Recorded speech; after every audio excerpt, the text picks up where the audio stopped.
Um, we are going once again. We're doing Rogue Trader because oh my god, this is a good game. This is such a good game. Um, and so I think now that one of we've gotten two of three colonies uh, resecured in the name of Von Valancius dynasty, we are going to just explore around a bit.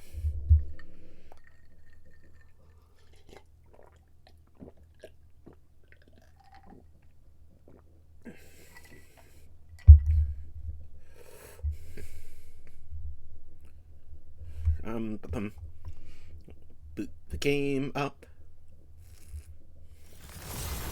There we go.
Oh, this.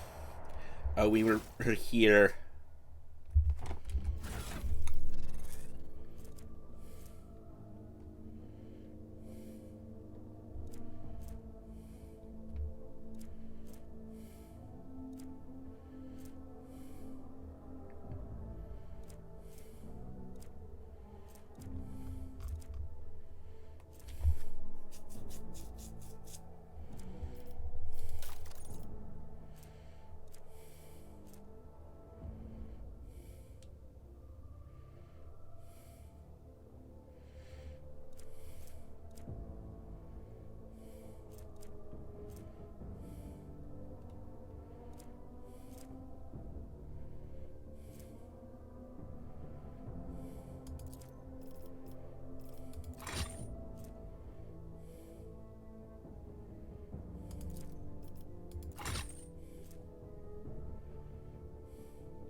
I won't tolerate weakness. I'll purge you from existence! The Emperor is with us!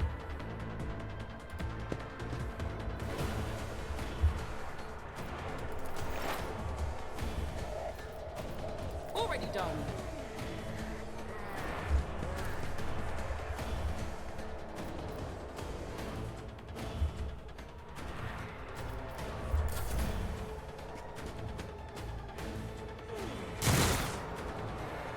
Minds exist only to be broken. I'll do what it takes.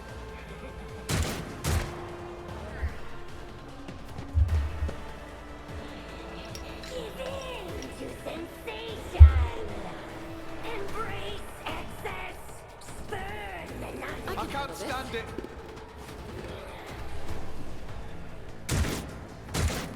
Emperor, protect me.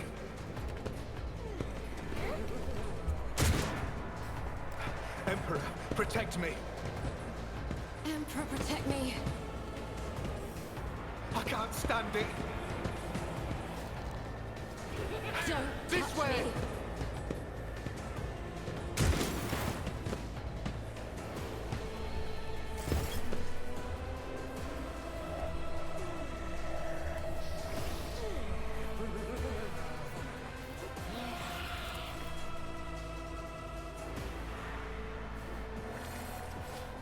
All too easy.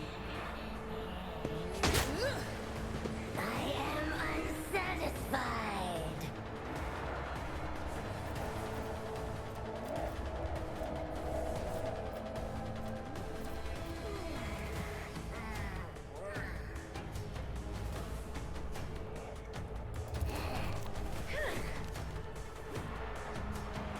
Not a problem for me.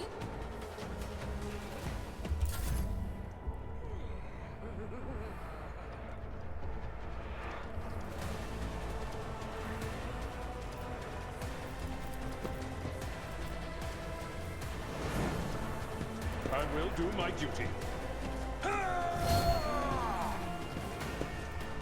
Tried and tested tactics are the best ones. Victory is imminent. I took care of this one.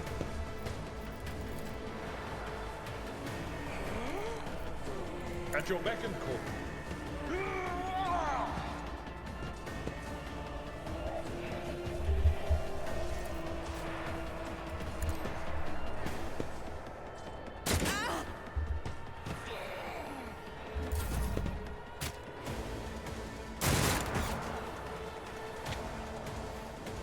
Give in to sensation.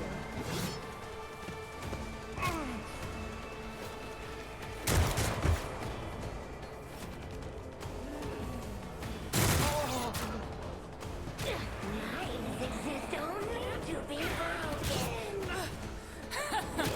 I'll live another day. Spurn monotony. Quick, quick!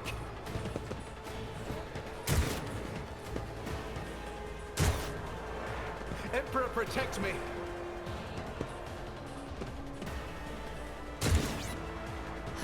Emperor, protect me. Wow, there's a friggin' ton of them. I can't stand it. I This can way. handle this.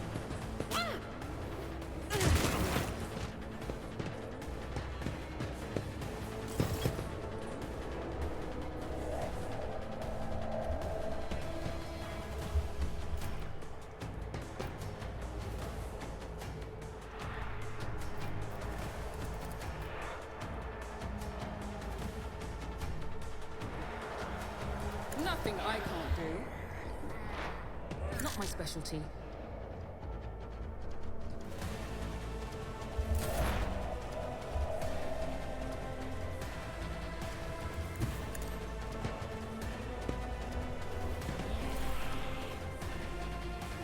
Will do. Farewell. Nice.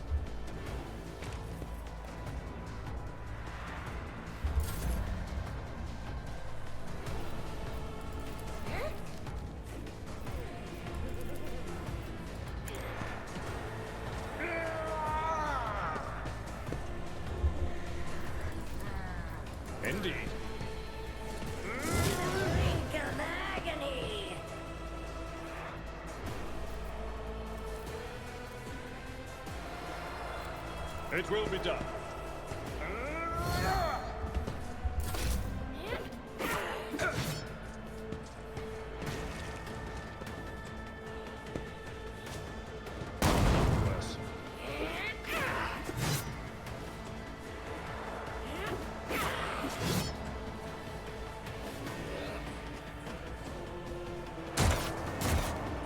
Quick, quick! Look out. Pain and duty go hand in hand.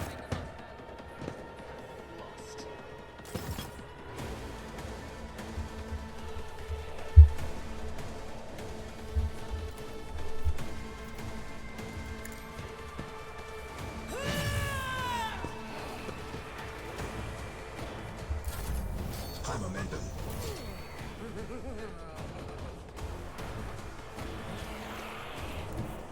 The enemies of the Emperor will be undone.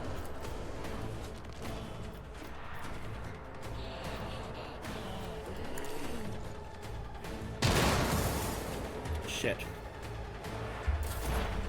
I mean, that's not horrifically bad, honestly, but could have been a lot better.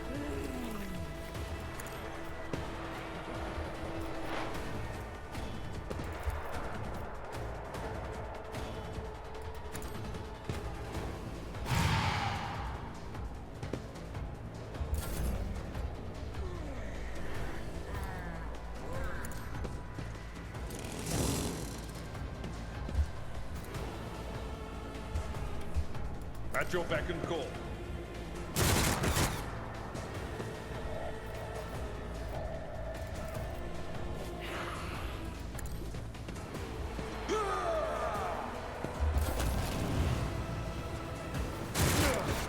My ears are ringing.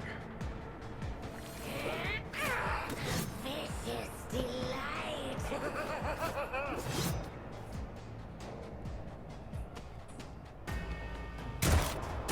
I'll do what it takes. Don't touch me.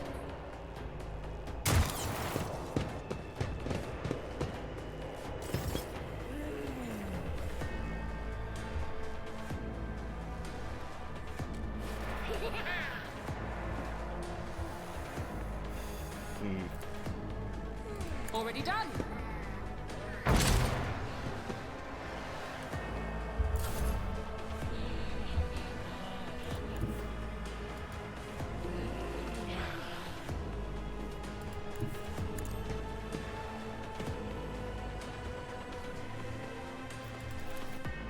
Faith without deed, none can escape the Emperor's judgment. Nice, nice, nice. I have read tomes of military tactics. I am a navigator, not a servant. Tactile grace, at least.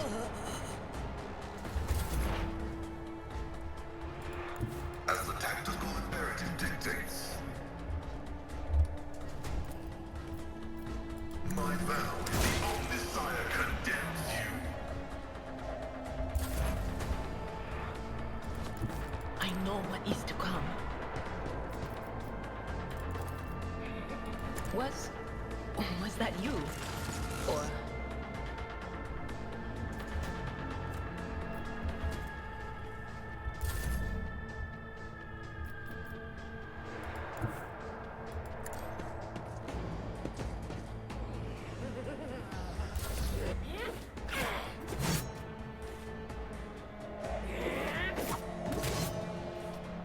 Fuckity fuck, fuck, fuck. I'm wounded!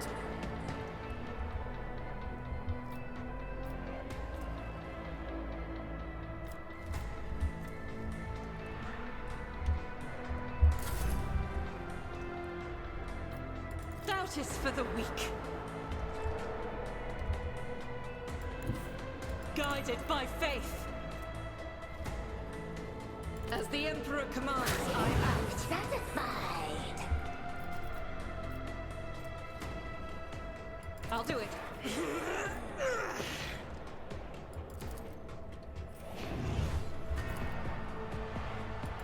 Earth without deep eradicated.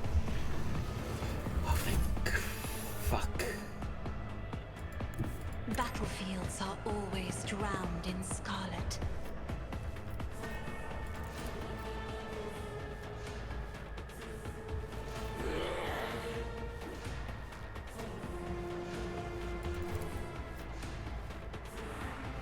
I'll show you why navigators are feared.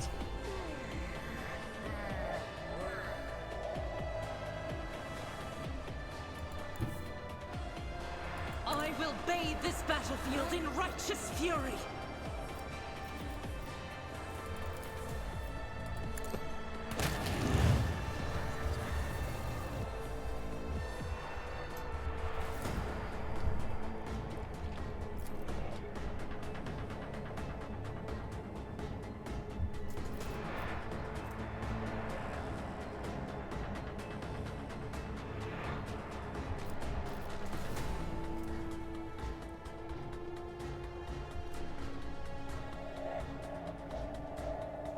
Doubt is for the weak. Each stroke How can I is a trust prayer. someone like you?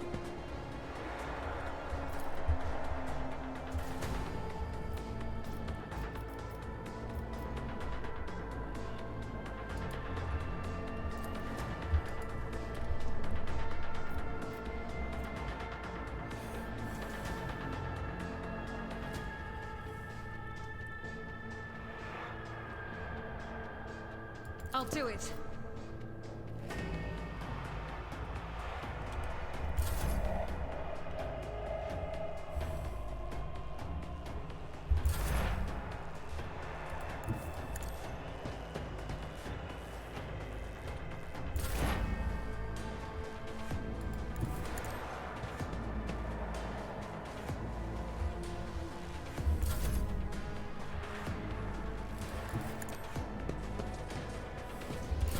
For now.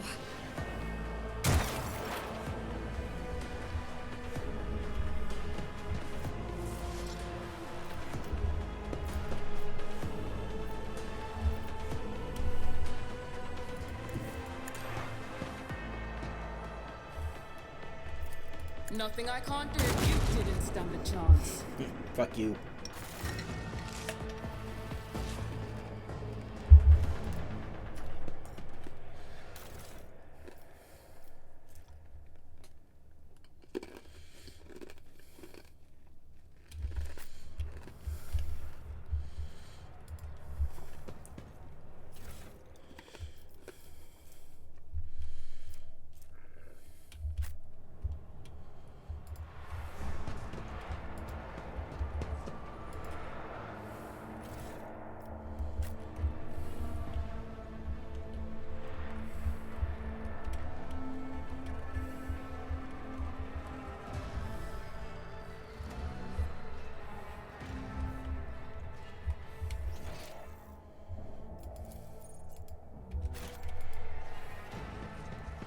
Victory awaits. Okay, now we're gonna go exploring. God.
cold, windy planet is covered by a raging sea of mustard gray grass. Oh, I thought it said mustard gas, and I was like, oh shit. But no, just mustard gray grass. It's so tall it reaches an average human's waist. The monotony of the endless steppe is occasionally broken by chains of murky green lakes, but the auger crew spots a far more interesting anomaly, a scar running several kilometers deep, splitting the world's equator in two.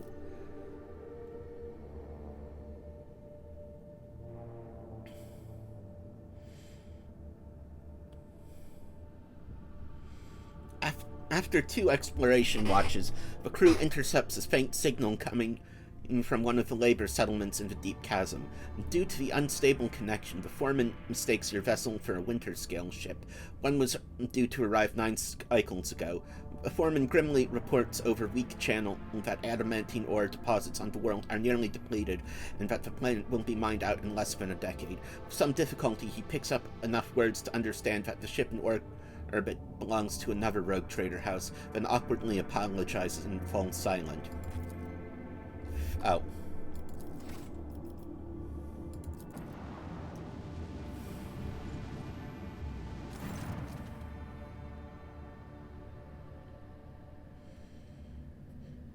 You sight a ship hovering over a void station. The vessel bears no identifying marks, but the landing craft swarming the station make the situation clear. Pirates have seized an Imperial outpost. The auger detects the pirate ship is warming up its engines and quickly reloading its cannons. It is preparing for battle. Fuck it.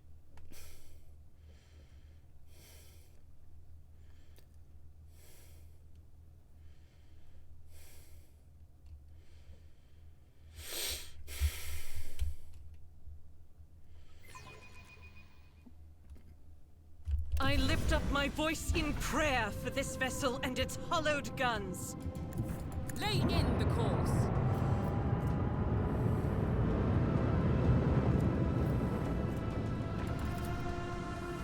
Another salvo.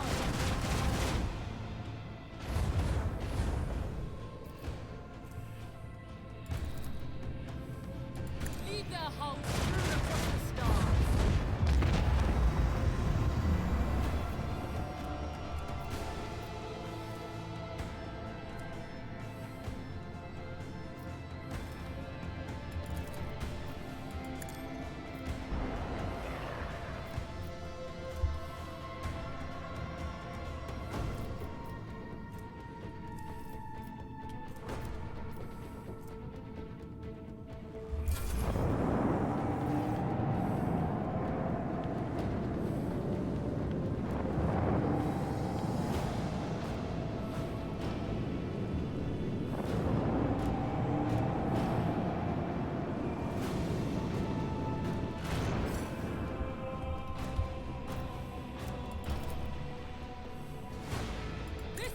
Going down.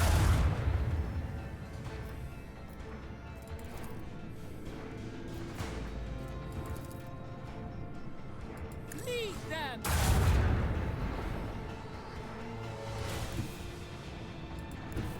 The time has come.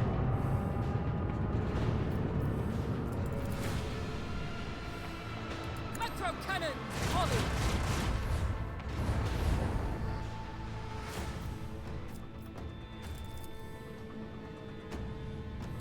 Right now!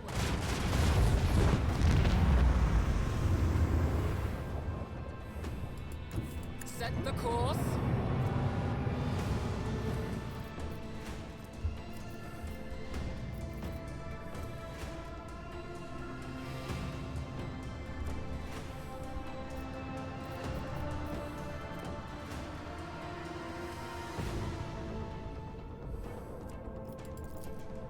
Another salvo!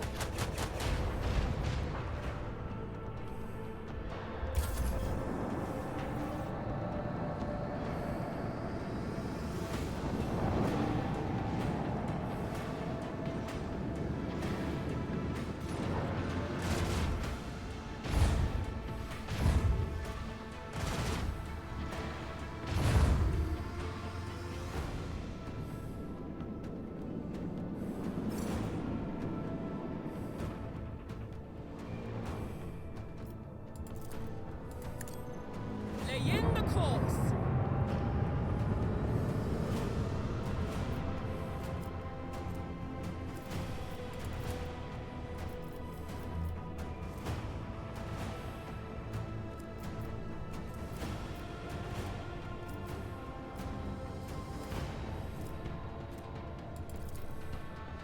This one's going down.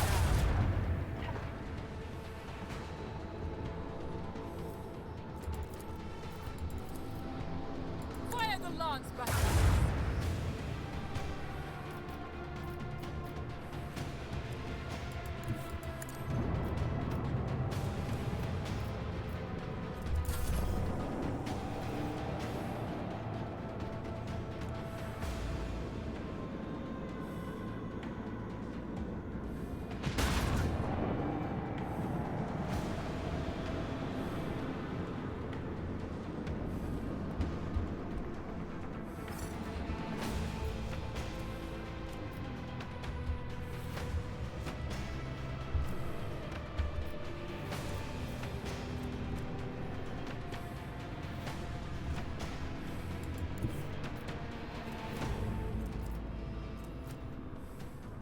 The time has come.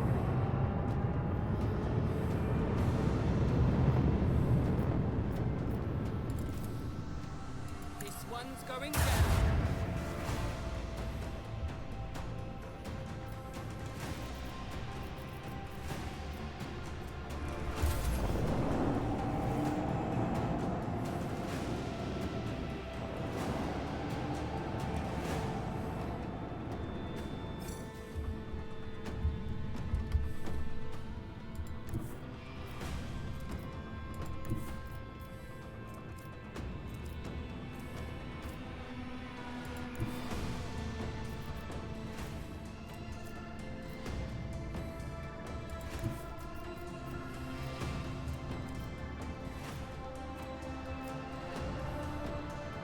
Lay in the course.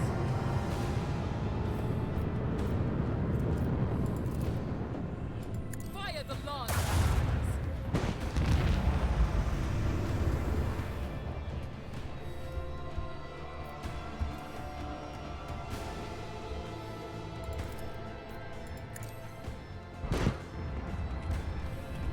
The effectiveness of the crew has been recognized as adequate.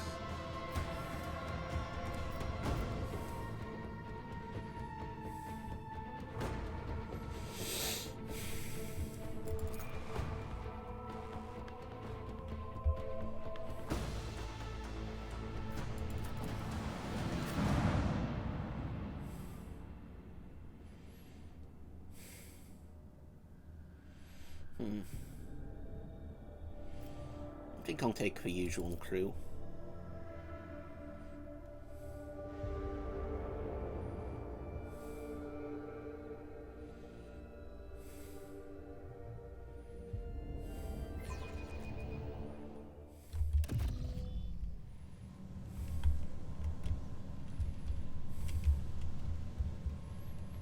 It's about time.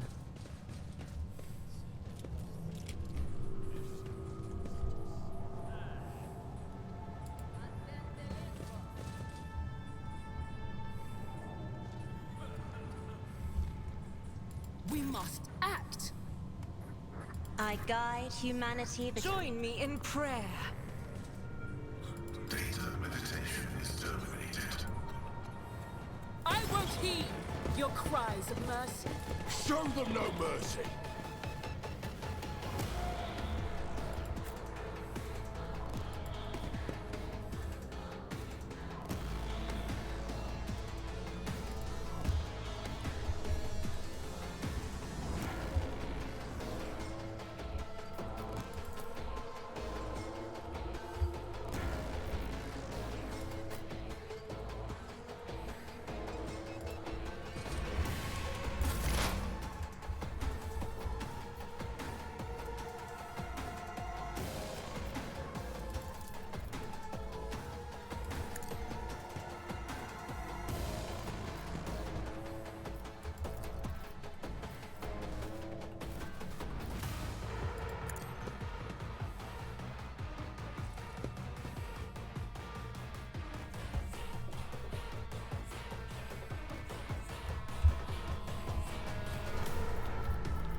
All too easy.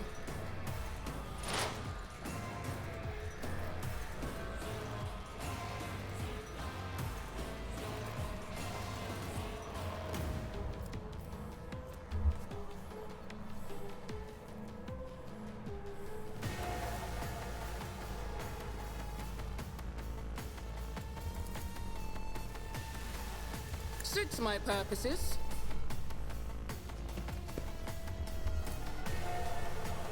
Nothing I can't do.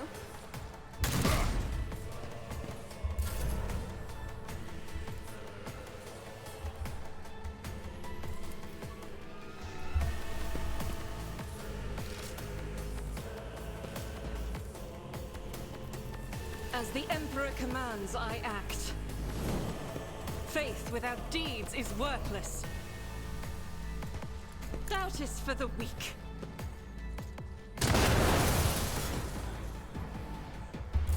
Out of my way! Hold on! He set himself on... Ow. Let's get to it!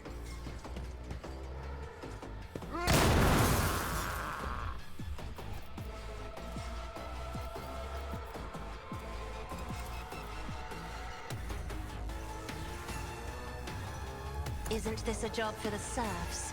Out of my way!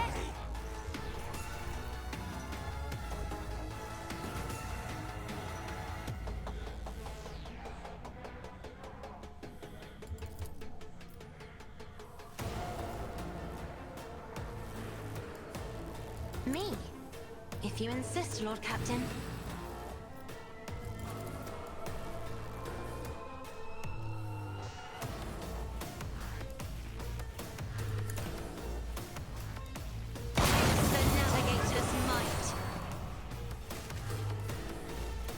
Oh. Okay. Damn. Let's get to it! Here we go! Hold on! You got. Let's make it quick! Someone.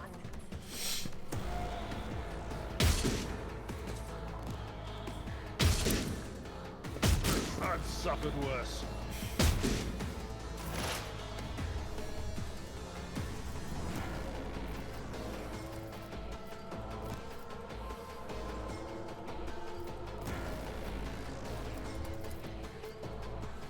Request approved.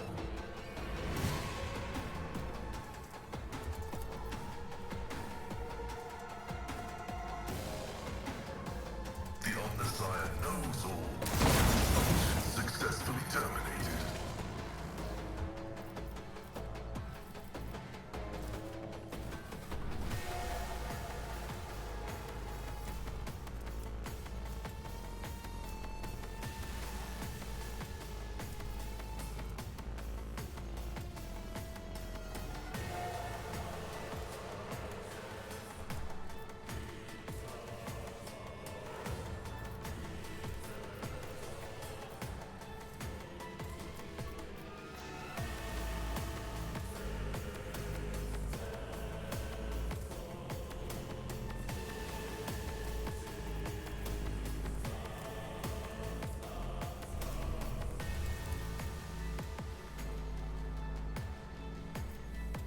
The scriptural prognosis is favorable.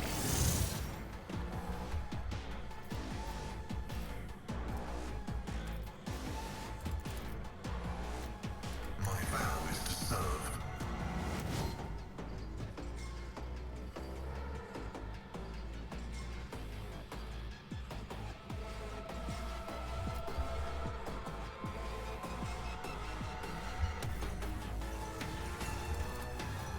Running binaric override. Your desire condemns you.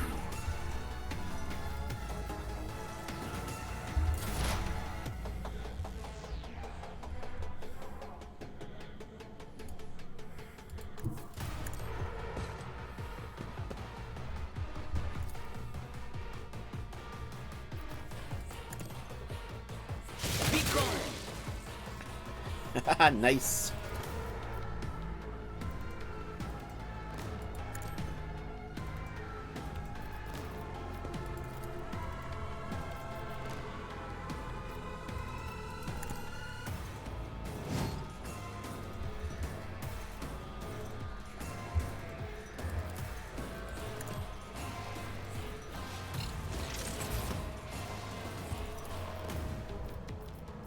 But of course.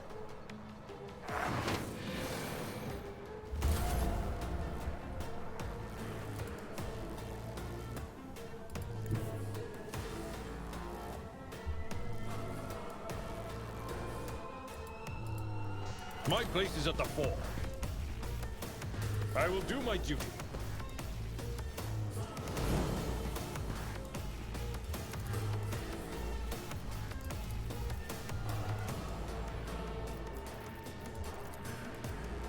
Victory is imminent.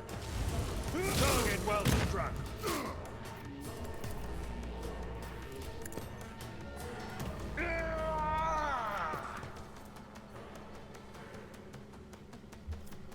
It will be done.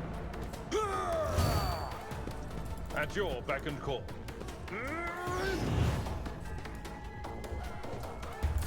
Here we go.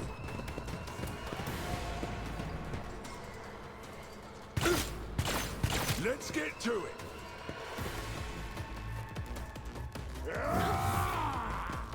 Out of my way.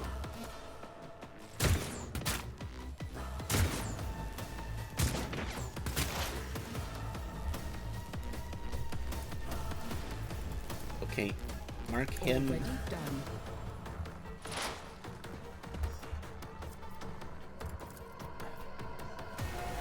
Move the front line over I don't have time for this. there to where Abelard benefits from it. All too easy. Nothing of value has been lost.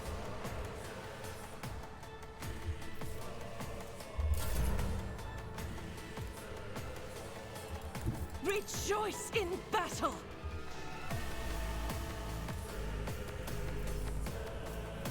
I'll do it.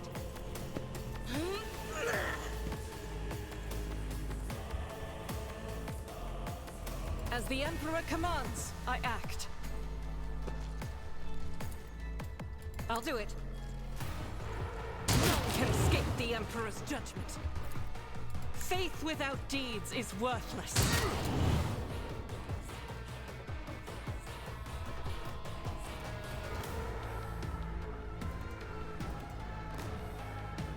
Power resides in the will of the righteous.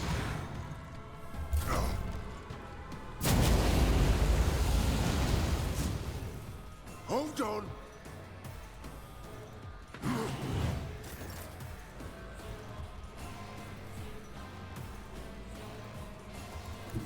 Emperor, give me strength.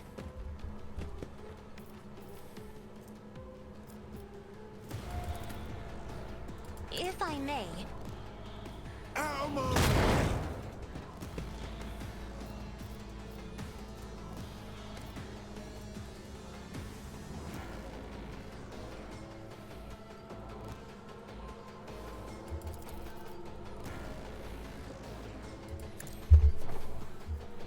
Sum it up. Let's see if this knocks him down. clad in scarlet. Let's get to it.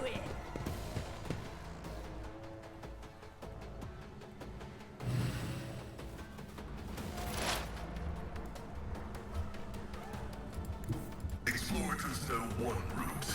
Forward.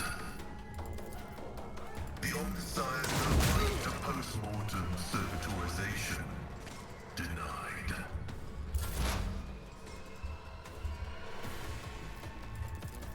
Not sure if I'd want that, but whatever.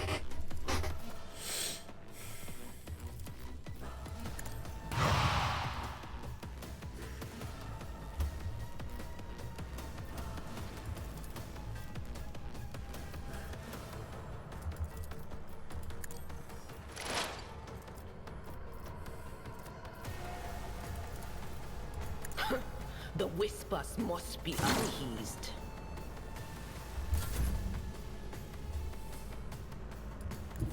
I've seen worse battles than this in my time. Let's make it quick.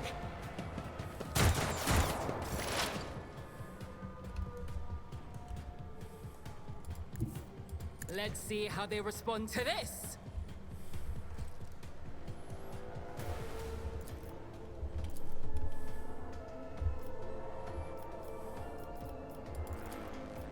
Not a problem for me.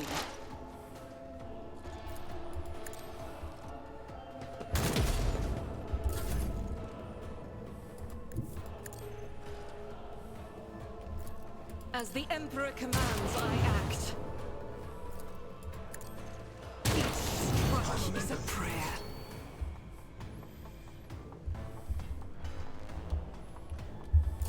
Here we go.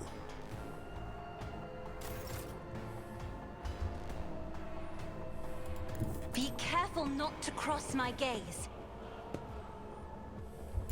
Out of my way.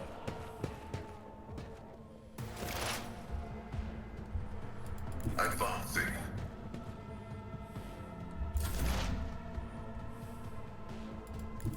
They who discern the future on the battlefield.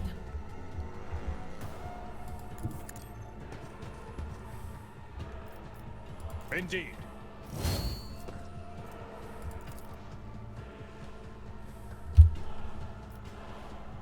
At your beck and call.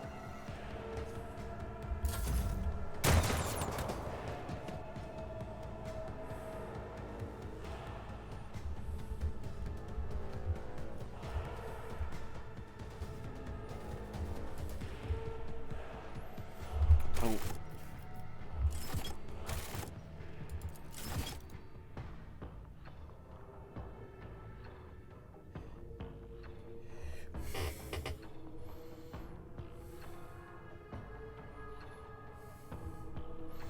Now what's the date?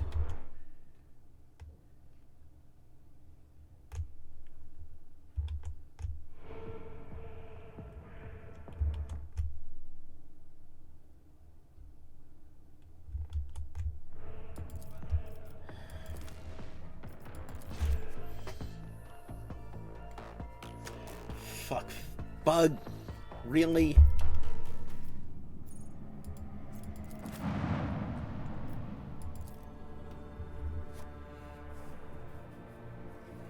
Really?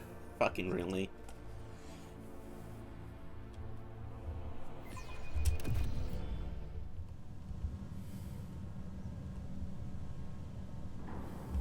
A new challenge for me? I tire of idleness. Let's move. Ready for data input. Do you require an audience?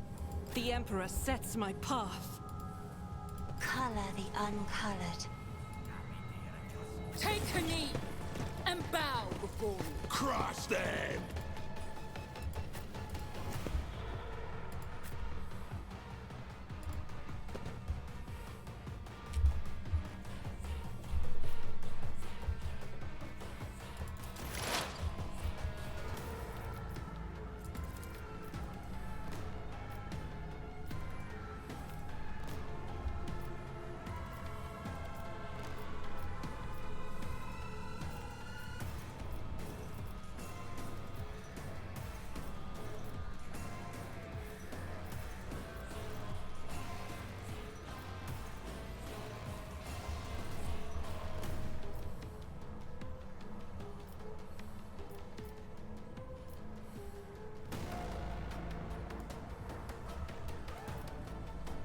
Suits my purposes.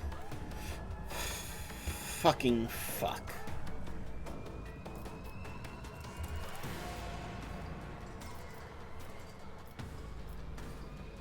Already done.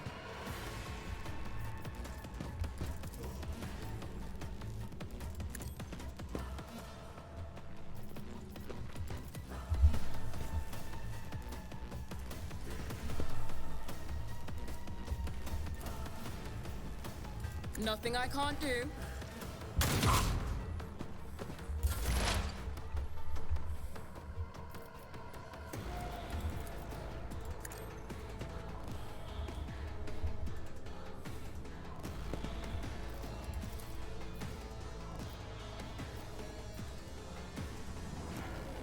Anything else?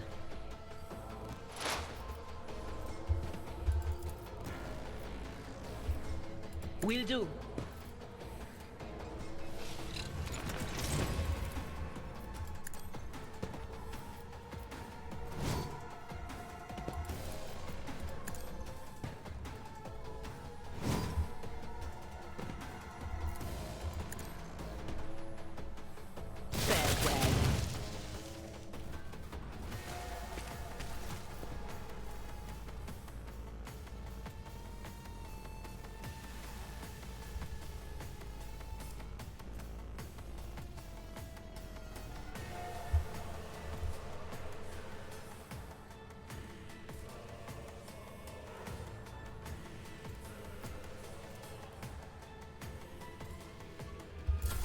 Let's get to it. Let's make it quick. Oh, Gil the Psycho actually did something.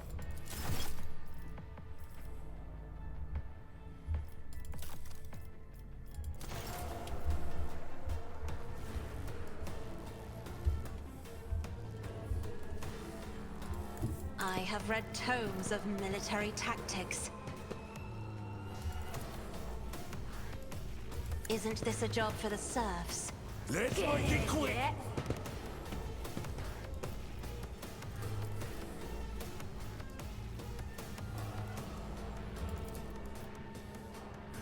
I'm not accustomed to being ordered around. Isn't this a job for the serfs? The navigator's might. Very nice. High momentum. God Emperor, move through me. Be the fire in my heart.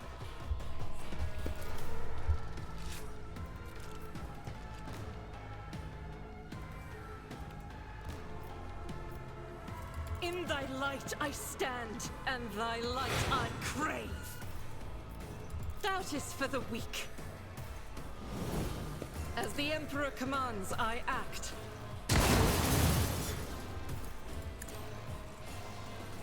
None can escape the Emperor's judgment.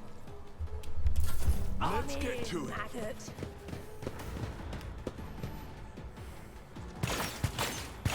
Out of my way.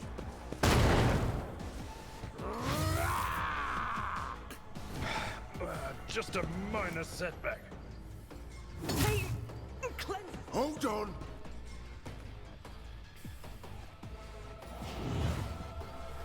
Here we go.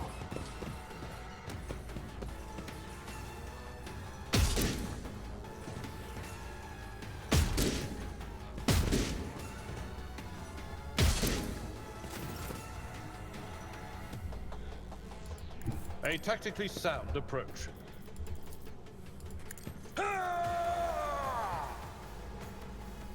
I will do my duty.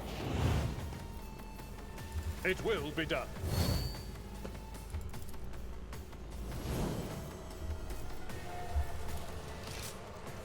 Indeed. Well struck.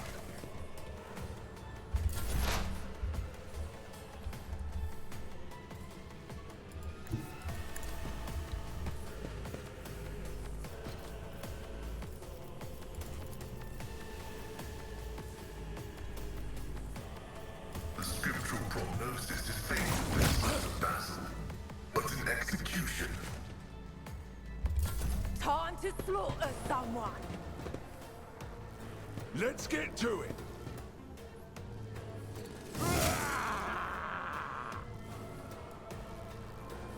Let's get to it.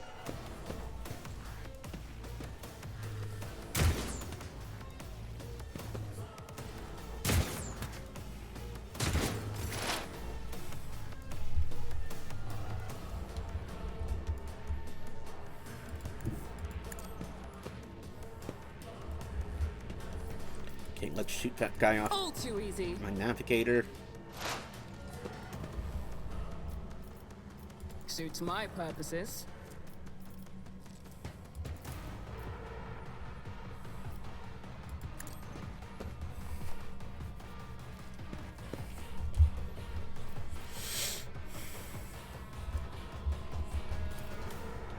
Already done.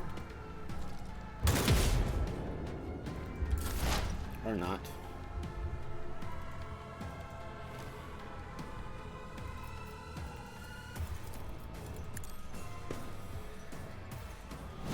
That is not my destiny.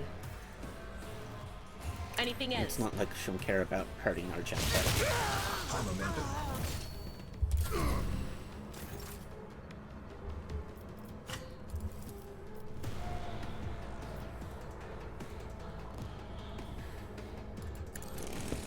Now you're clad in scarlet.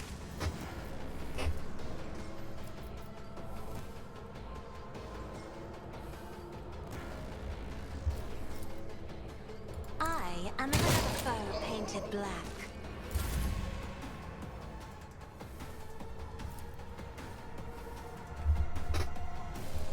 The enemies of the Emperor will be undone. For you, my Emperor!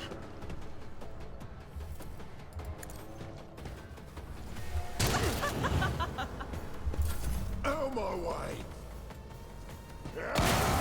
Endure. Hold on!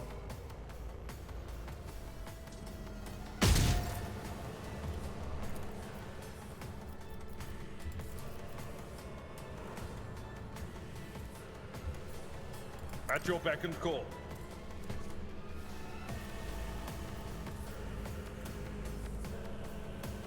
For von Valancius!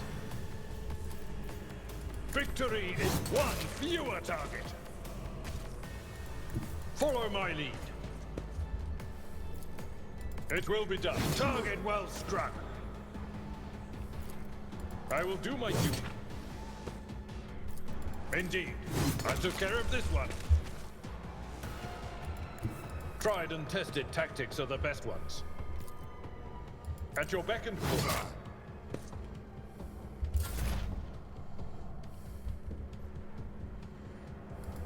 Heavy is the tread of his faithful.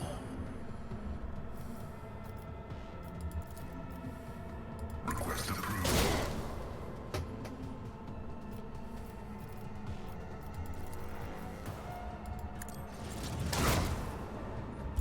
Let's get to it.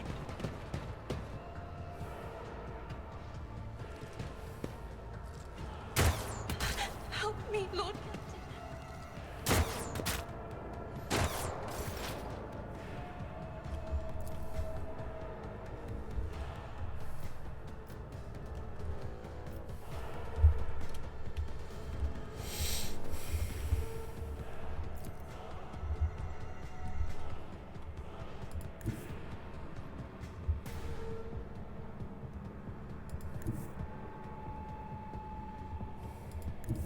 My tactics are flawless.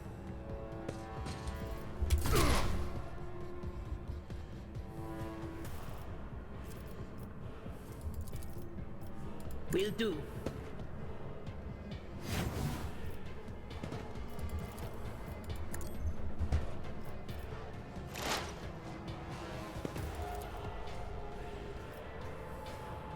On it.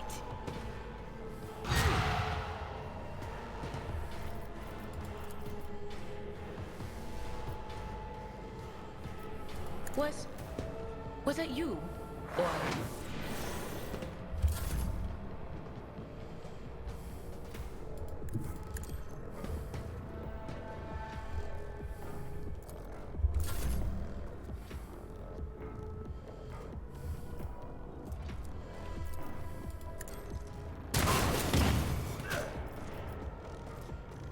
Faith without deeds is worthless.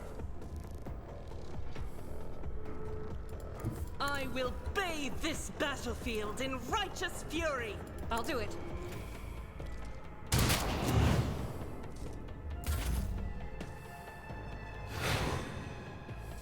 I don't know what to do. Fuck. My Pascal's place is dead. at the fore. It will be done.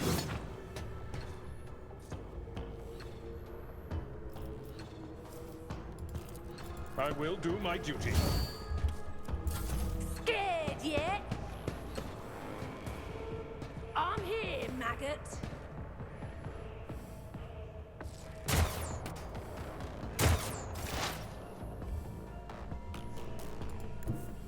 Never wavered in the face of adversity. Suits my purposes. Nothing I can't do.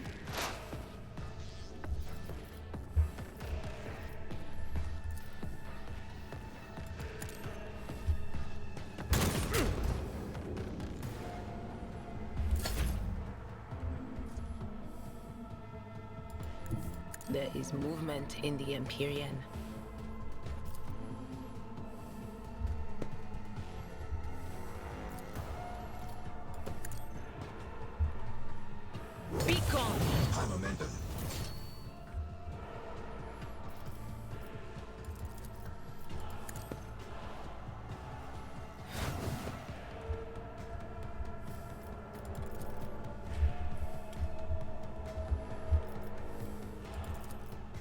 But of course.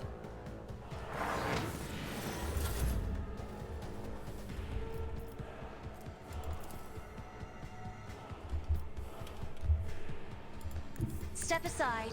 The navigator is coming. Let's make it quick.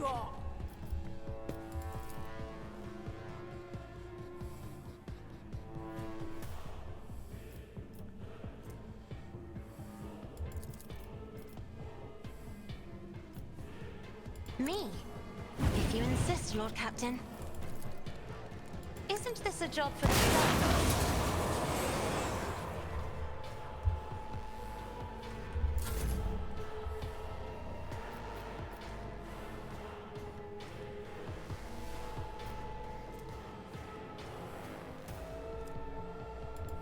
Rejoice in battle!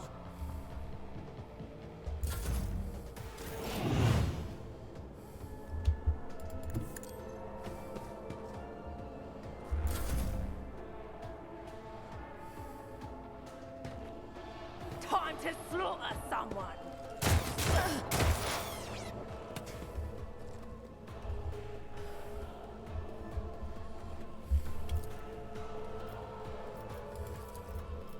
All too easy.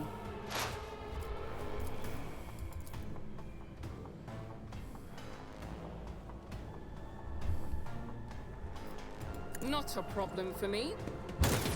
Nowhere to hide.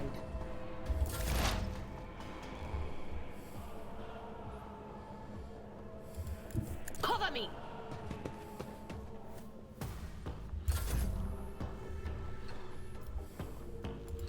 Battlefields are always drowned in scarlet.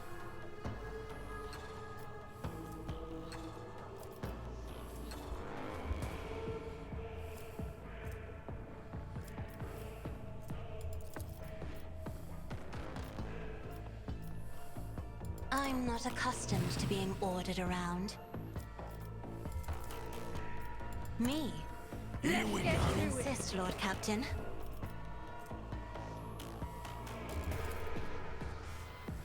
I am a navigator. Face the navigator's might.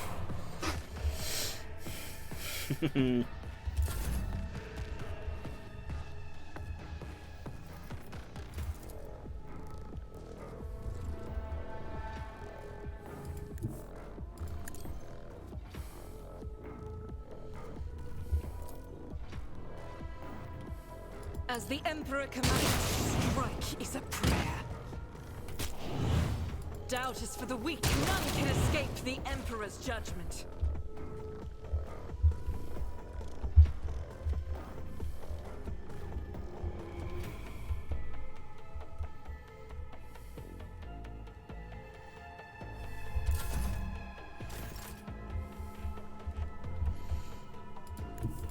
I've seen worse battles than this in my time.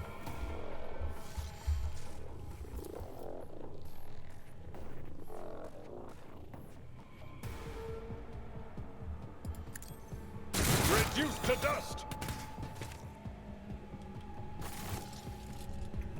Well.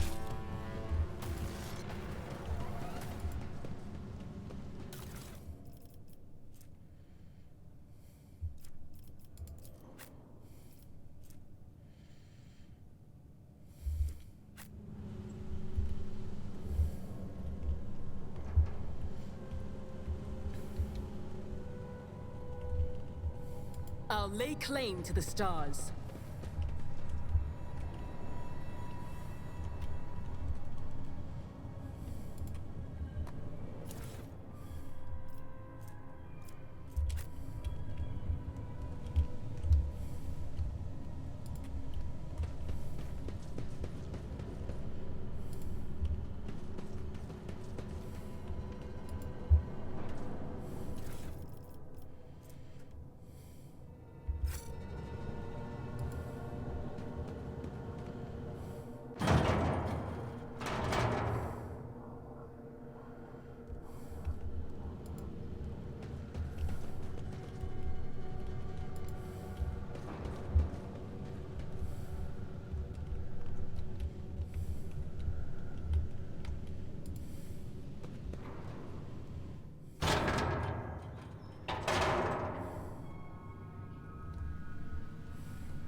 That was not exactly the most rewarding fight. But whatever.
I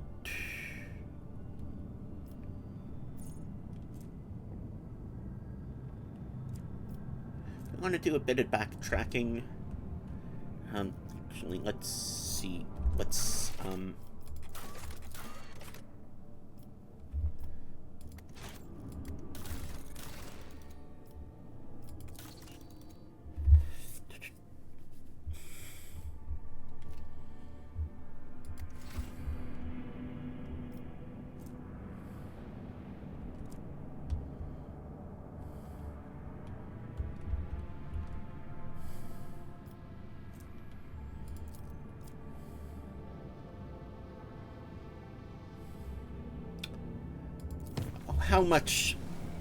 how involved could Moo Row 79 be?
Suits my purposes.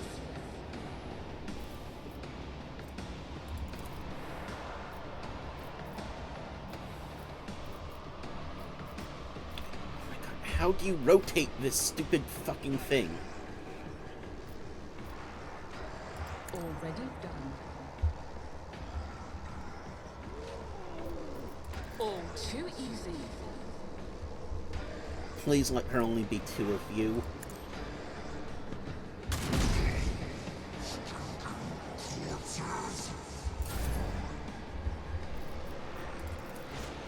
Anything else?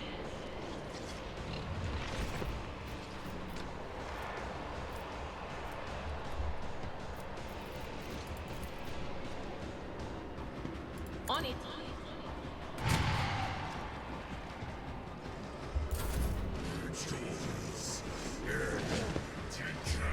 Oh, damn, you're fast.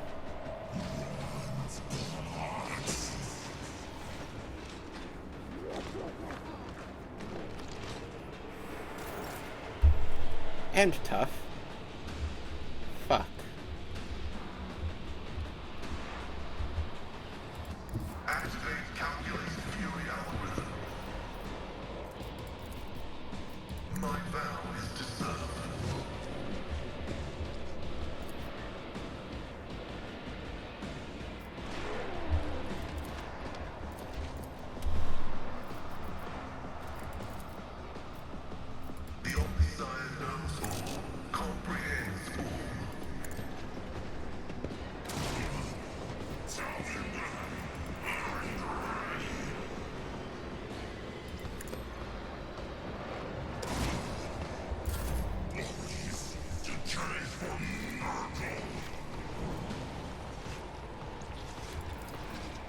Victory is imminent. At your beck and call. It will be done.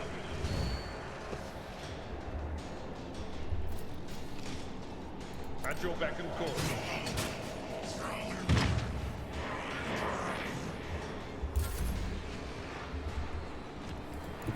God Emperor, move through me. Be the fire in my heart.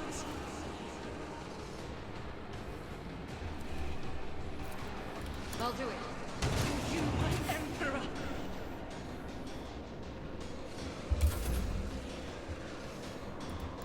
Be careful not to cross my gaze.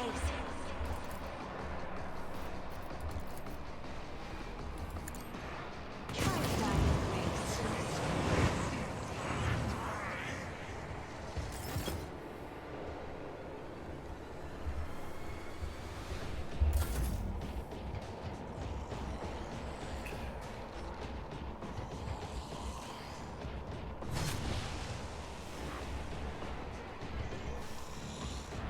Curb you, miscreant.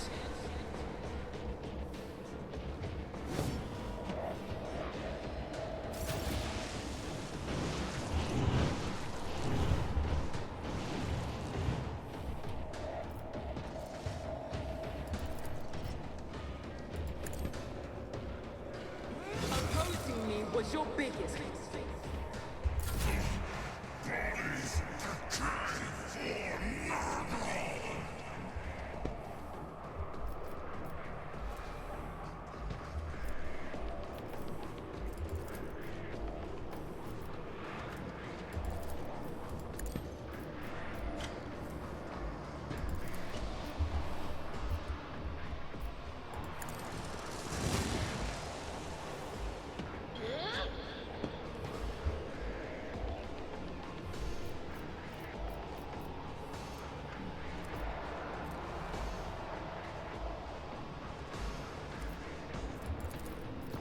Will do.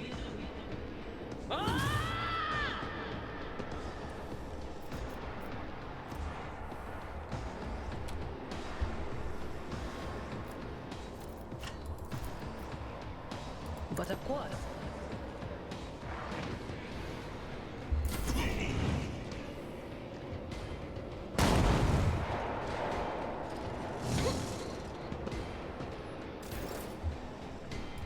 As the tactical imperative dictates.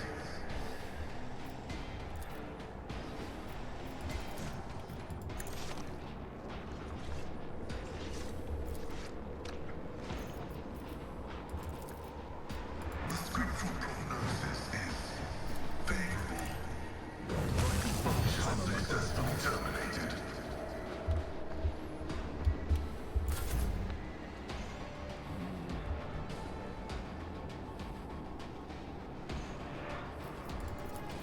Indeed.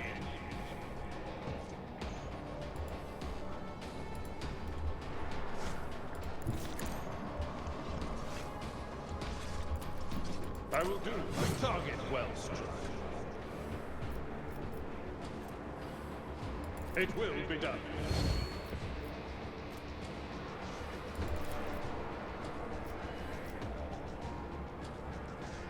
Victory is imminent. Indeed.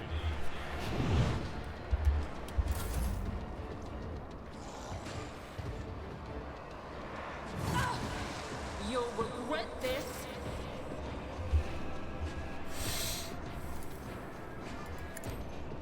Eradicated. Power resides in the will of the righteous.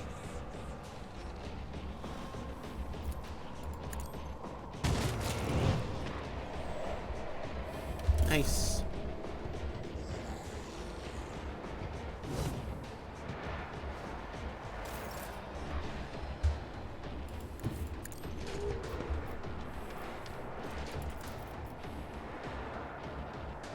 Me? If you insist, Lord Captain.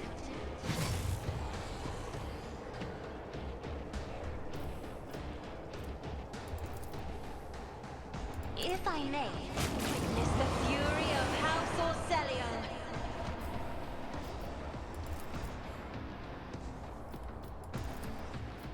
this a job for the serfs?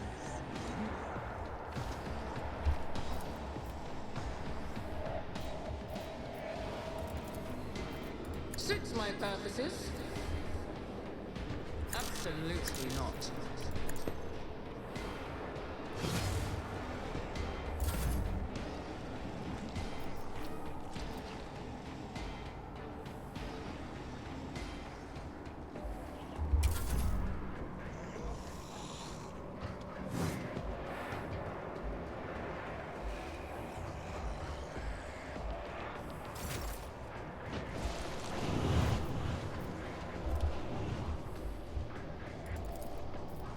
Nothing I can't do. You didn't stand a chance. Can I fall back now? What is this foreboding?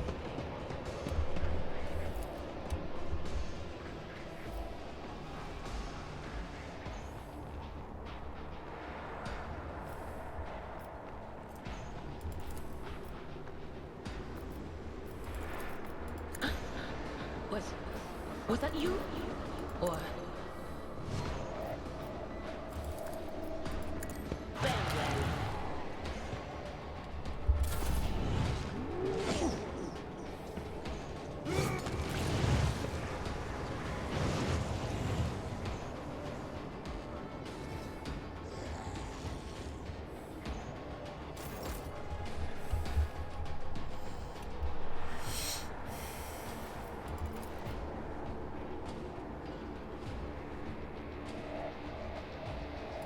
Well.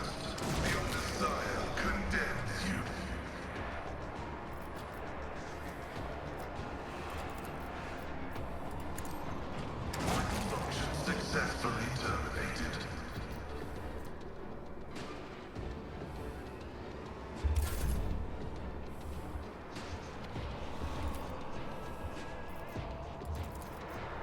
At your beck and call.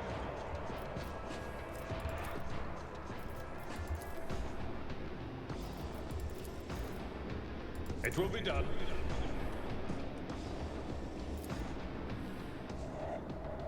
Victory is on your tongue. I will do my duty. As the Emperor commands.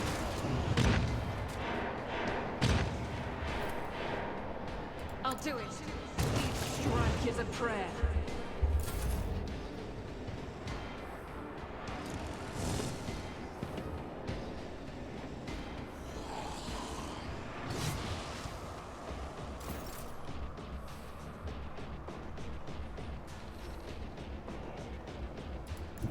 Emperor, give me strength. Me?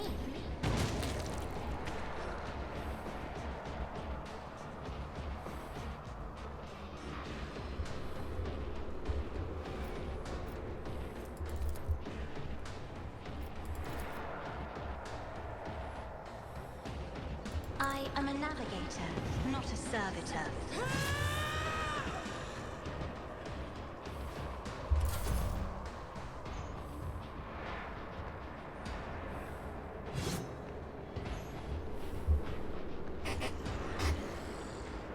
Suffering is part of the trial.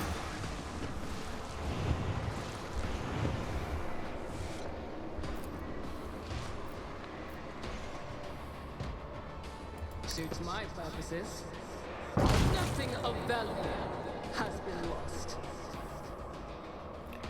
Nice. My prescience has failed me.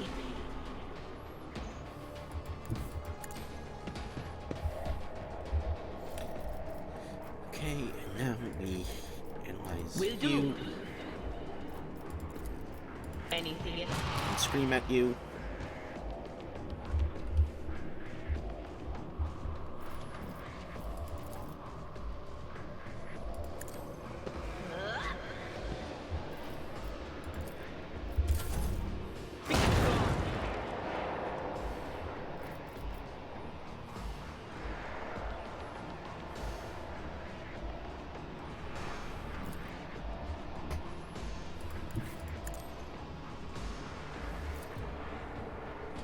Running by nearly significant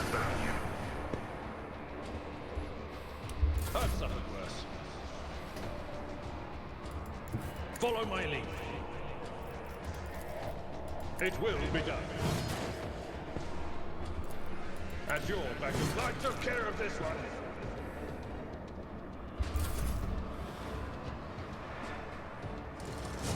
Faith shields me. As the Emperor commands, I act.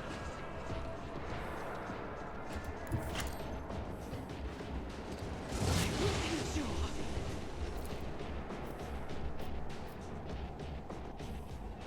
I'll do it.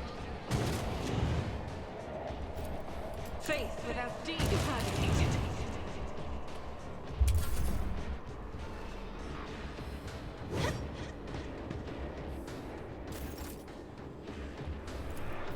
Me?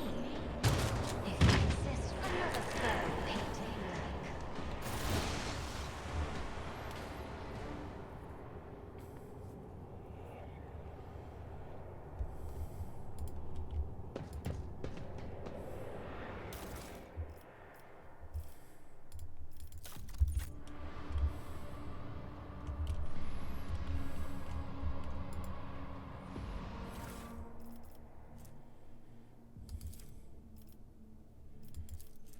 The yellowed pages of this tattered pamphlet give off a sickly sweet smell of rot. The universe is drenched in foul blood and rampant profligacy. Disgrace, immorality, and lies permeate the air around every world. Agony, suffering, and pain thrive within us. Submit, repent, and accept your fate. To live and die in vileness and villainy. The omnipresent sickness pierces the void that stretches between suns and worlds. All existence, however perpetual or unshakable it may seem, will one day witness its demise and turn to dust, and then that dust will be destroyed. The cities of today will become the ruins of tomorrow. The rosy-cheeked maiden will turn into a filthy hag, and the soldier who walks the battlefield for the Earth's time will forever stay there, sinking into the bloody, decaying mass of countless others. But open yourself to the truth. If depravity, filth, and vileness are eternal and all-encompassing, then they are things worth bowing to. And therein lies our hope. By resigning ourselves to the rotten deformity of existence and embracing all its profanity, we can be honest and sincere with our nature. We can evade the doom of oblivion and become one with eternity. Having trodden through all the world's putrescence and recognized its morbid and irredeemable wretchedness, we can perceive the soft and curative warmth of the true, most merciful of faiths, and thus at last we can discover the path to salvation, into the caring embrace of the great unclean one, to his rotting and all-accepting heart, where there is a place for any true believer.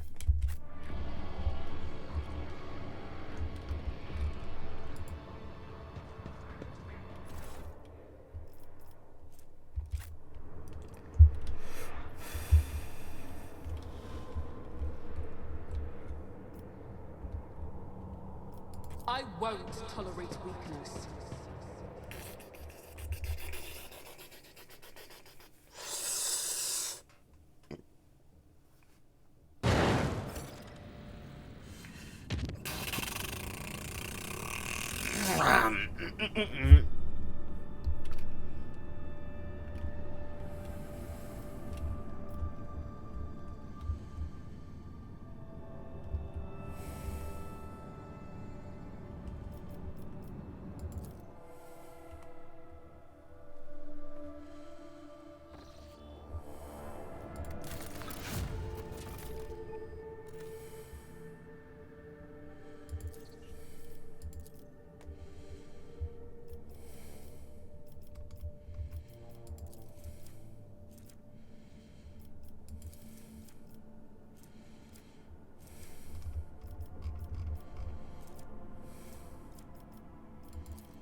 Oh.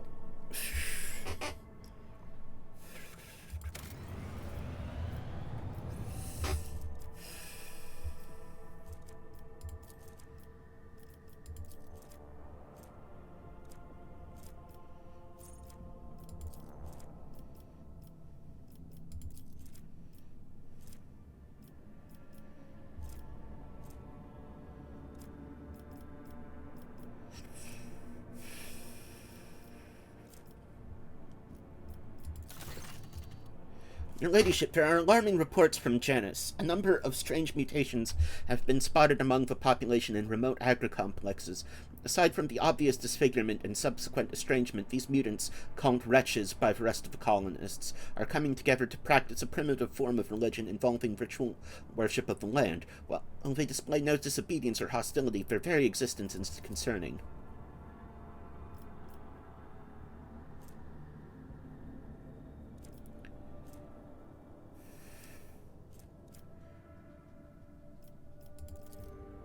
Their mutations cause the loss of skin pigment and shedding of hair.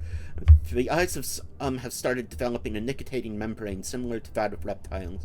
Others succumb to the progressive atrophy of the larynx, causing the loss of human speech. At the same time, their tendons become denser and more elastic, providing increased endurance and load resistance. The wretches are commonly ostracized due to their gross appearance. There haven't been too many cases of mob justice yet, but they will become commonplace after the mutation's deformities become more obvious. The wretches tend to form groups with similarly afflicted people. Their average level of intellect is low. They all belong to the labor caste and communicate among themselves using a primitive vernacular of their own invention. As for their barbaric religion, they are deifying both the soil and Janus itself. To them, working in agriculture complexes is a form of worship, which has had a positive impact on their productivity.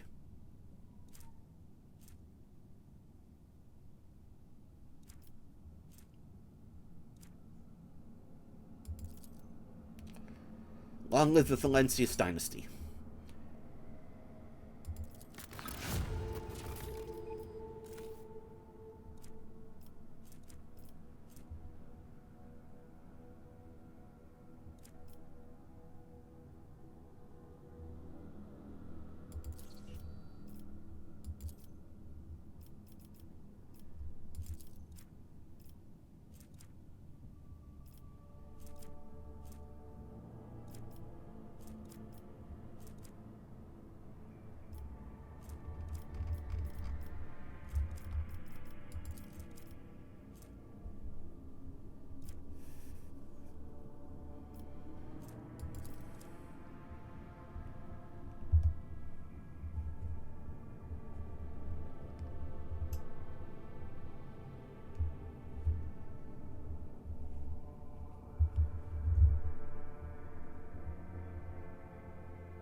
Gonna go to the bathroom and get some more water. I'll be right back.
Okay, I'm back.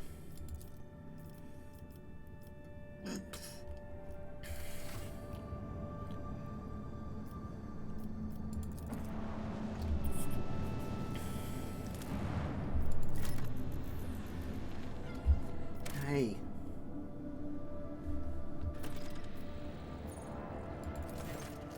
Strange and frightening discovery was made at one of the sites on this frozen world. Countless human bodies suspended in the clear ice of a glacier. The bodies showed no sign of injury. It was as if they dived into liquid water the moment before it turns to solid ice, freezing them in place with their eyes wide open and their hair fanning out behind them. Okay.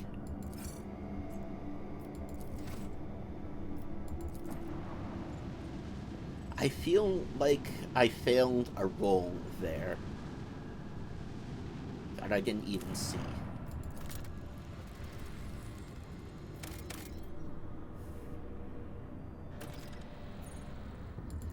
Oh, there's a lot of glass steel there, so why the fuck not?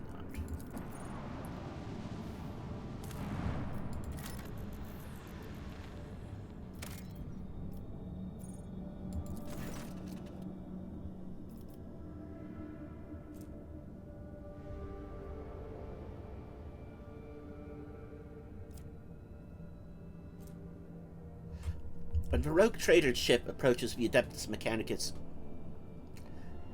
Void Station, it is met with the hostile scrutiny of the station's defense lasers. An explorator Lex Mechanic, who introduces himself as Orbit Unit 42, dispassionately inquires how the station can be of use to the rogue trader. Upon consulting the data from the station's main cogitator, Lex Mechanic Service Unit 42 confirms that the station requires uranium elements or natural gas for research of an undisclosed nature. For its part, the station cannot offer the rogue trader anything in exchange at the moment, but the Adeptus Mechanicus representative on Footfall will certainly repay her for her aid.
Enemies of humanity have been spotted aboard the ship.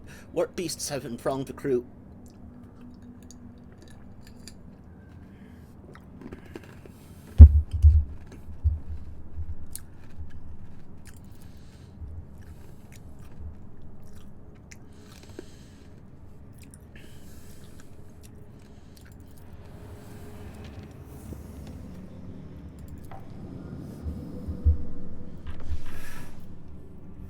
Oh.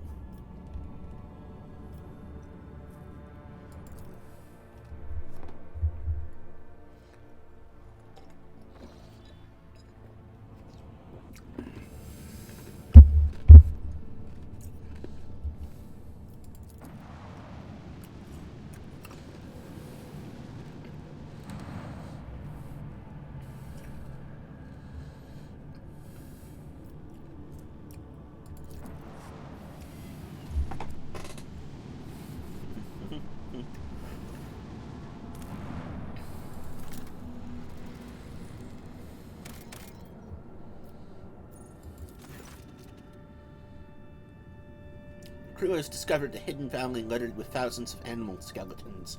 Augur data suggests that some kind of sleeping gas vents here. It's likely the animals either don't realize they are headed for a deadly trap, or even come here to die on purpose.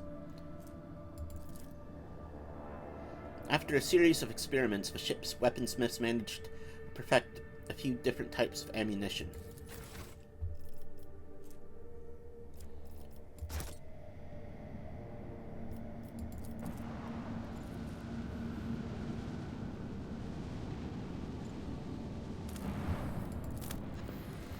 Looks like a gas giant. Yep.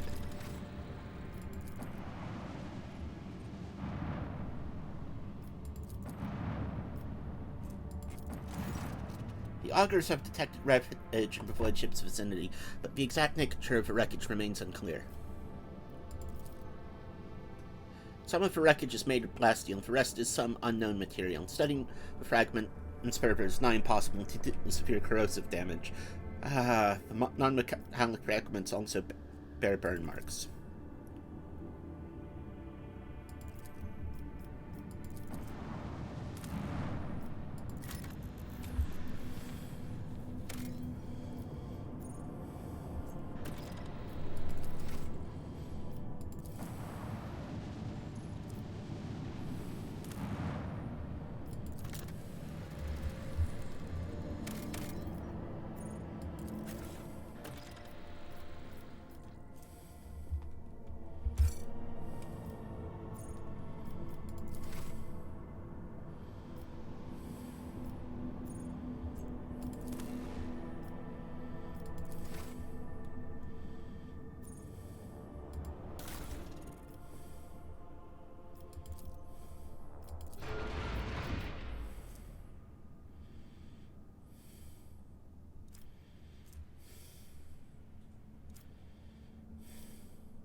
God fucking damn it.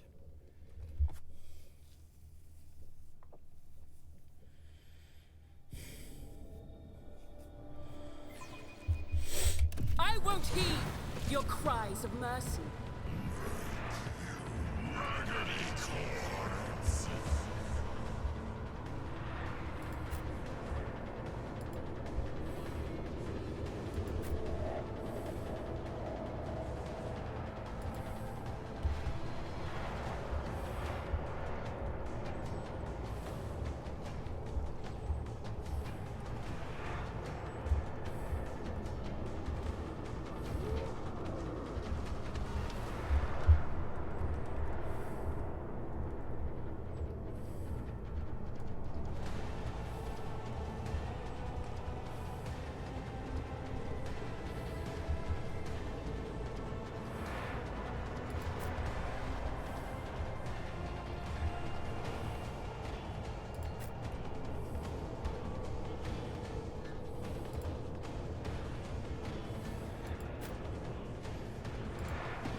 Nothing I can't do.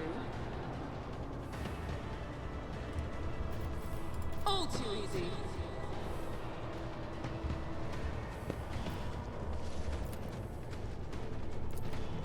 Not my specialty.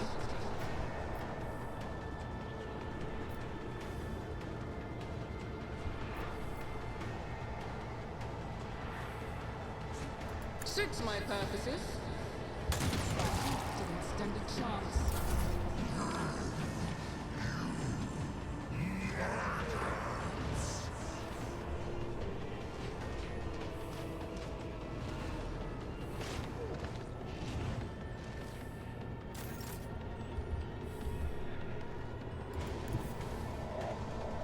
Guided by faith.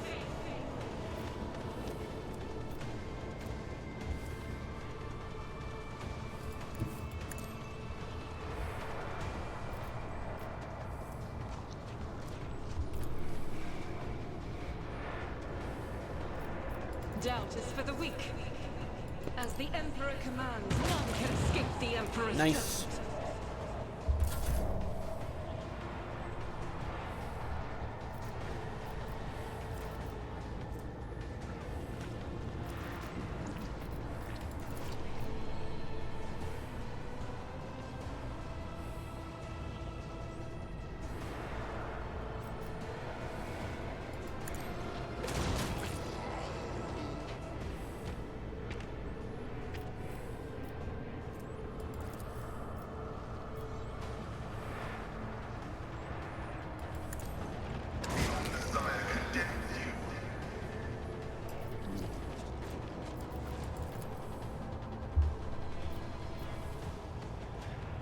Request approved.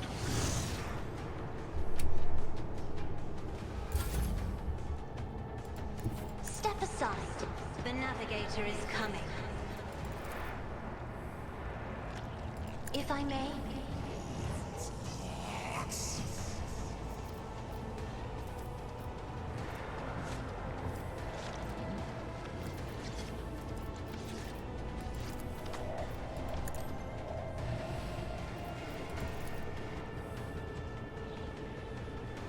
Isn't this a job for the now you're clad in scarlet?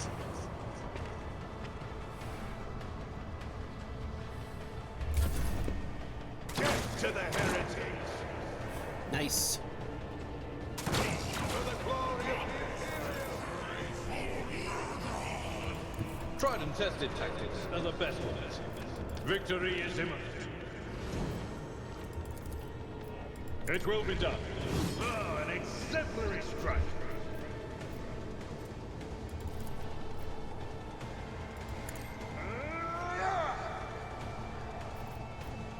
I will do my duty. Indeed.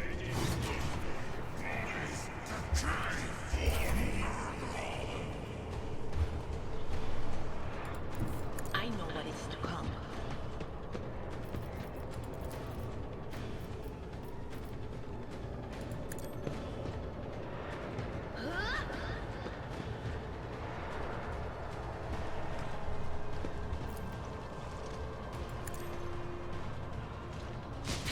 What an unfortunate turn of fate. Nice. Falter. break them around. Weather the storm.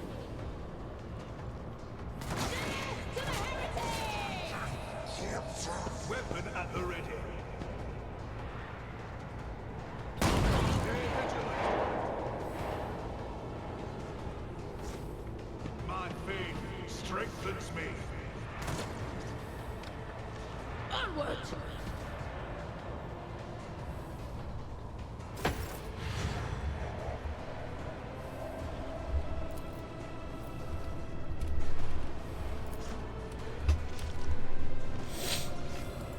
Forge ahead.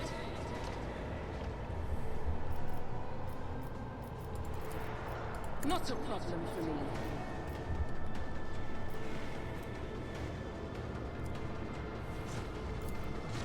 Suits my purpose.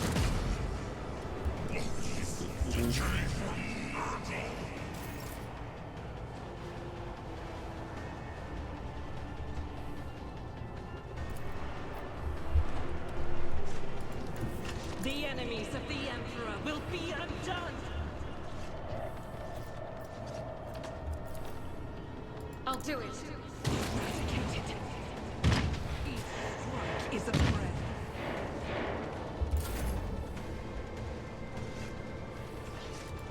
Advancing.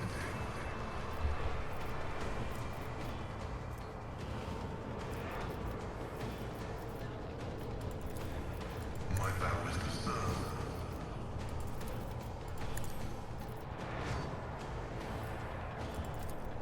Running binaric override.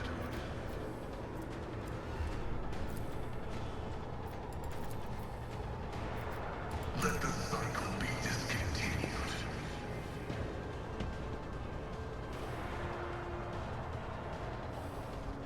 Combat is an equation. Your life is a negligible variable.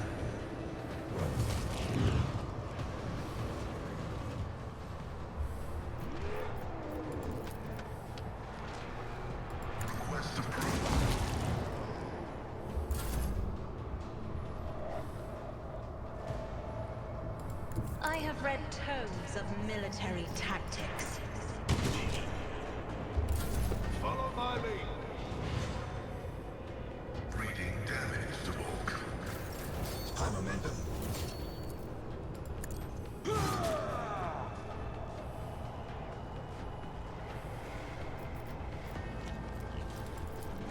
Victory is imminent.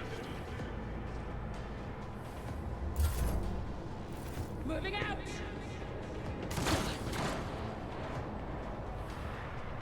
Follow my lead.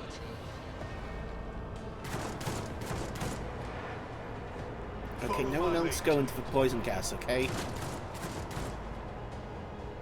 Break them around. Weapon at the ready. Follow my lead. I must not falter.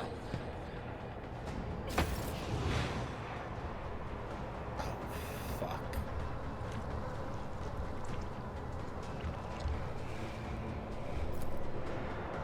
Nothing I can't do.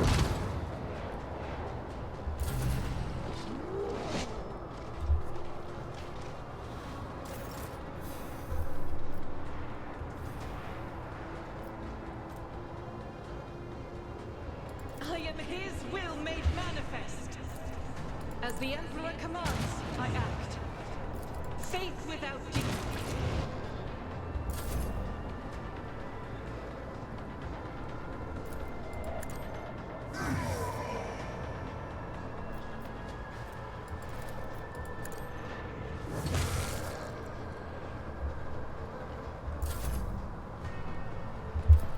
Me?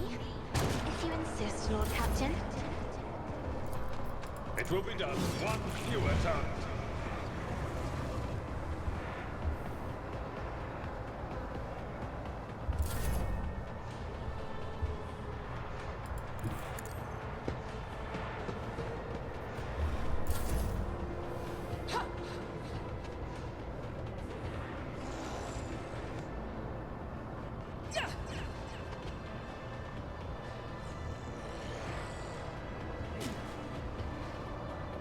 Stay vigilant.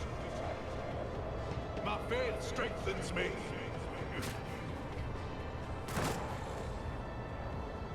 Weather the storm.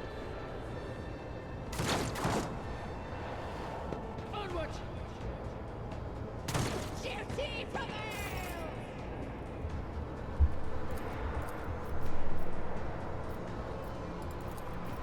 Suits my purposes. Already done.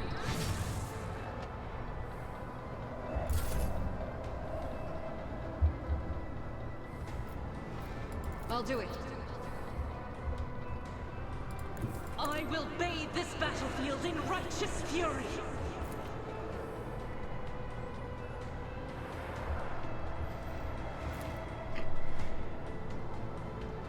As the Emperor can eradicate it from me.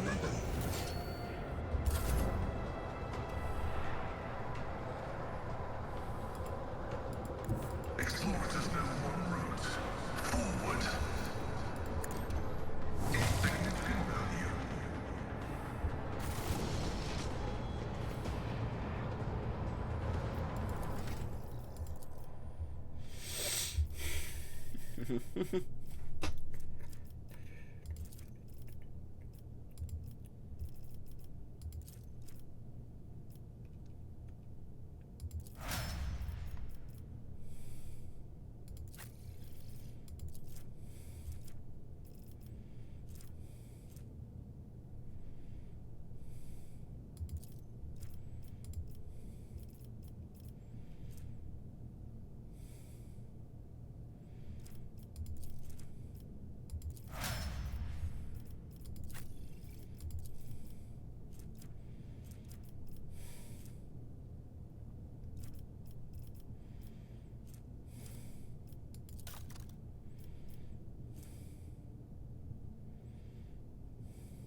Okay, there we go.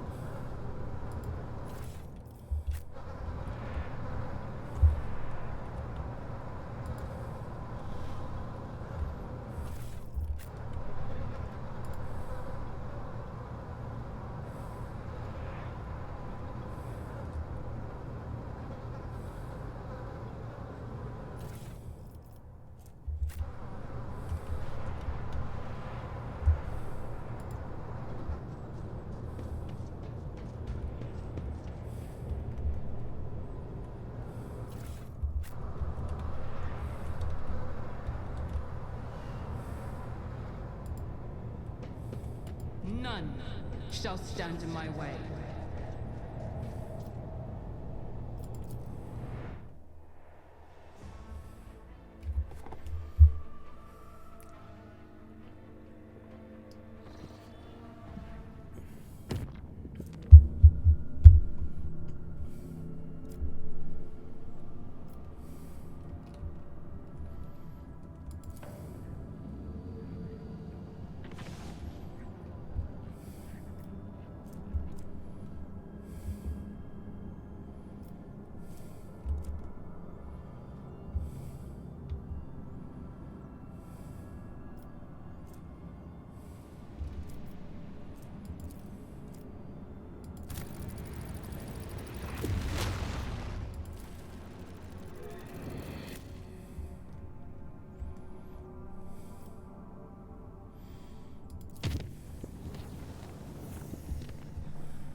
I'm gonna spend the navigator insight on this just cause, like, I think I'm gonna be traveling back and forth on this a lot.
Operation successful.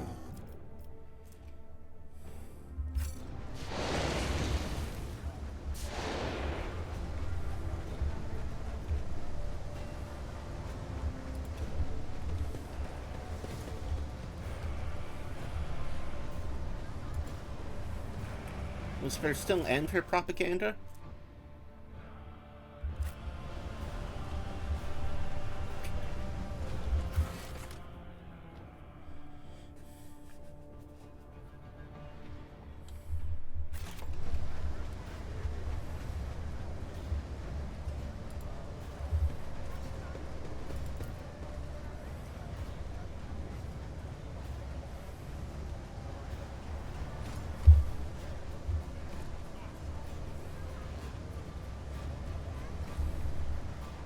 Follow my lead. Let us see what I found. Compared to naval service, These that people was did not die barely from a disease. challenge. They simply fought with death over the remaining provisions. Oh, okay, fine.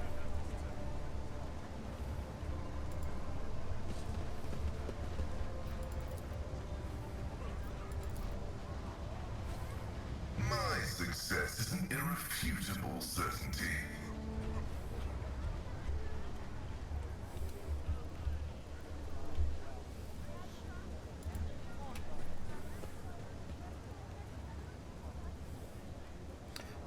Death dressed in black, walked the streets and sowed disease.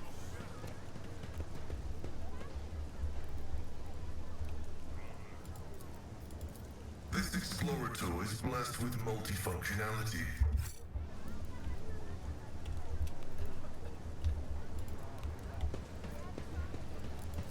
Hey, what's that?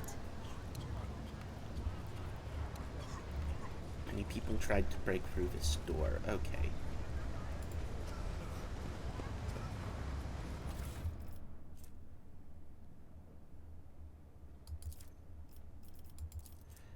The spin pamphlet exudes a faint caustic smell, likely that of fresh inscriber ink. Our being is steeped in degradation, and no longer can we imagine existing outside it. Are you capable of perceiving the depths to which this heinous miasma has taken root in our lives? Pompous aristocrats indulge in despicable reveries behind their tall palace walls, and planetary masters vie to possess the greatest luxuries, while you and your family choke on your corpse-starched slop after a grueling work shift. Millions of soldiers die in the dirt to combat xenoprofanity, while their commanders, their duties forgotten, squabble among themselves, seeing every death as nothing more than a stone in the monument of their own glory. Scholars pursue forbidden and mind-twisting knowledge. The righteous break their oaths and spread lies. Our beats thieve worse than any criminal would, and you are sullied by vicious degeneracy of which you are not even aware. This pernicious rot is all-pervading, for there is no one who has not succumbed to it. Does it frighten you to be in their midst, in our midst? Will you carry on living in this impious loathsomeness, hiding your gaze from the world and hiding the world from your gaze? Will you become like a mindless servitor, or will you honestly realize the sheer baseness and repulsiveness of creation? And then you will renounce your former life, and then you will accept your new self, and relinquish worldly affairs, and follow the road that was paved for us by Saint Drusus, warrior and conqueror of sectors uncharted, and leave behind the sacrilege-ridden world, and, as is our immortal emperor's will, join our sacred crusade to walk in the path that leads out of the murk of apostasy and irreverence, and into the darkness of the unknown and unfathomed. It is in this darkness where we will find the light of Canada. Interesting.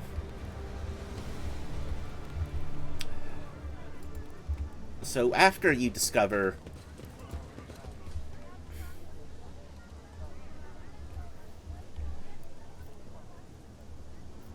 all this great stuff, what do you do then? Experience?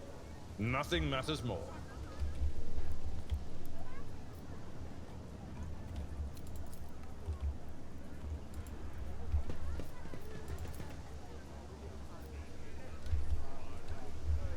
Eden's Lair.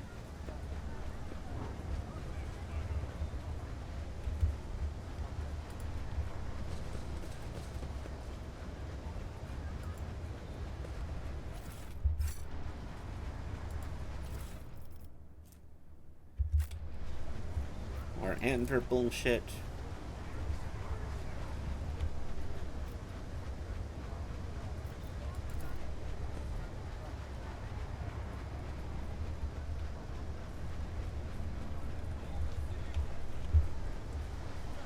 A new challenge for me. My warp sight reveals something.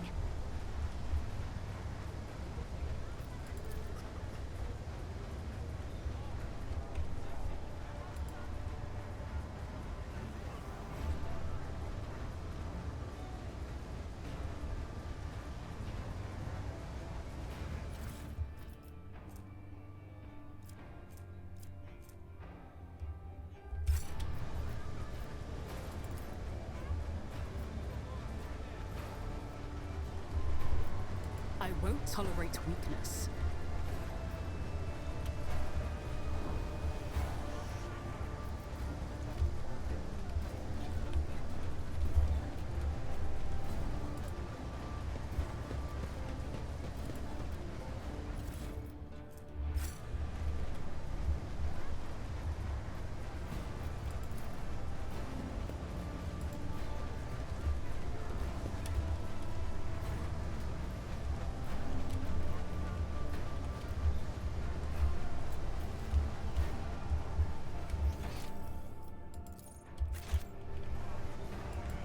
lay claim to the stars.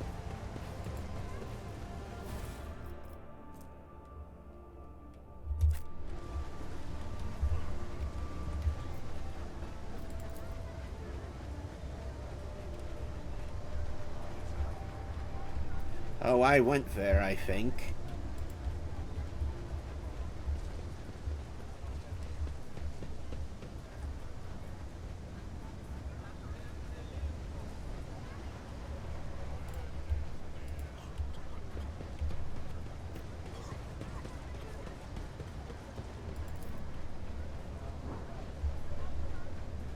It's about time.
I'm gonna go to the bathroom real quick.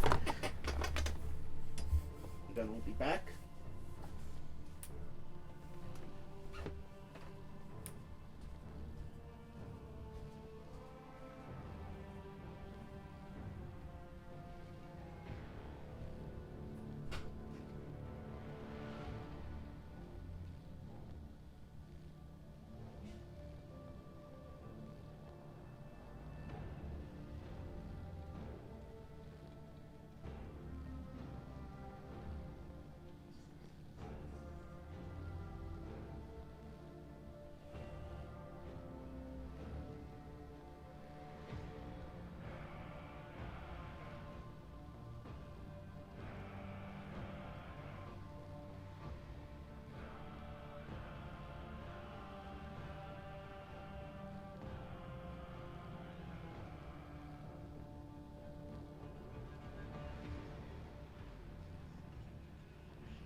Okay, I'm back.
Okay.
Course, over the course of his life, the reprobate had burdened his souls with many vile and egregious acts. His confessions were akin to a grand catechism listing humankind's imminent vices and enormities. It's all the more painful for him to realize that, of all the heinous acts he had committed, not one had been forgotten by the Emperor. Denz Ballardo was afraid of death, and that which would await him after. He hoped to atone for his misdeeds, yearned to convince, if not the Emperor, then himself at least, that he had been more than a conscious speck of malignant mold his entire life.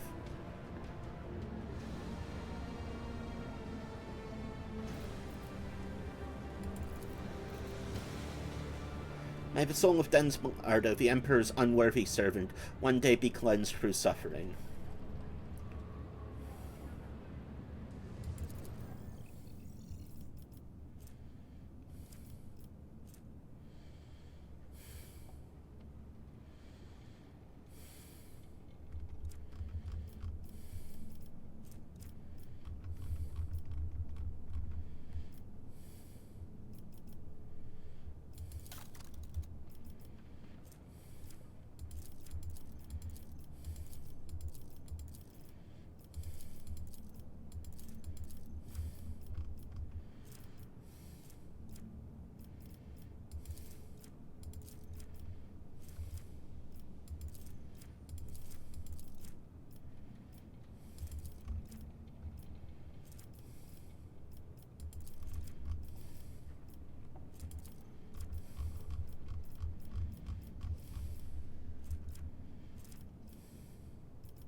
Follow my lead.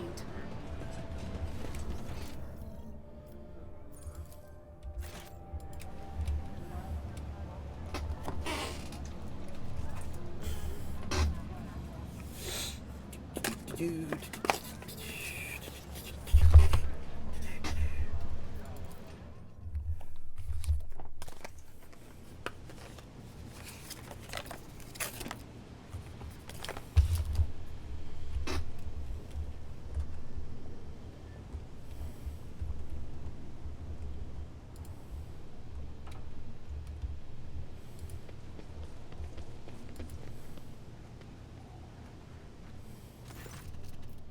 Your ladyship, first ships from Janus have arrived. The station is no longer facing famine or the predatory interest of the Chorda dynasty.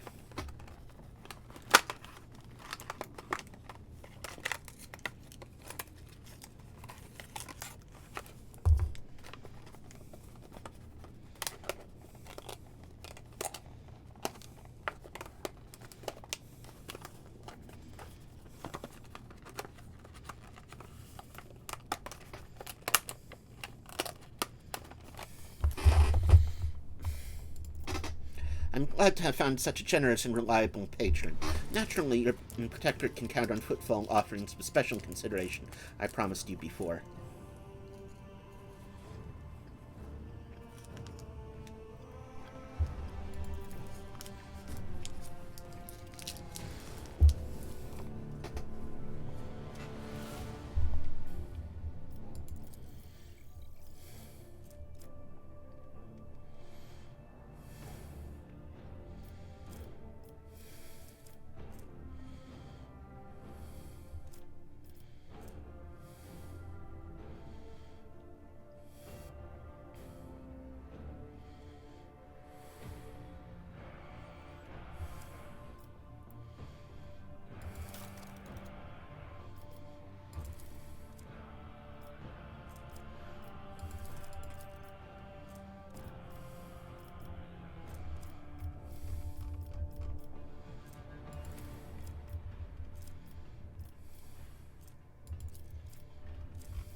Any challenge for me?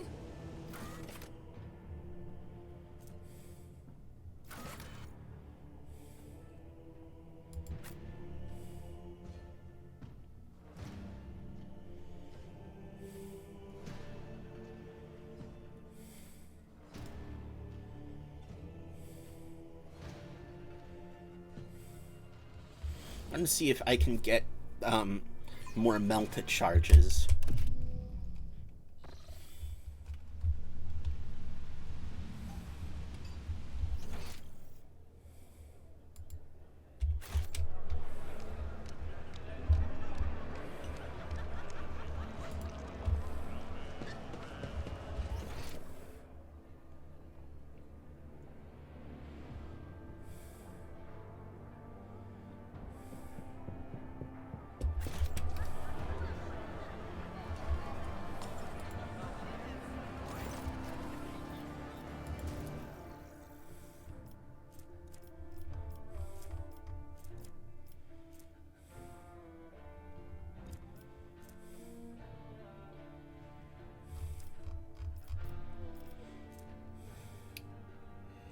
get up to 9? Really? Fucking really?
I won't tolerate weakness.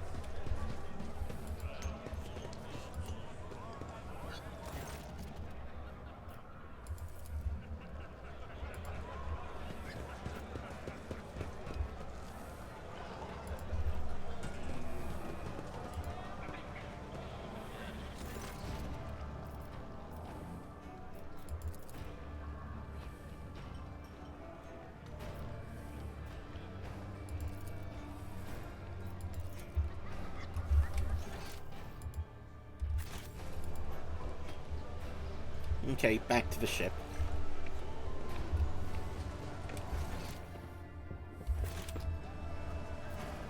I'll lay claim to the stars.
Oh, so this is just a straight up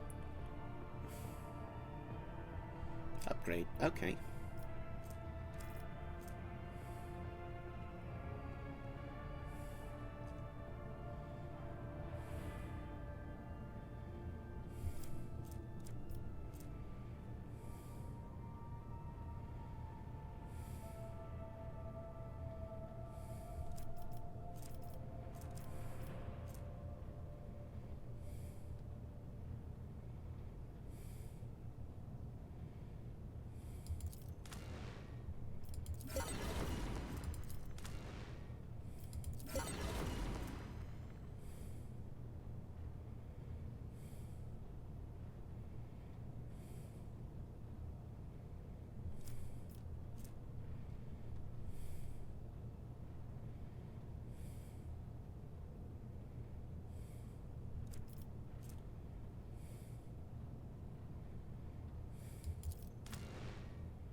Lord Captain, Ravewar on the line. The astropaths are going crazy in their little chamber. They are reporting severe warp disturbances along our intended route. Looks like the maw is completely impassable. I've seen this before, yes, and if you ask me, going in there is not a good idea for us or any other void ship.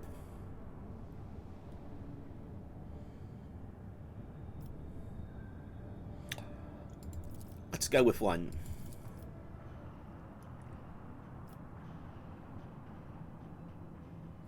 By the grace of the Emperor, I have been charged with chronicling the voyage that blessed my commander, Lord Captain Amelia, intends to undertake through the turbid and tractive warp known as the Maw. The thought of what lies ahead fills our souls with terror, but we all have faith in the light of the Emperor. May his protection be with us now. Lord Captain, we have locked onto the blessed light of the Astronomicon, and we are ready to make our first warp jump to the Hermitage. Once in the Void Station's orbit, we will carry out maintenance liturgies, and with luck, exchange information with other trade void ships there that are using the region as a rendezvous point. The second warp jump will be made to the witch-cursed world, a foul and lifeless planet, at which point we will assess the state of the vessel. A third warp jump is planned to Port Wander, where, the Protector willing, we will reach the vast expanse of the Imperium, and we will abide there in safety. Lord Captain, once again we draw your attention to the fact that the warp of the Maw is more turbulent than usual. The Definer's vigil portends death for us, and much worse besides. This is not our first decade perceiving in the void, and we have seen terrible storms, but none like this. We beseech you, please have mercy on us. If that be not your will, we stand ready to serve until the end.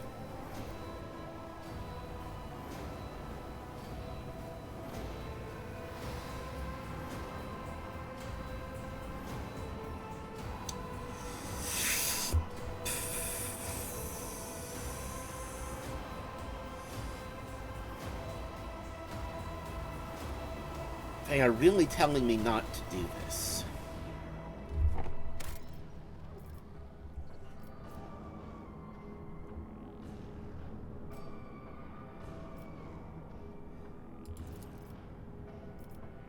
We made it to the Hermitage, an outcome made possible solely by the Emperor's mercy. The ship had been chewed up by the ravenous Immaterium, and madness has taken root across our decks and stalks among us, staring us in the eyes. The vessel is in orbit around the station, thronged by thousands of silent satellites, the jettisoned bodies of the dead.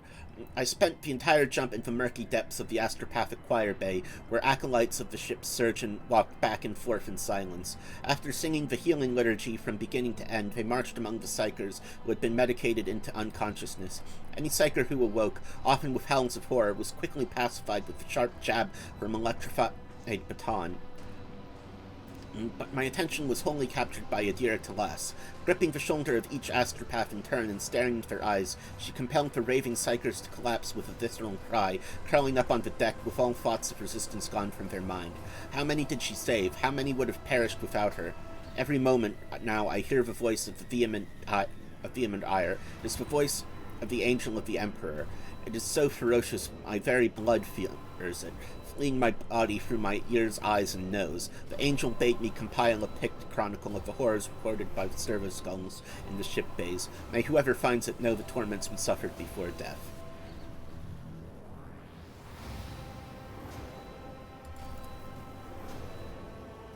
I saw the picked recordings made on various decks with my own eyes, and with horror and avid curiosity I relished each bloody detail, drinking in the stream of chaotic, incomprehensible scenes. Nameless dread blossomed in my soul.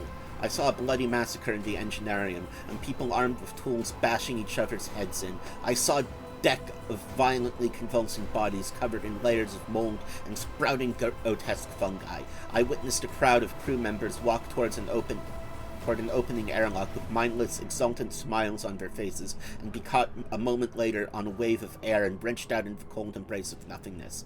In the fucking warp, oh my fucking god. With my own eyes I saw a gunner steadily hitting a large caliber shell with a wrench, and, inside a cogitator, I could make out the bloody remains of an Engineer, impossibly squeezed in among the tangled wires.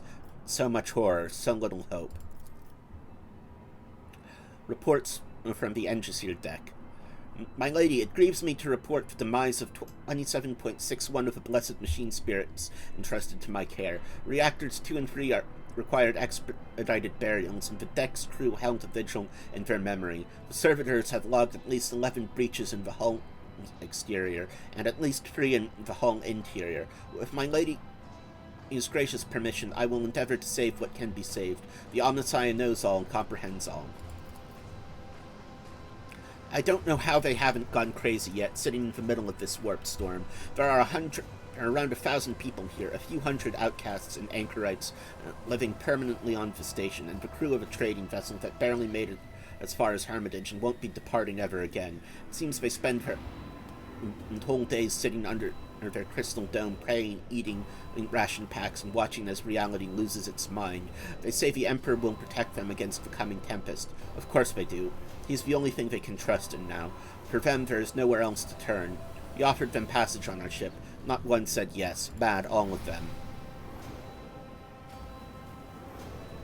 When the message came through the Voxnet, I struggled to hear it over or the whispering of the angel in my ears, my honorable lady gave the order to... We are at the witch-cursed world, the place where the Emperor's angel told me, his voice almost impossible to... That is what the Emperor's angel told me, his voice almost impossible to bear. It bade me record every drop of sorrow. My chronicle will spread his word through the warp, and so terror in all who come to know of our dire voyage. So speaks the angel, and my own thoughts are so muddled that all I can do now is submit and bear witness. As soon as the ship exited the warp, thousands of crew members, assembled into teams, launched into repairing the major areas of damage. The will of our fearless Lord Captain drove them, and in that moment I deeply envied her resolve.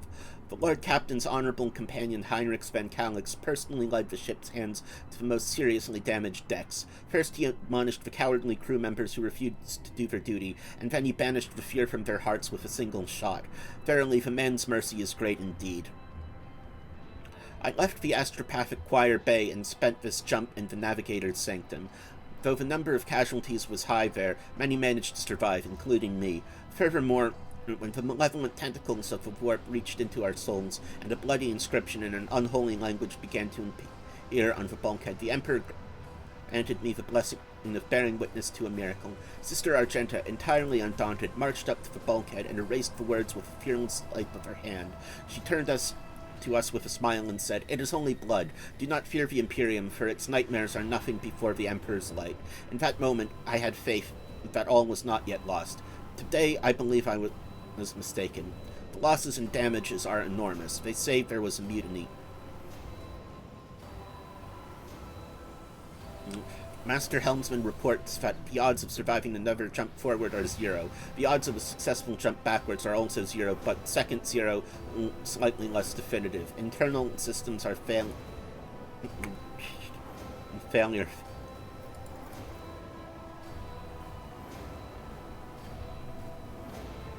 We must not make planetfall. I know what I saw, and no, we must not set down on that planet. It is not because the wind could tear the hull off the landing shuttle in the blink of an eye, or because the temperature on the surface fluctuates between red-hot plasma and absolute 0. No, it's because planets do not have faces, but this one did. A vast face of jagged plateaus, eyes of fiery tornadoes, and a mouth made from a crater half a continent across. And I saw that face smiling at me. It saw me. It saw all of us. We must not make planetfall. Emperor have mercy on us. Addendum. Engineer Avalier was executed 4 hours after submitting this report for fomenting panic among the crew.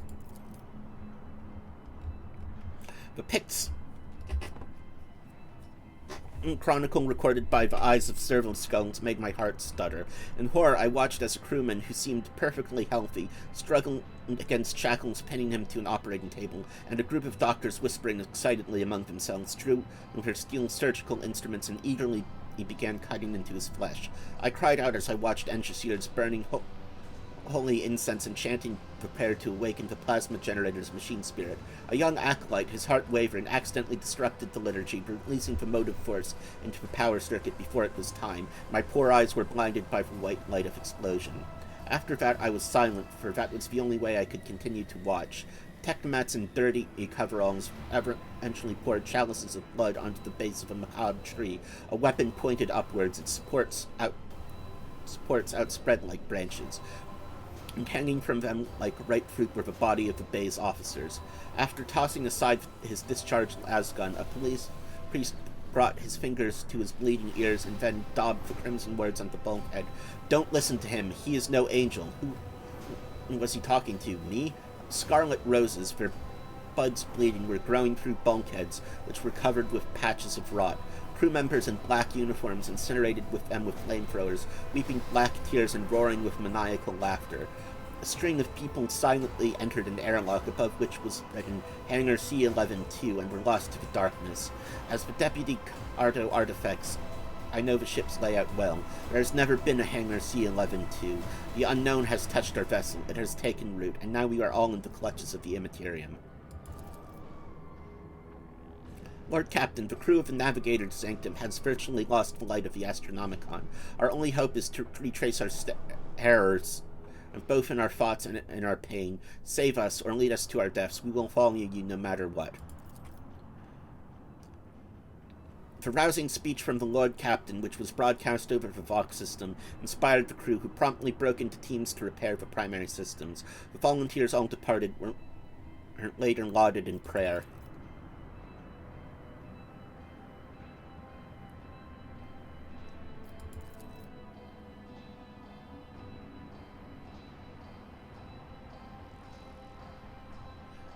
The senior officers from the decks gave a general report. According to our assessments, the ship's services, the chances of a favorable outcome of a jump to Port Wander were 0. On behalf of the crew, they declared, and serving under our glorious commander had been an honor, and if it was her will, they were ready to forge onwards and meet their deaths. Glory to host von Valancius and its valiant servants.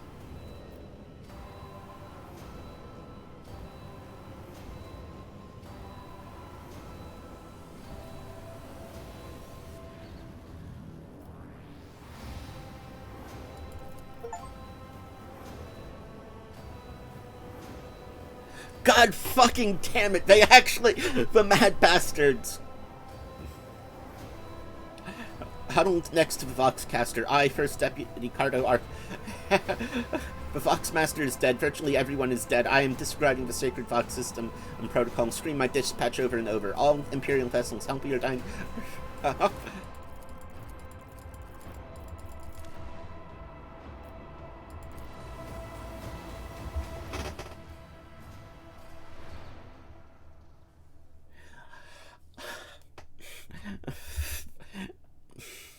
Okay, we can't leave.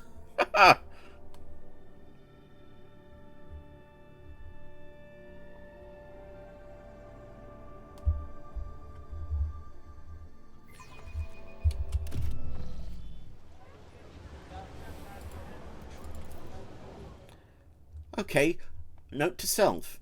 Don't go through... You can't go to the Imperium.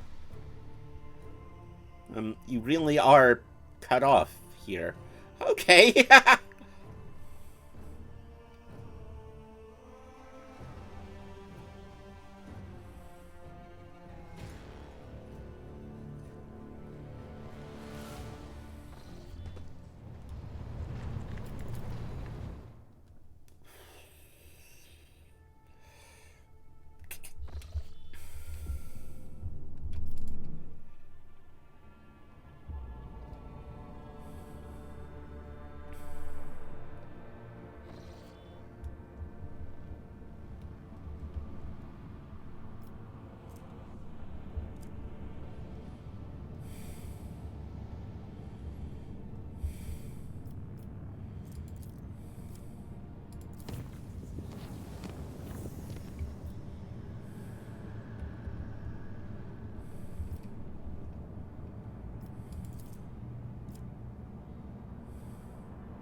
Victory awaits!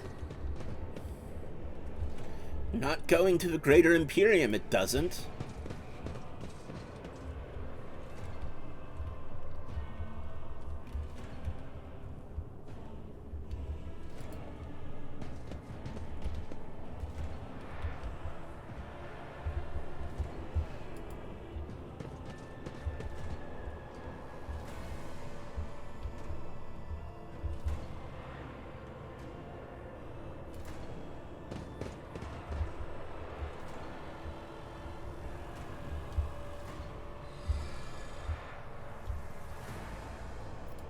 We shall prevail.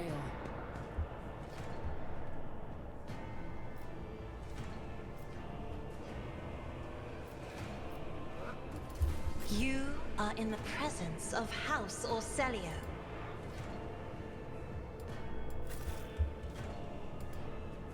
Take a knee and bow before me.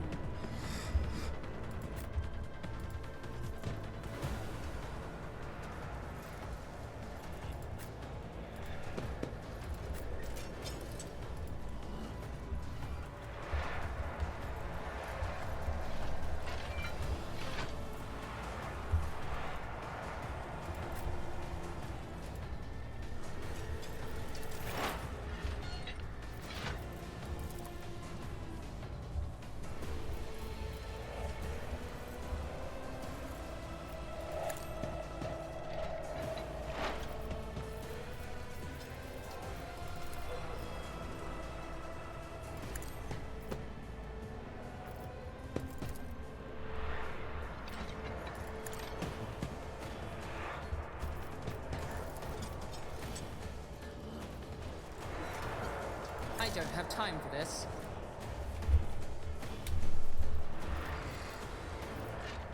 All too easy.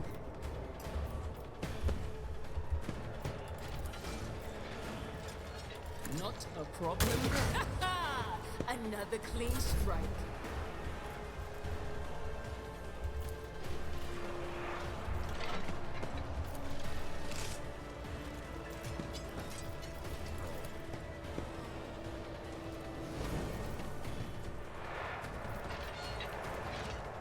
I'll do it.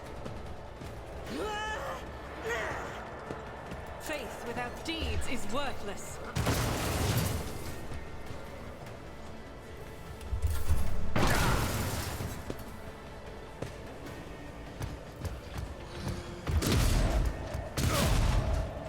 I've suffered worse.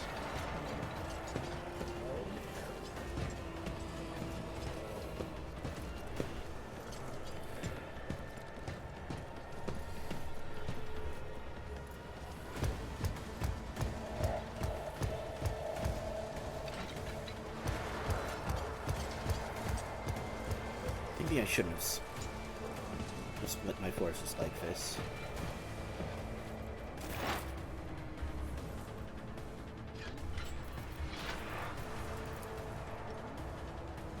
I'm not so sure. There is movement in the Empyrean.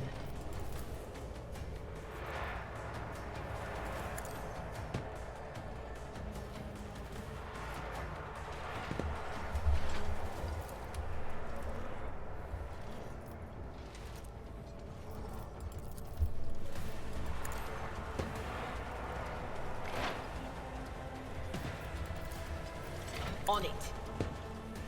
What an unfortunate turn of fate.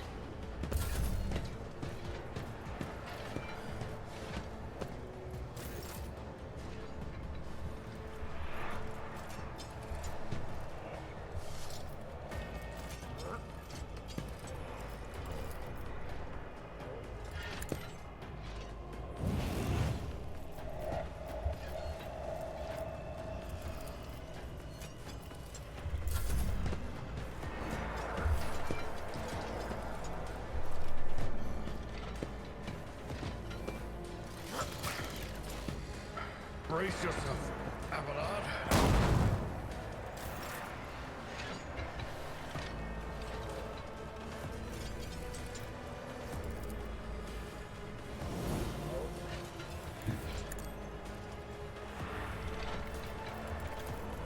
At your beck and call.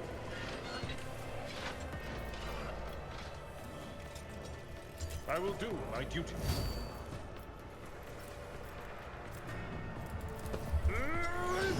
I'd rather not.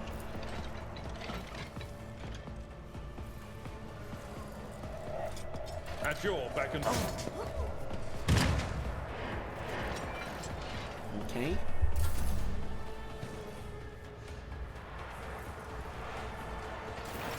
High momentum.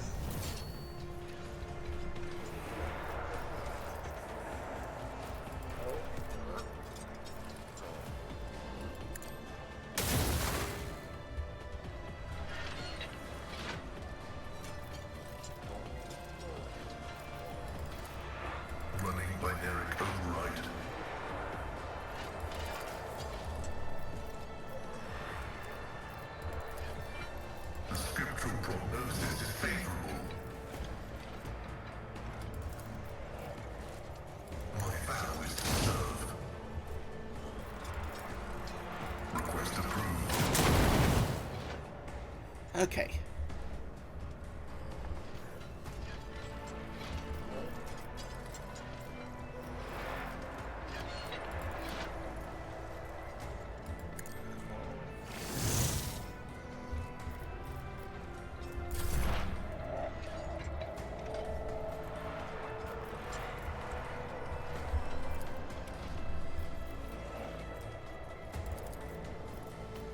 Nothing I can't do.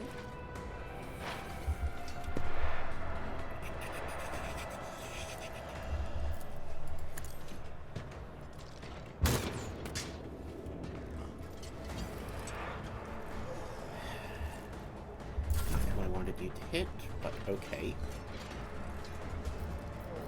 Power resides in the will of the righteous.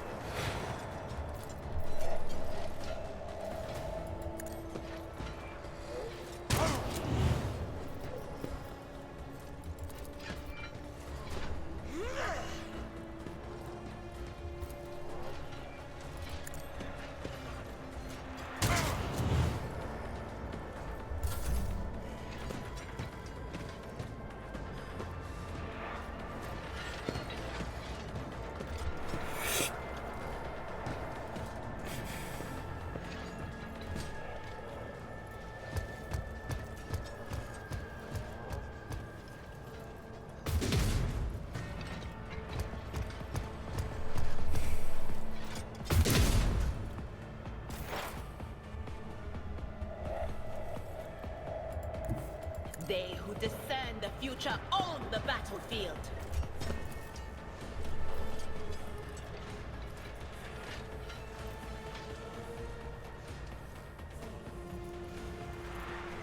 Anything else?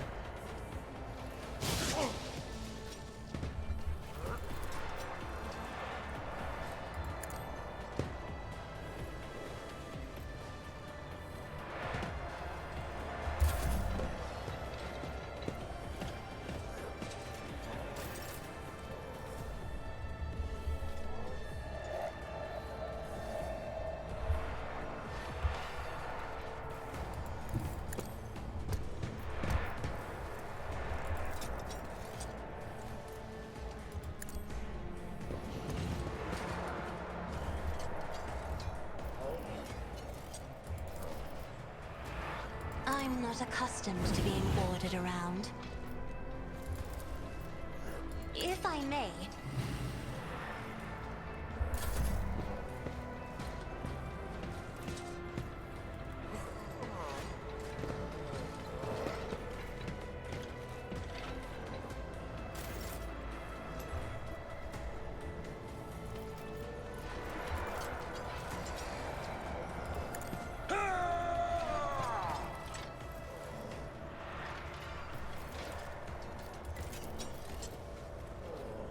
It will be done.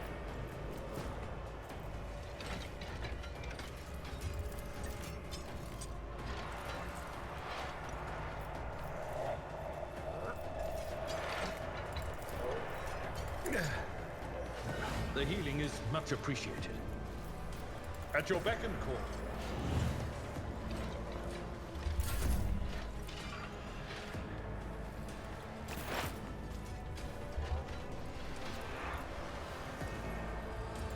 Activate calculated fury algorithm.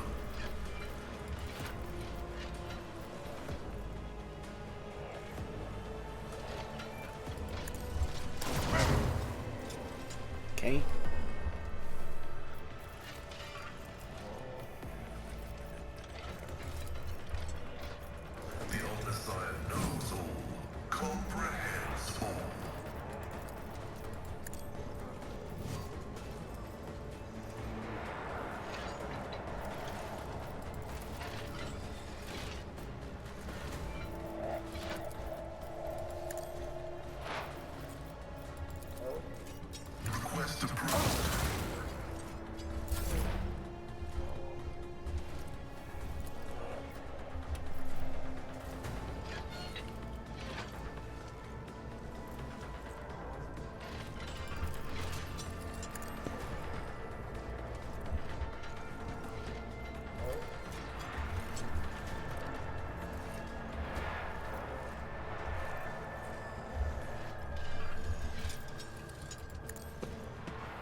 Emperor commands.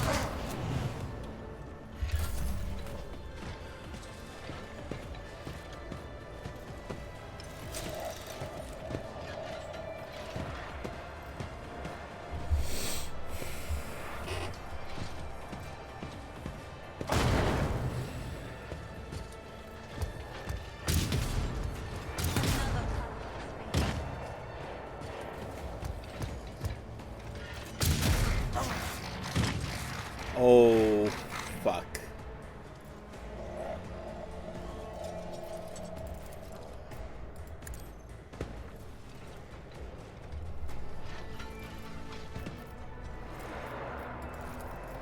But of course.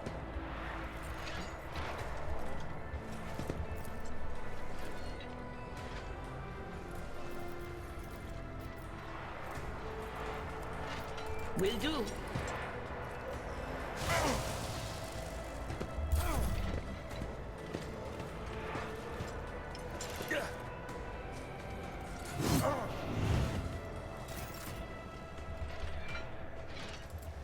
Battlefields are always drowned in scarlet.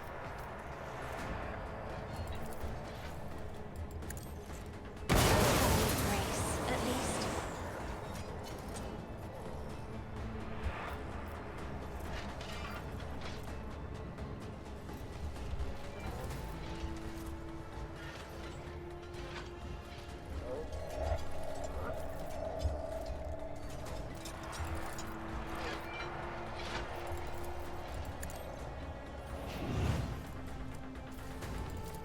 Me, if you insist, Lord Captain.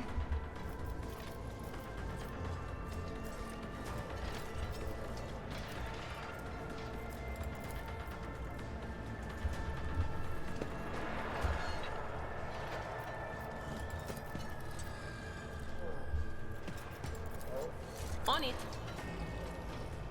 Farewell.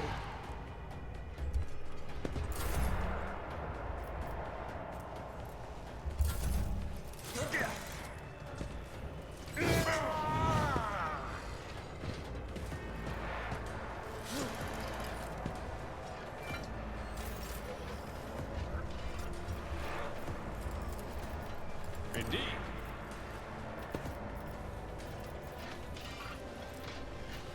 At your beck and call.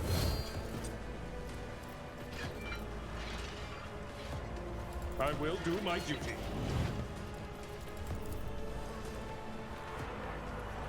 Victory is imminent.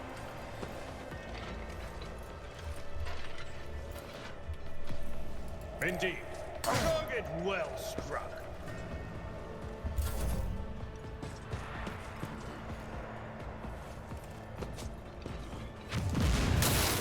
High momentum. Already done.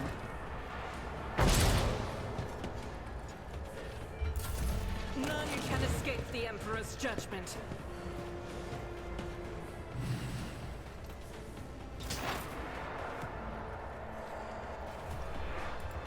What is this foreboding?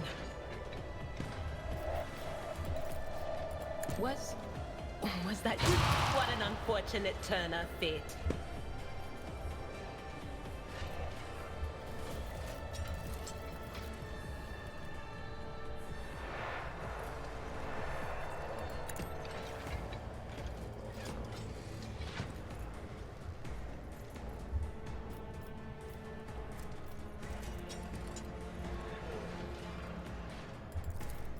Will do.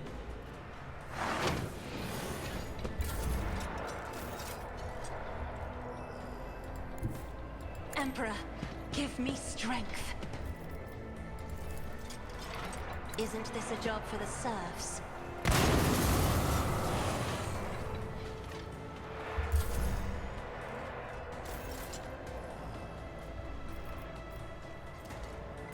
At your beck and call.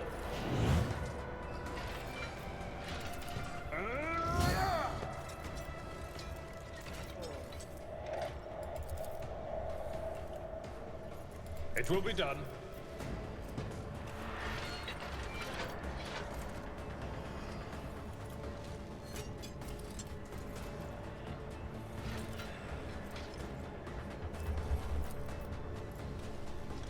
I will do my gray hair sure have.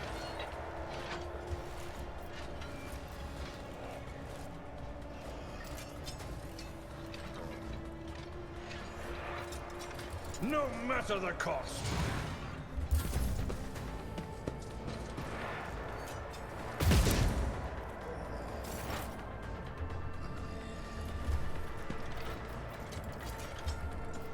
Nothing I can't do.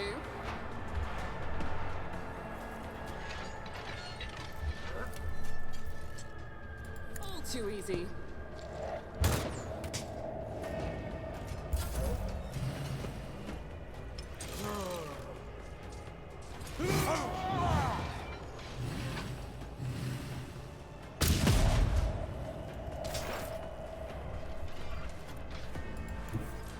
Cover me!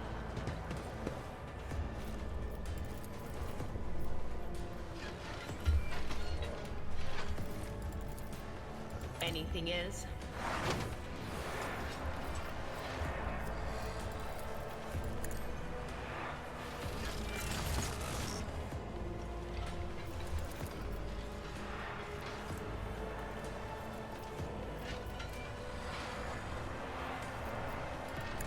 Be gone!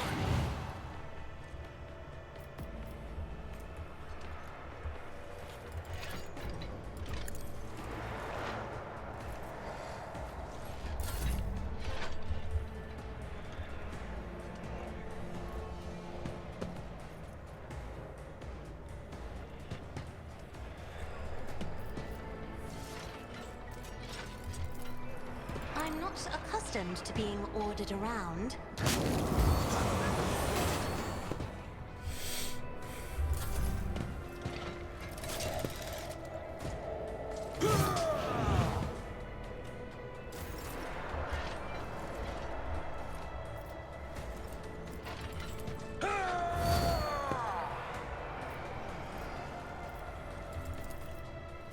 Indeed.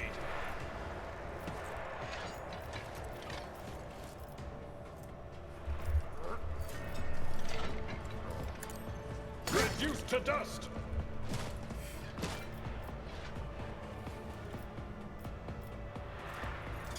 At your beck and call.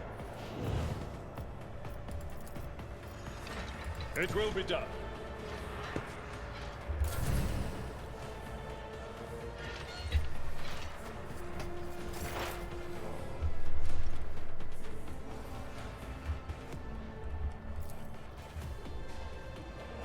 Nothing I can't do. I shoulda.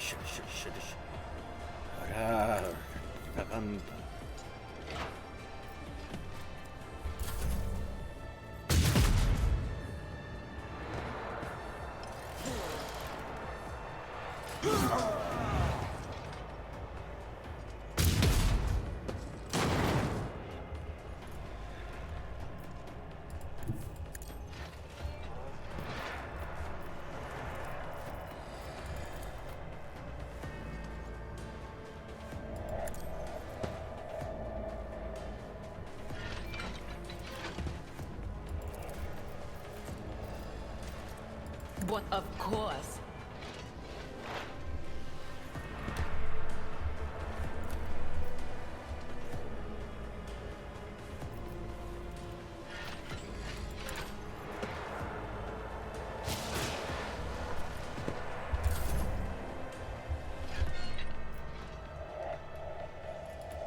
Step aside. The navigator is coming.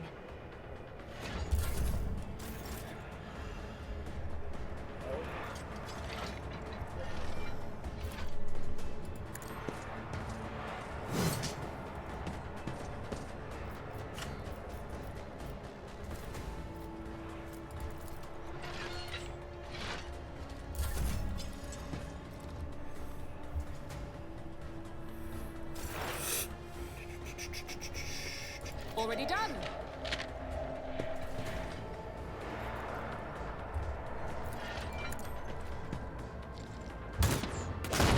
Value has been lost.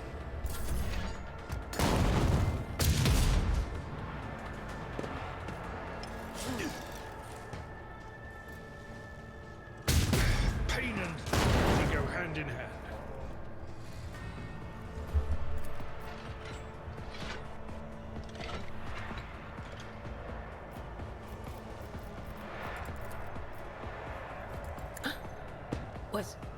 Was that you?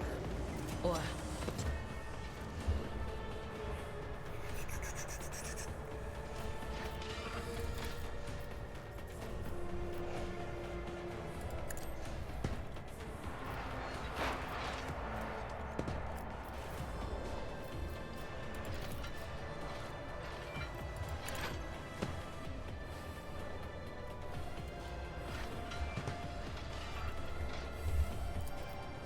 Anything else?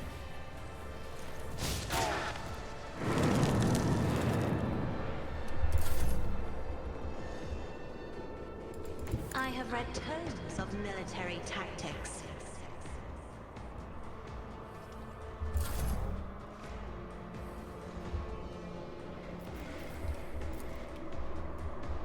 Victory is imminent.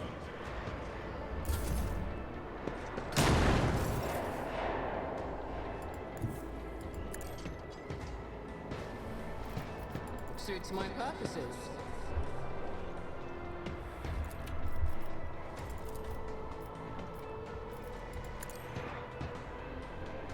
Okay, and now... Nothing I can't do. Opposing me was your biggest mistake. Haha! That's nothing worse.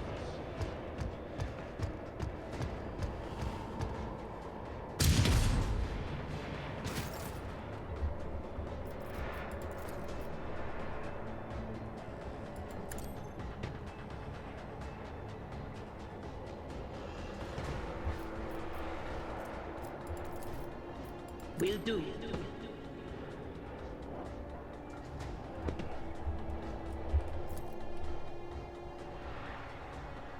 But of course. Farewell. I should have focused on the friggin' main dude, I think. On it. I think that would have gotten me much better results. Battlefields are always drowned in scarlet.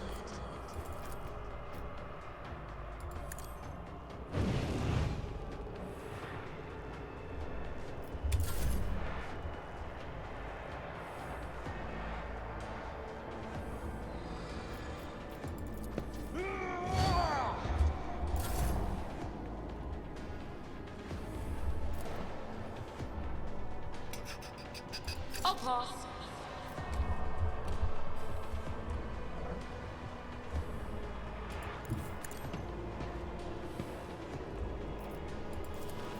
Suits my purposes.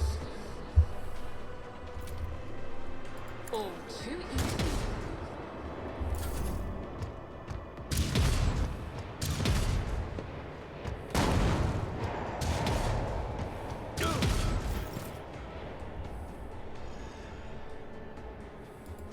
There is movement in the Imperium. Was that you? Or anything else? Be gone! I've suffered worse.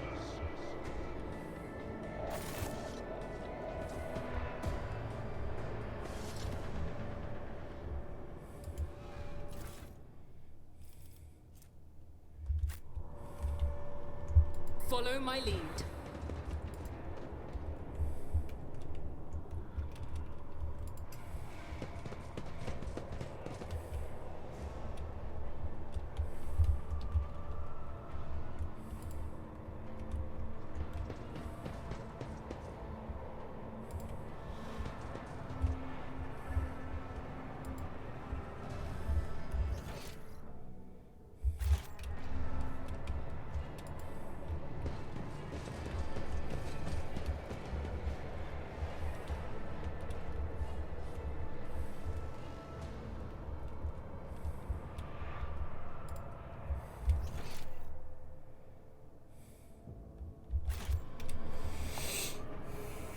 Okay, just that one battle, I see.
Let us purge your enemies, rogue trader.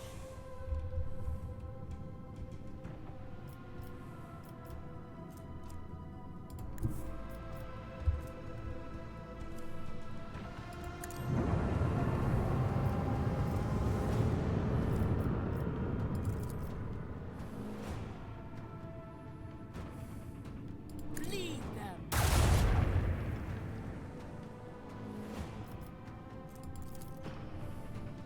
This one's going down.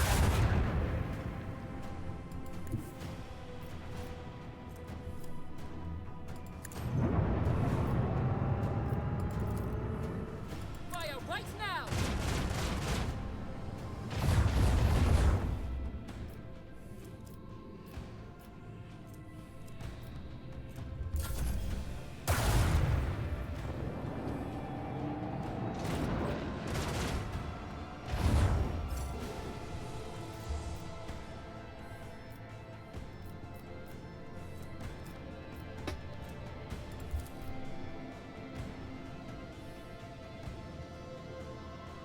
Fire the lance back!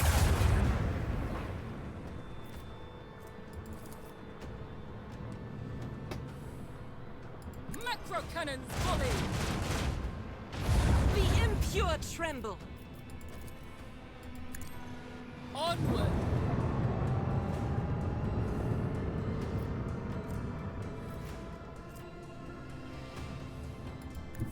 Set the course! Lead their hull strewn across the stars! I hear their dying pleas in the void.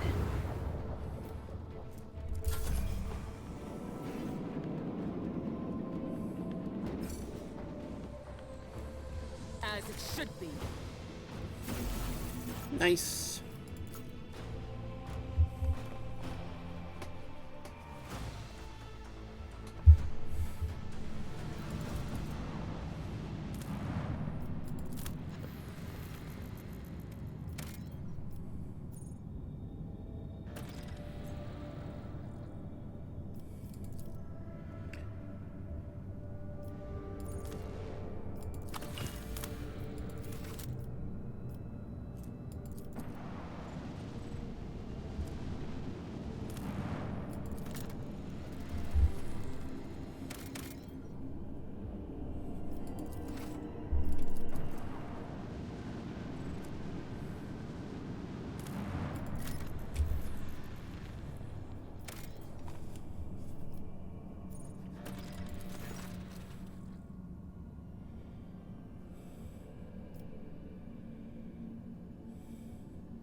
It appears that a large void ship recently dumped a huge load of junk and faulty parts from orbit.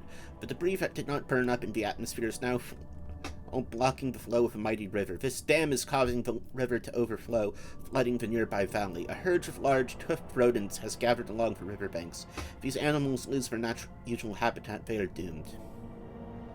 Let's be an environmentalist.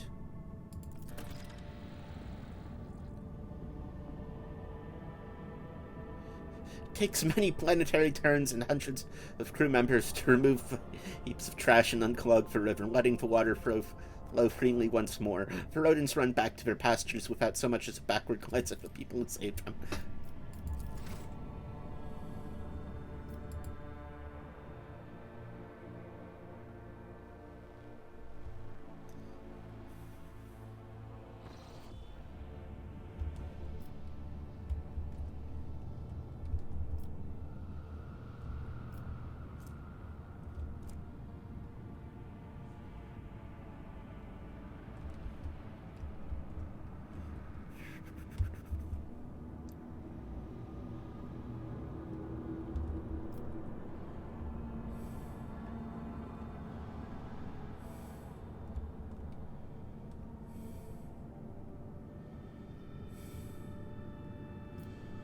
You know what? Fuck it. Let's go to the nameless star.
What the fuck?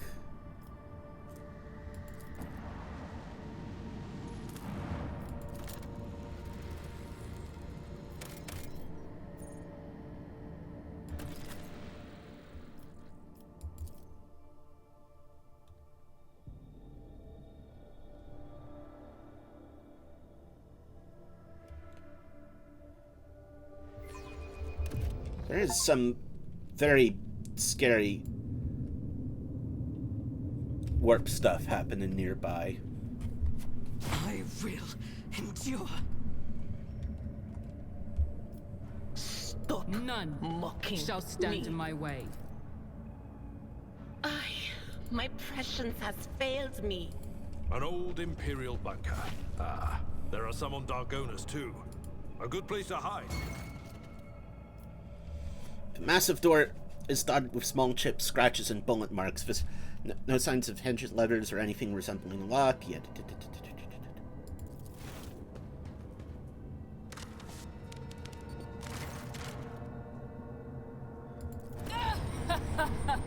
I'll live another day.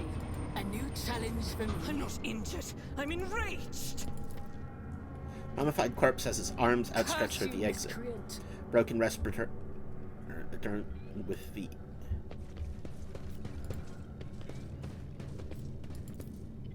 No!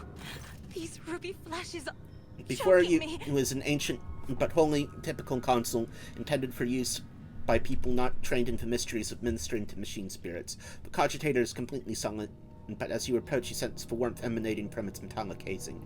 Telltale sign the machine is working. The spirit of this machine embodies resilience and indomitability. This den of decay and entropy still doesn't reign over this place.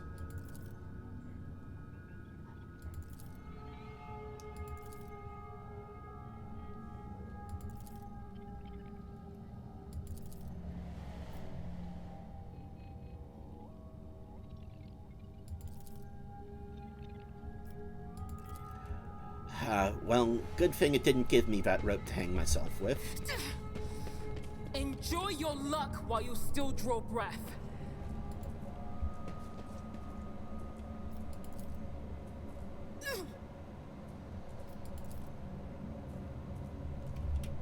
Oh, my ears are ringing.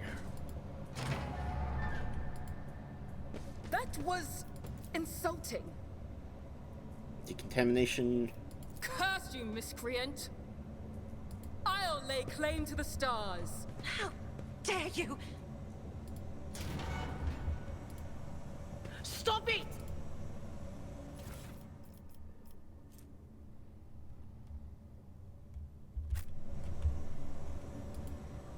Can I fall back now?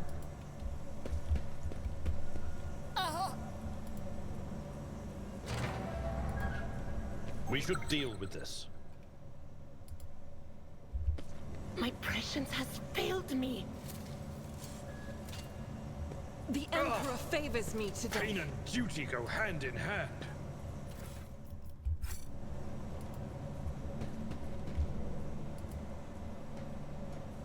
You don't frighten me.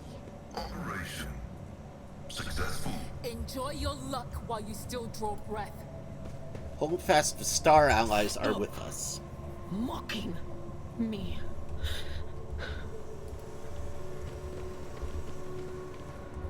It's about time. Emperor, deliver us! My success is an irrefutable certainty. Purge our world. I'm still new to the art of exploring.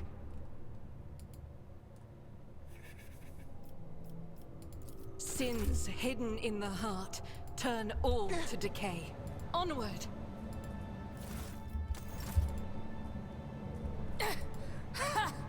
I'll live another day. Duty prevails.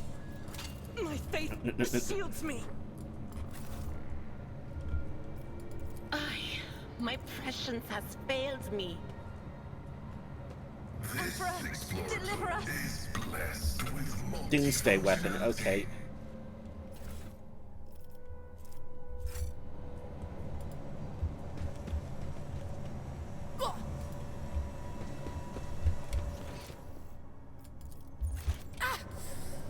That was insulting. No! These ruby flashes are choking me. Enjoy your luck while you still draw breath. Why did I not foresee this? You'll regret this. Can I fall back now? Stop it!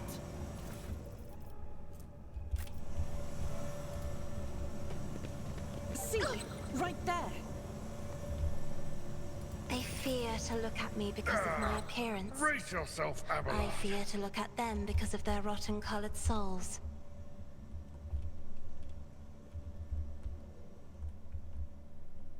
It is my destiny to traverse the unknown.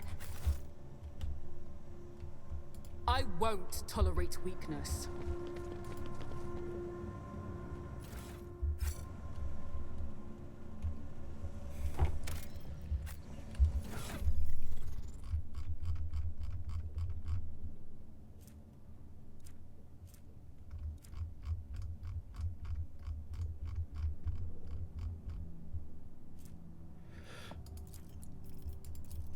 Unknown Officer's Diary. I'm tired. How long has it been since Doomsday? I think it was the 36th year when the heretical cholera wiped out half our people, including the old bookkeeper, Helgar.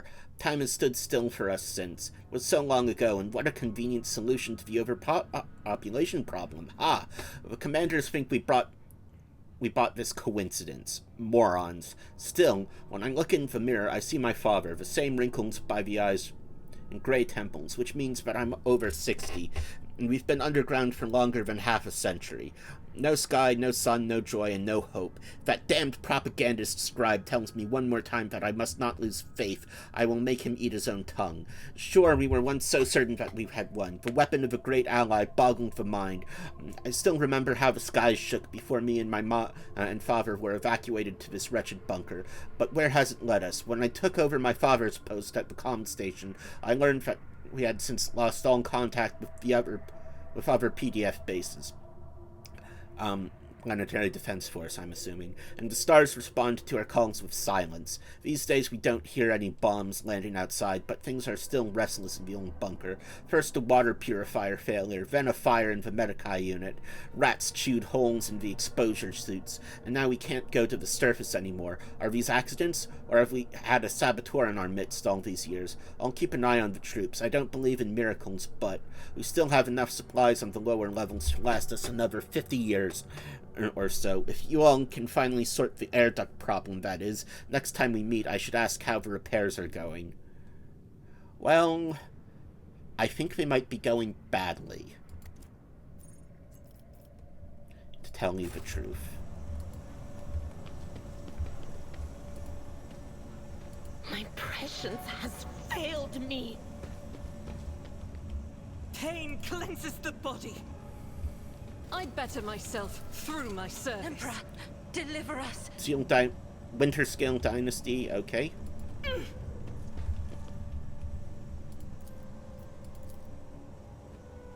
My knowledge has its limits. Oh, okay. How dare you? Follow my lead. Why did I not foresee this? Stop mocking me.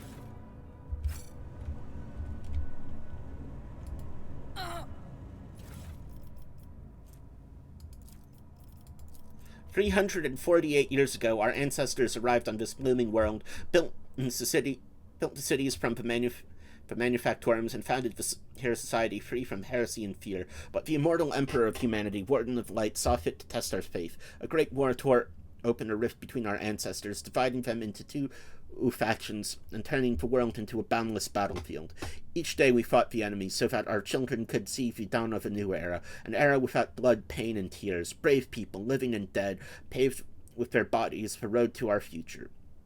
And one day, the skies answered our prayers. The great star allies descended from the darkness of the cosmos and bestowed upon our great army the doomsday weapon. And so we brought righteous anger upon our foes and ended the centuries-long war and welcomed the dawn of a new era. The universe will hardly notice our deed, but the God Emperor sees all. We, children of a great nation, must dedicate ourselves to this sacred mission, to survive and revivify our world as the most beautiful flowers are revivified from ashes. And hence do not despair, sons and daughters of the Imperium, for our star allies are behind us, and the God of humanity is with us. I know that help is coming, and soon the skies overhead will shine once more.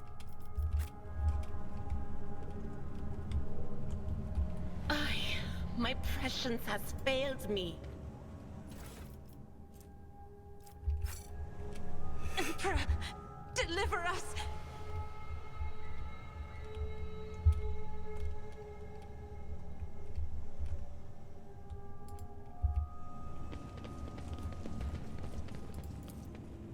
Curse you, miscreant! I failed. Oh.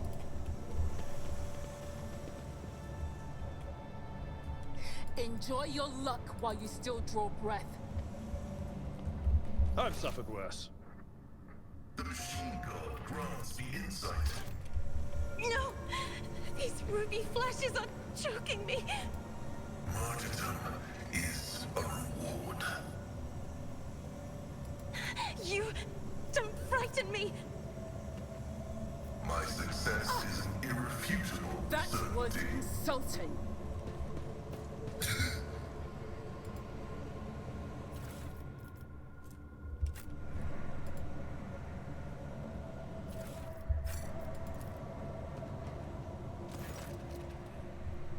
Quest status of the bunker's life support systems.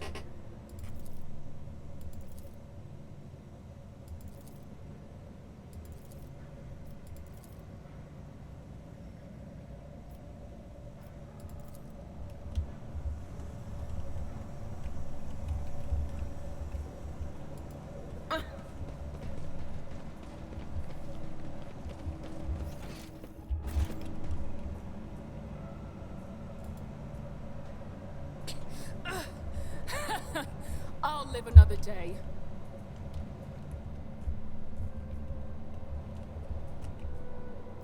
I'm not injured. I'm enraged. Help me, Lord Captain! It's nothing. I am at your service. Did I mention that my whispers tell me jokes? Jokes that, once said aloud, make your eyes bleed and blood curdle. Talk about black comedy. A new challenge for me. Can I fall back now? Stop it!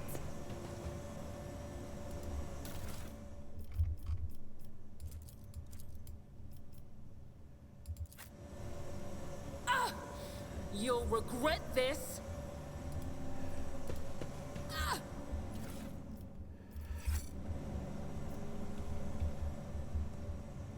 Pain and duty go hand in hand. How dare you? Damage is negligible.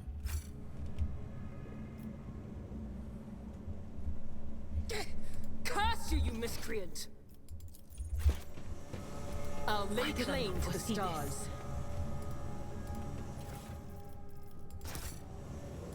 Emperor, deliver us.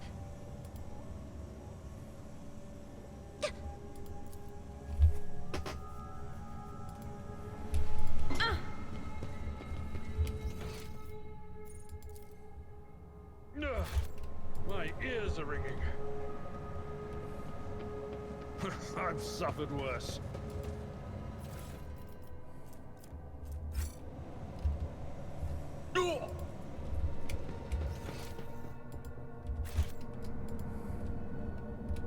I think it's time to leave. Salting. Pain cleanses the body.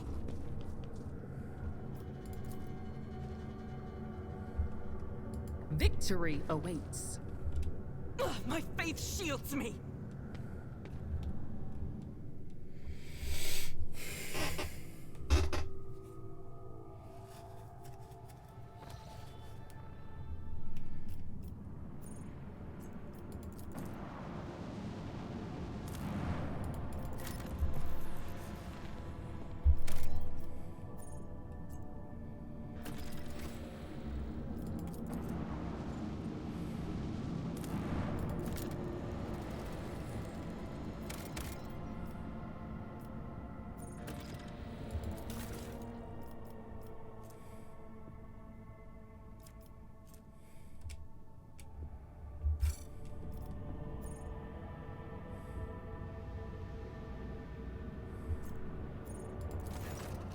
Sight before you has excited the officer corps, who are delighted to witness the truly majestic end of this planet through the huge windows on the bridge, one of the many nameless worlds throughout the expanse. An unknown reason caused the planet to break into several uneven parts, but its strong magnetic field is still preventing them from drifting into the cold abyss of space. The planet's hard inner core has remained almost untouched, as if thousands of explosions taking place under its shell of hard metals light up the world's heart from inside.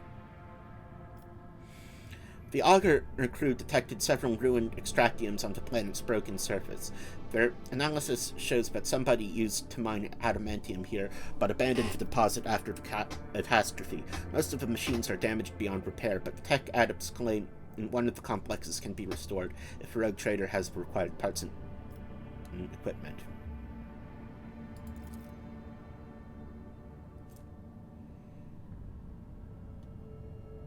A few dozen time bounds later, the Lord Captain is informed by the repair crew is suffering from unrelenting headaches, most likely caused by the oppressive magnetic field of the world.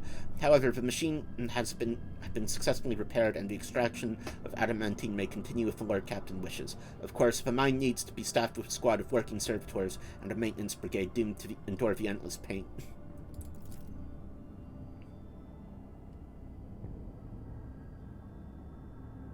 You leave a part of the crew to extract adamantine for the von Valancius protectorate.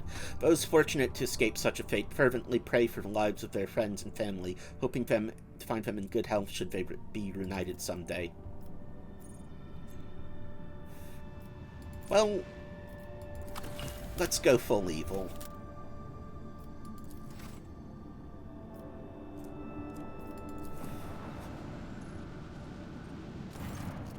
The rogue trader ship draws near the unidentified celestial body. The machine spirits on every deck from the captain's bridge to the cargo holds become frantic. The engines are refusing to cooperate, sending the void ship hurling towards the epicenter of the anomaly like an arrow toward a... Fuck. You wake after unsettled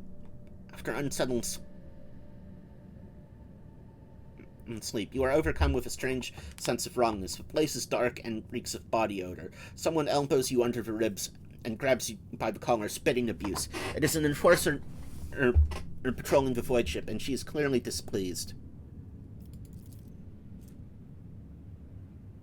The enforcer tosses you unceremoniously into a corner where similarly ragged people are scrubbing the deck. According to the sign on the bulkhead, this is Bay Faded 54. The lower decks. You have work to do. You need to get moving.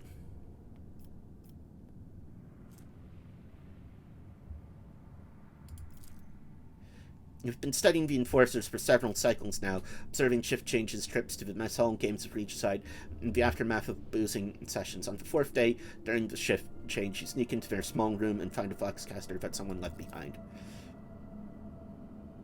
Upon hearing your voice, Foxmaster gives praise to the Emperor of Humanity. Victus explains that you were trapped in an anomaly that made people on the ship inexplicably trade places. A rescue squad was dispatched at once to search for the Lord Captain, but you beat them to it and contacted Victus yourself. You had to wait several more ship cycles for the escort squad to make its way from the uppermost desks to the very bottom. Informed about a high-ranking guest in their midst, the overseers of Bay Fade 54 tried to brighten your stay with passable food, a soft bed, and even warm water, a privilege not accorded to locals. Eventually, you see the familiar faces of the escort officers who have come to retrieve you. Showing disrespect to the Lord Captain is an unforgivable oversight, even if she appears in rags before her servants. You give the order, and a dozen servo skulls scatter across the compartment of the lower decks, carrying out your punitive verdict. And while you make your ascent to the void ship bridge, several hundred enforcers are driven into an empty compartment equipped with only a mechanical, thousand-headed gallows. One turn of the switch and they all... The Foxmaster gives praise of... I did not know that was going to happen. To the Emperor of Humanity as you make your entrance onto... I thought I was going to tell them, hey, treat people nicer, you idiots. As you make your entrance on the captain's bridge, Victus explains that you were trapped in an anomaly made the people on the ship inexplicably trade places. A rescue. All's well that's end well. The Lord Captain is at the helm again, continuing her journey with Koronus Expanse. Long live Amelia on Valancius. That was not what I was expecting.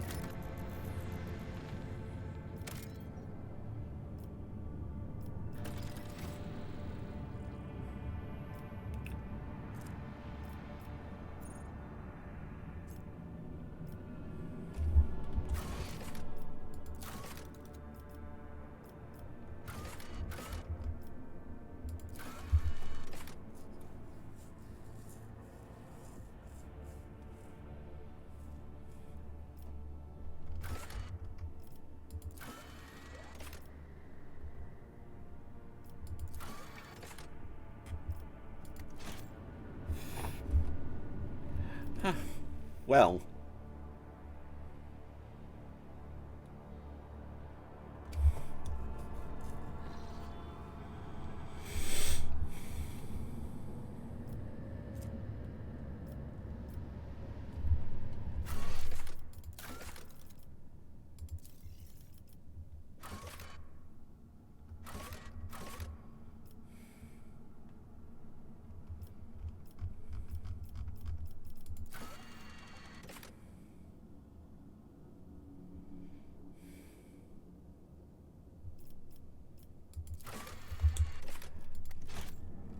Okay.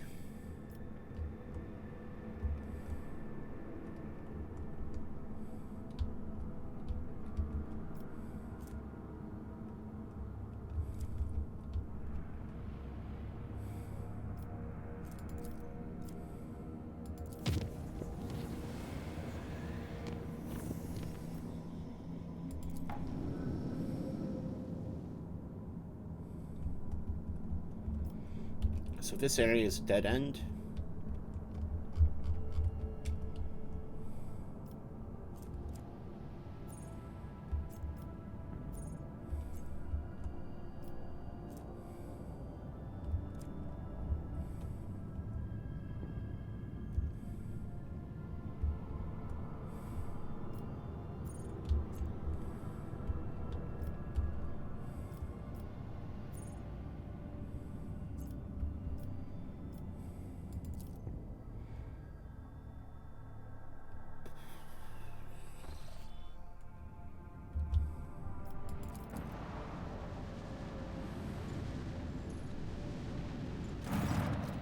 Lord Captain, there is evidence of a recent scuffle straight ahead of us. Throne take me. This is not a frigate. This is just a gutted piece of metal. The helmsman falls silent for a moment. Blimey, the culprits are here too. It is the Eldari freaks. I recognize their shiny asses even from this distance. Except the Xenos are acting suspiciously. They are hovering in place and not even trying to run. Should we approach or open fire from a distance? Call off your people, Elentok. Something is wrong. The children of the Assyrian are dismayed, but doing something like this to a Monkai vessel. No, we are not animals. I appeal to your prudence and do not, and the promise you made, do not destroy my kin for the deeds they did not commit. Lord Captain, we have received a report from the Augur crew. The situation is unusual. The Xenos ship displays no biological or energetical signatures, even though they appear to be intact. According to the scanners, there's nobody on board. However, survivors are believed to be hiding in one of the compartments of damaged vessels of the Imperium. We've also spotted some drifting plating remains that belong to a third unidentified vessel.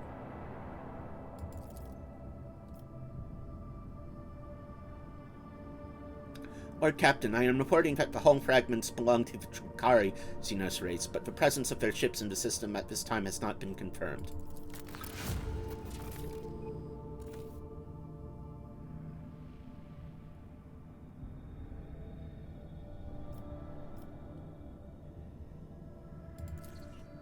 After several hours of tedious waiting, Vigdis gets back on the air. Lord Captain, the scouts confirm our earlier report. The Xeno ship is intact. Many of our valuable artifacts have been found inside, but neither Eldari nor their bodies were discovered. We are late again, Elentark. We'll be done. Lord Captain, the scouts managed to rescue several emaciated officers from the wrecked ship. Despite their wounds, they were able to tell us what happened. During a patrol, the frigate discovered an Eldari ship crossing the system and decided to immediately attack the enemies of humanity. The Xenos vessel proved too fast and skittish, but at one point its engines failed, giving the frigate a chance to attack. When the guns were aimed, several Drukari ships suddenly pounced from the darkness. At first, they attacked from a distance, but soon boarded the frigate and wreaked a bloody massacre on the decks. It is only by sheer miracle that the surviving officers managed to escape, locking themselves up in a hidden technical compartment the Xenos had no use for. The survivors claim that the Xenos conspired and deliberately led the ship into a trap where it met its doom. The Xenos joined forces to eliminate a vessel of the Imperium? An alliance between the Eldari and the Drukari is an unusual sight, and yet such an outcome is hardly surprising. Why, Master Interrogator, I was thinking the exact same thing. At last you and I can finally agree on something. How blind the monkey to devices of their own kind. Humans attack a ship of the children of Assyrian sailing peacefully by, but it is my people who are to blame? No, my kind would not willingly take part in a massacre orchestrated by the Dark Ones and then abandon their ship. Something else happened here, something I am afraid to even consider. A moment, as you command, your Lord Captain.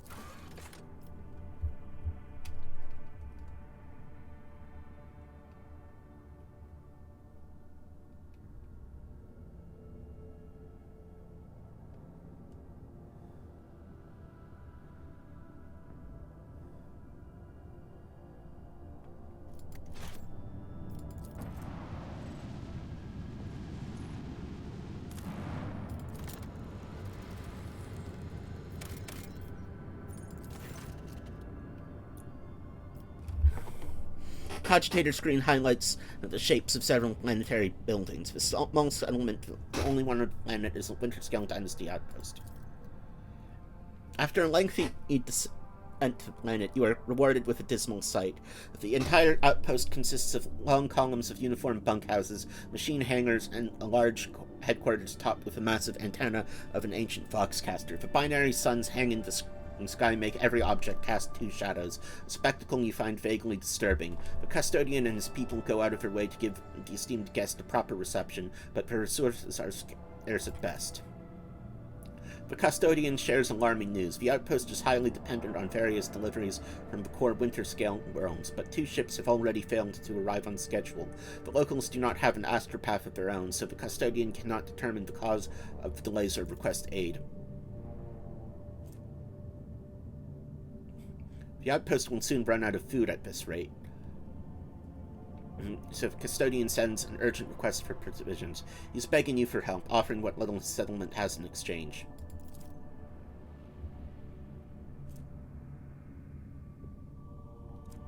Custodian showers you with gratitude and hurries to send gifts in return. The formerly grim and worried faces of his men light up in relief.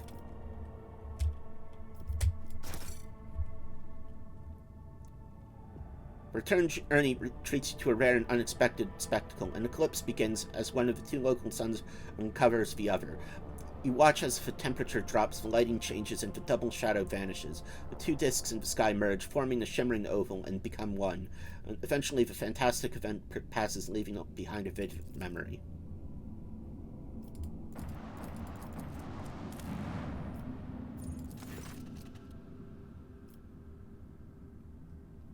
Winterscale Dynasty hails Amelia von Valancius and thanks her for the help. The locals are indebted to her. Glory to the rogue trader.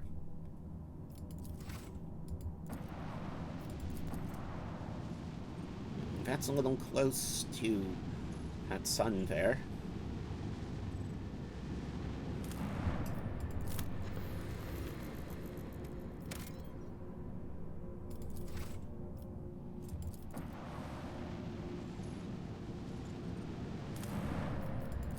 Gas giant. Oh. The crew were treated to a truly impressive sight.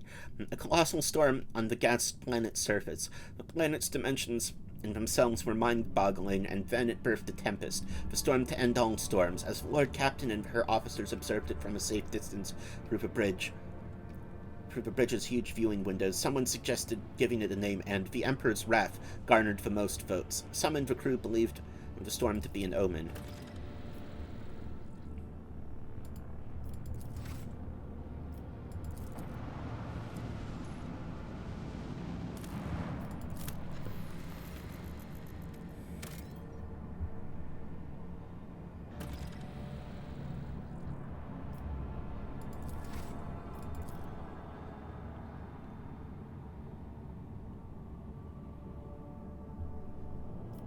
Oh, this world is bad, apparently.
done.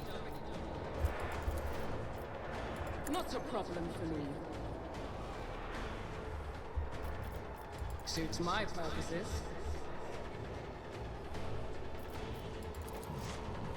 All too easy.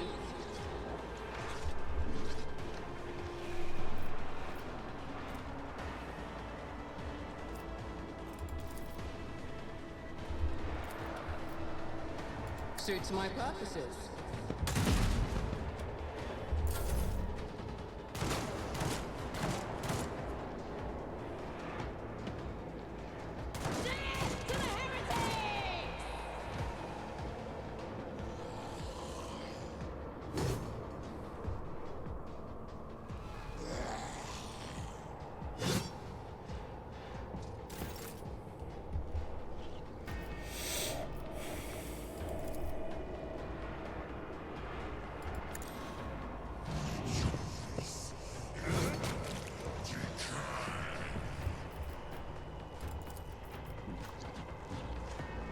Warp curse on the plague bearer.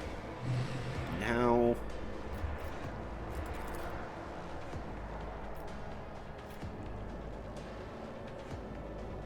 If I may, navigator must.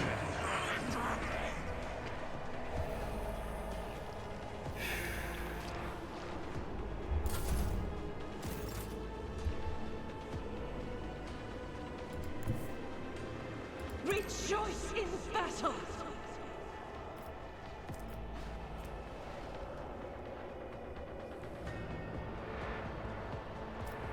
I am his will made manifest. Haha! Oh. More of them.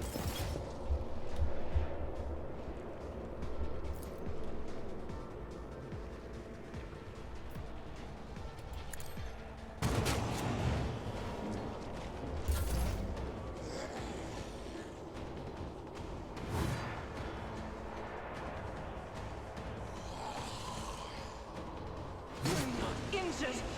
I'm enraged! Follow my lead.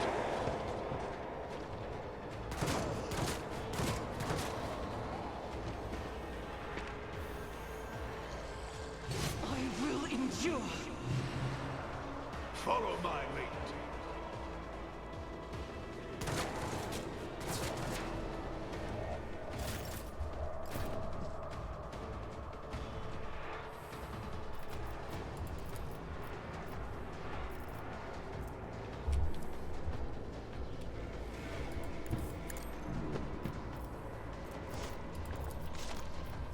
But of course.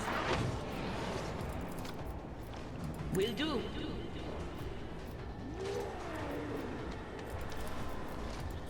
Farewell.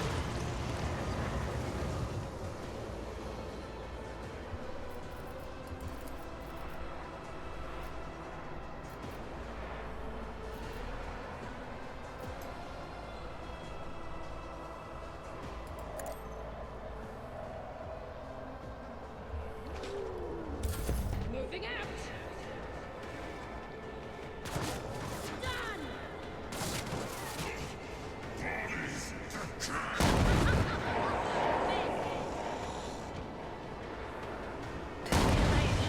Fall back now.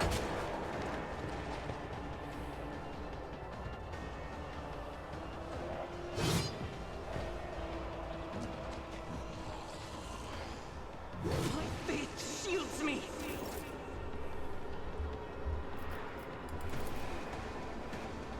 Running binary. Fucking more of them? God damn.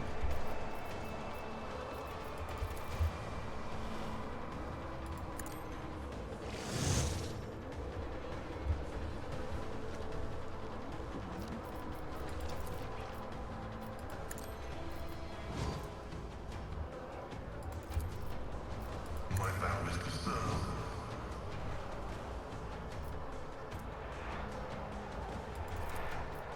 Request approved.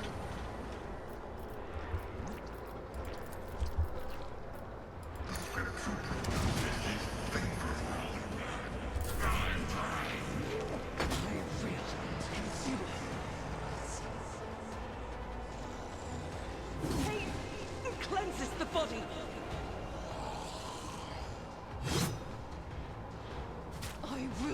endure.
Not a problem for me.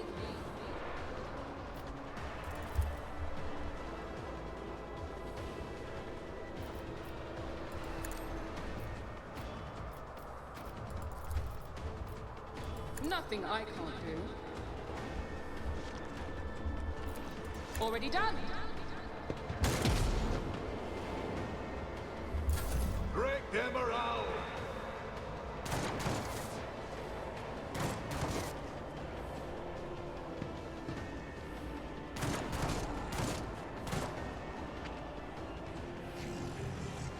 The ashes, I will rise. Emperor, give me strength.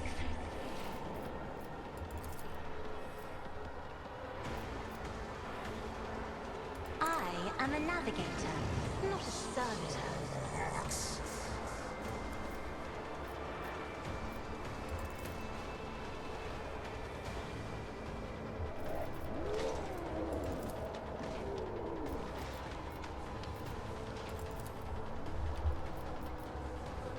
Isn't this a job for the serfs?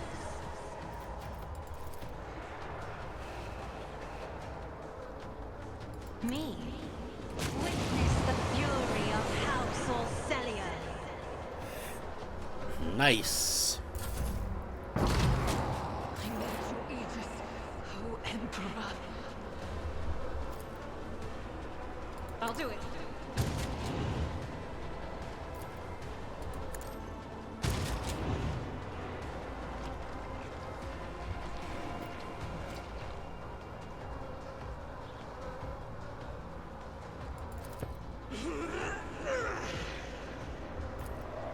Doubt is for the weak.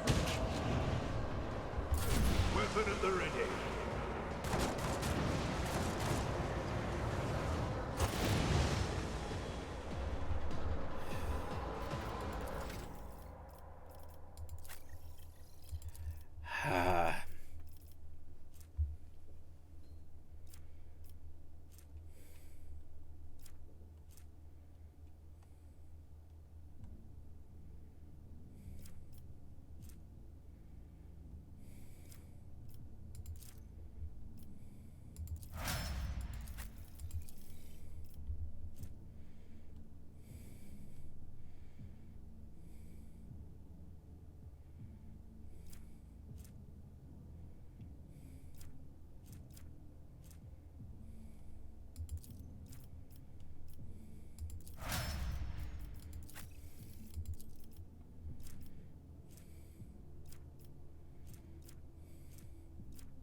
Oh, that's interesting.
Lord Captain and her crew have lost track of how much time they have spent on the warp jump. The vessel itself, the groaning of the bulkheads, the Voxmaster's reports, all happened so many times before and would happen yet again. No matter what occurred, the officers could not shake the feeling that they were running in circles, as if the voyage across the Sea of Souls would be eternal. Routine actions blended into grey nothing and filled the crew's hearts with anguish.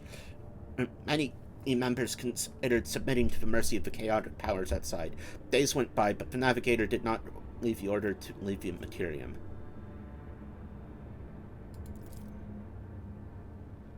The Lord Captain's insight pierced through the mind-numbing haze. It appeared that the ship's astropath and the navigator had been sounding the alarm, but their message had been ignored. Their vessel, their combined efforts finally broke the time loop and released the vessel from the Imperium's embrace. The warp never tires of its cruel mockery.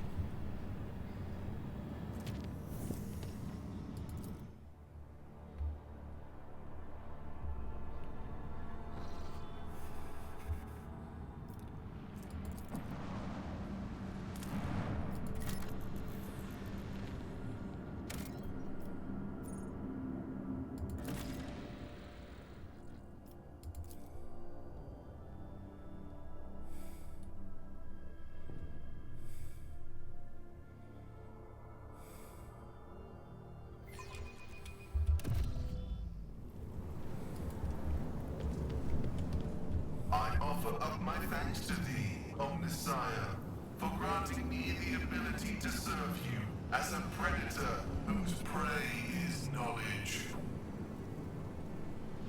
Predators? You can hear the growling too.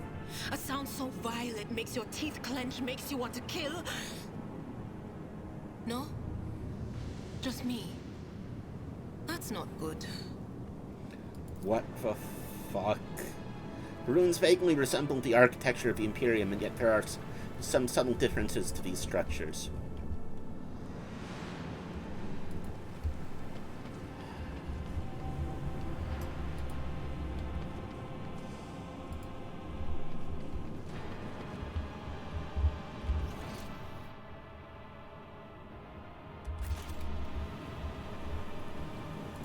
None shall stand in my way.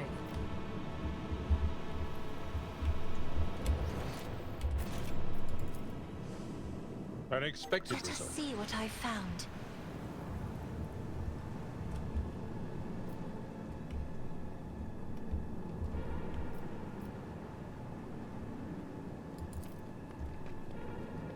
Something of interest.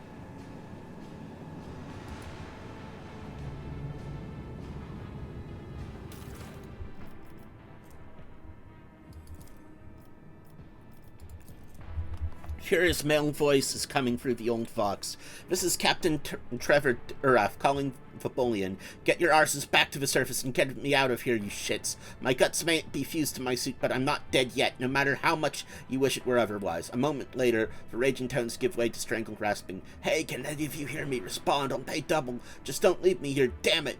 This is going so well. We even figured out how to open the first sphere thanks to the pattern on the floor. Yeah, who knew there'd be so much trouble with the second one? I didn't. They didn't either, cowards. The moment that beam was directed back, it was already lying with my guts turned inside out, and they were running off with my goods. Oh, Emperor, you whore son. And why do you leave me like that? I'm scared. Oh, yes, no, I don't want to die not alone. Aren't you supposed to watch over all your children? Quiet, you lot, shut it already. I can't even hear myself. Recording is silent for a few moments. All you can hear is the sound of someone pounding on the shell of the void suit with a recording device. I'm cold. I wonder if I'll die from the lack of oxygen, or will my organs give out earlier. The damned God and the damned Imperium. In the end, you will all serve the true masters. The human speech is gradually deteriorates into an indecipherable mixture of howling and clicking sounds.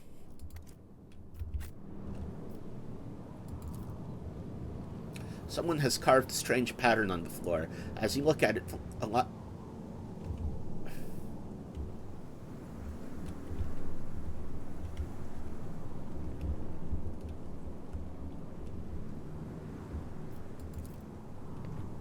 Stop mocking me.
just a minor setback.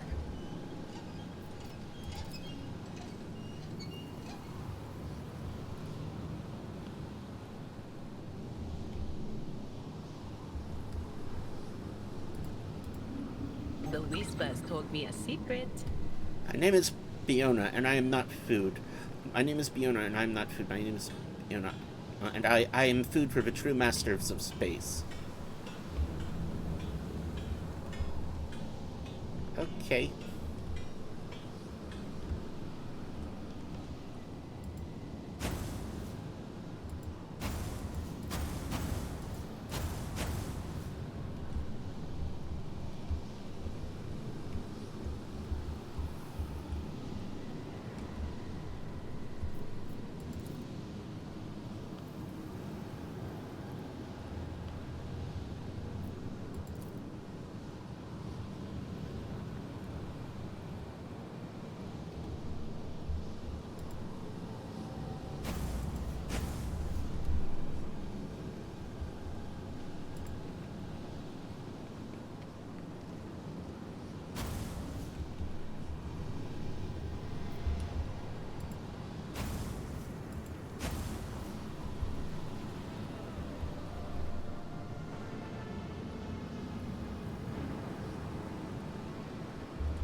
I've suffered worse.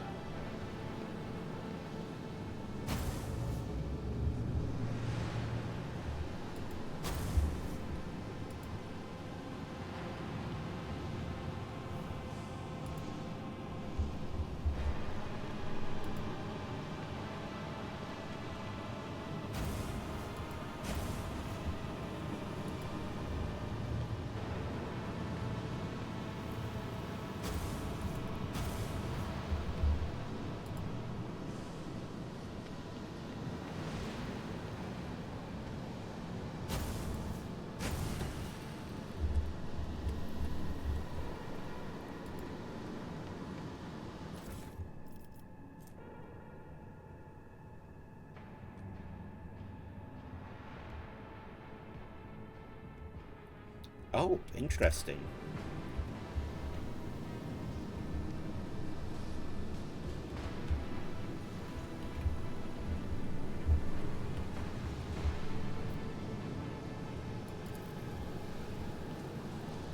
Nothing's impossible for this old officer.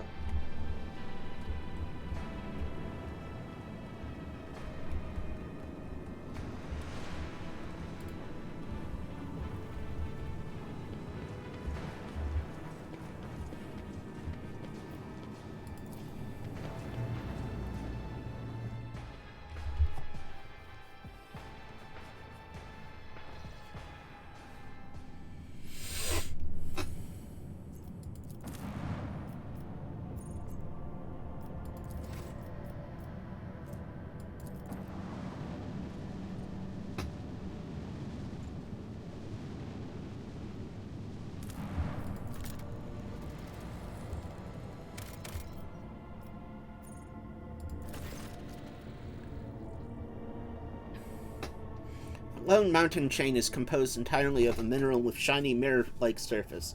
The mineral itself has no particular value for production, but its properties make this place incredibly beautiful. The sky is brilliantly reflected into many surfaces of the plateau's oddly shaped rocks, stone arches, and columns. The view is especially stunning on clear starry nights or when aura trails dance in the sky. The enraptured crew have asked the Lord Captain's permission to visit this remarkable place. Shore leave passed without incident, and the ship's officers talked about it for weeks afterwards. Even Vecinos Hurliet marveled at the rock columns sprinkled with reflected stars. And she deigned to speak to the officers, telling them the place reminded of Udarak, her homeworld.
As soon as you draw close to the unknown ship, it points its loaded cannons directly at you. Several other ships emerge from the shadows of the drifting asteroids, tightly encircling you. Captain Zanfala Bush offers a mocking greeting and opposition. You can buy your way out of this, but the price must be to her sole satisfaction. The outrageous suggestion sends your crew into a fury.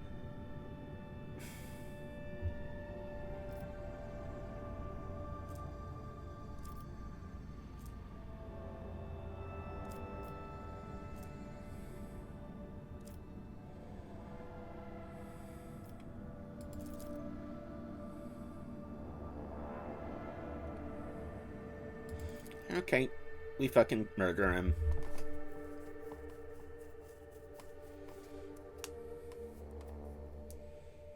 I mean, this might be a bad idea, but so's attacking a fucking rogue trader.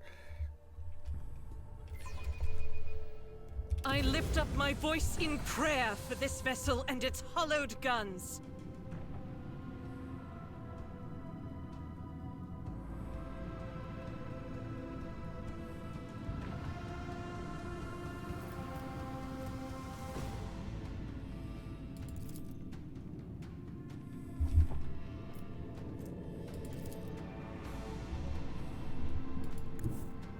The time has come.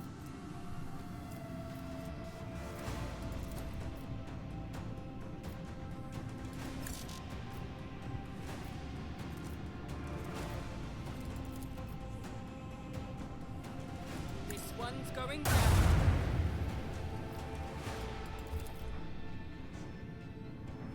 Lead them!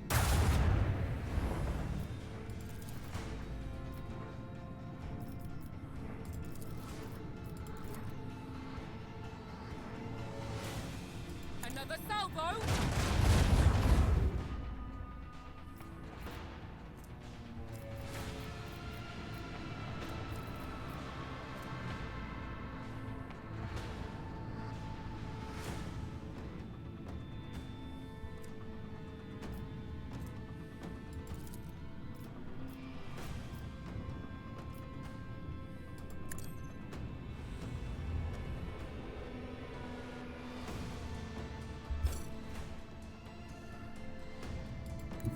Set the course!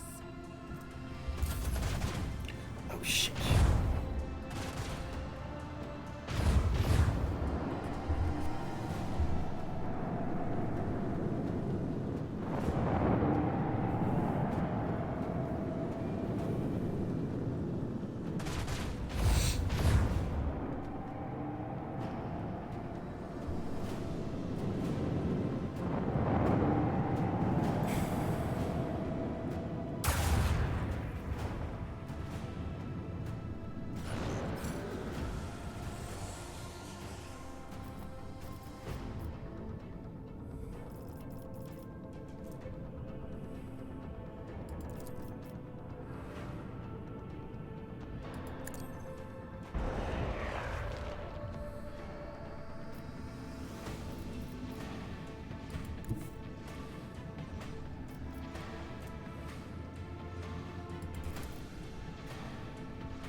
Fire the launch!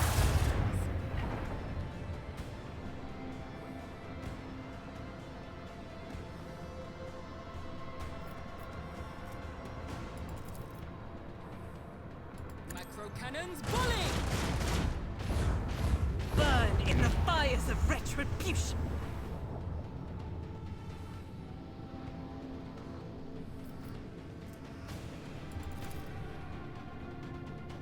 Fire right now!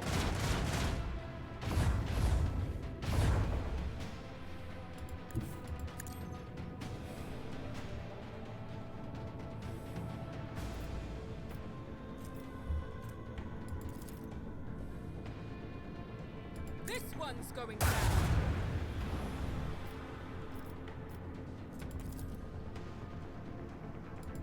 their hulls strewn across the stars.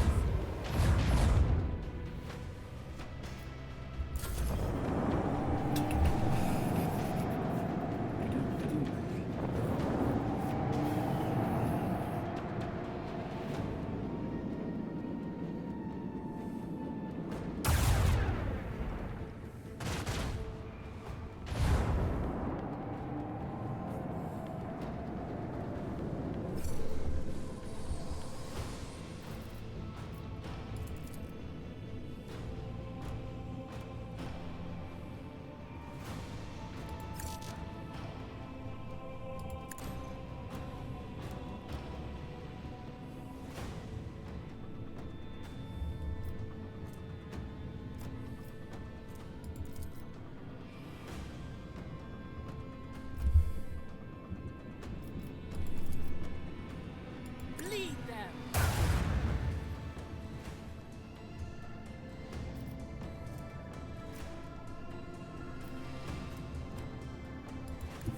Onward!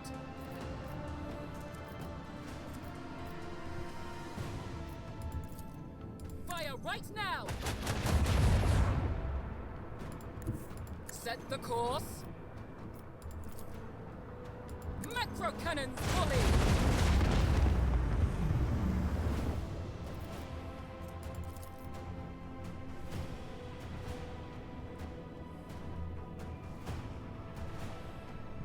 Fire the lance batteries!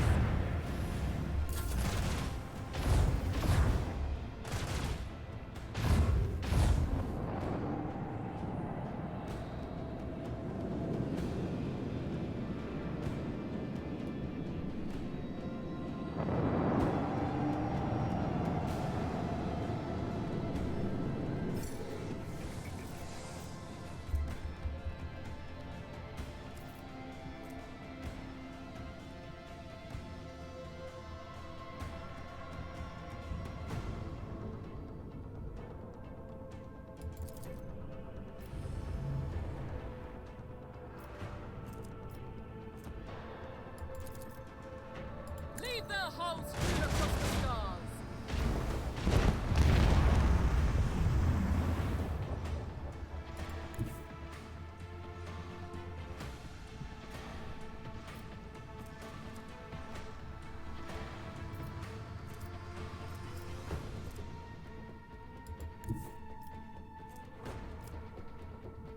Onward!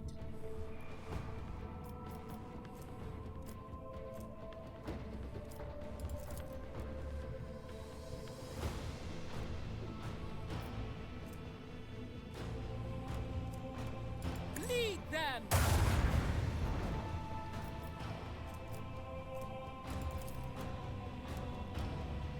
This one's going down.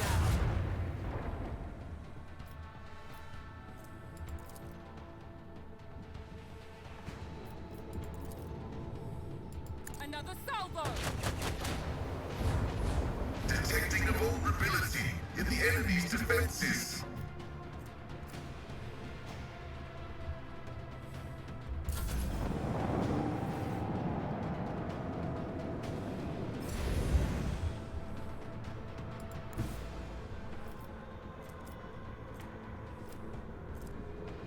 Okay, they are very dead now.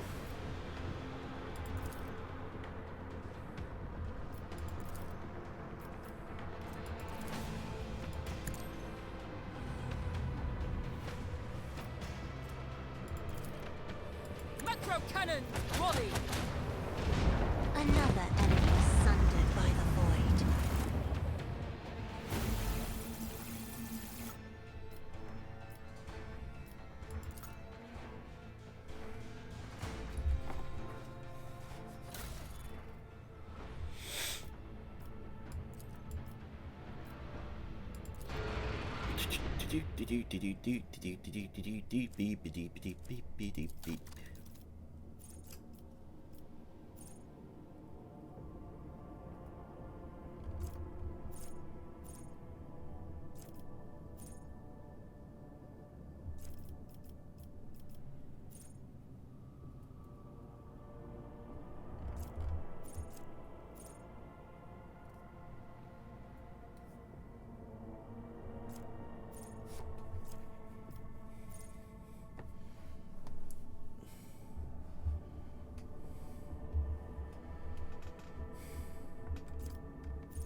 now has access to an ultimate ability. It can drastically change the tide of the battle.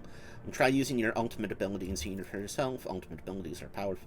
They take a long time to charge. Okay.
Okay, we got through that one.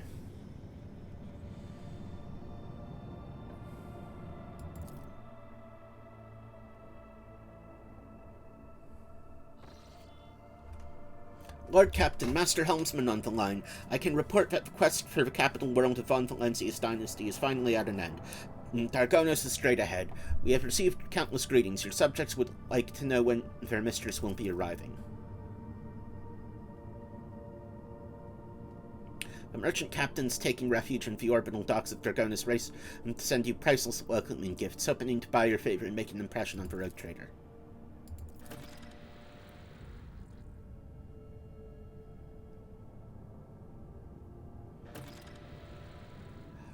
Lord Captain, I will be pleased to accompany you during your visit to Dargonos so I can personally introduce Achilles Scalander, a servant of the Golden Throne who previously attended Lady Theodora on Dargonos. I am counting on your benevolence.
Want to check something real quick? What's I doing?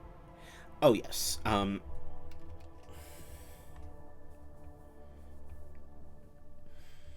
just going to see if I can get my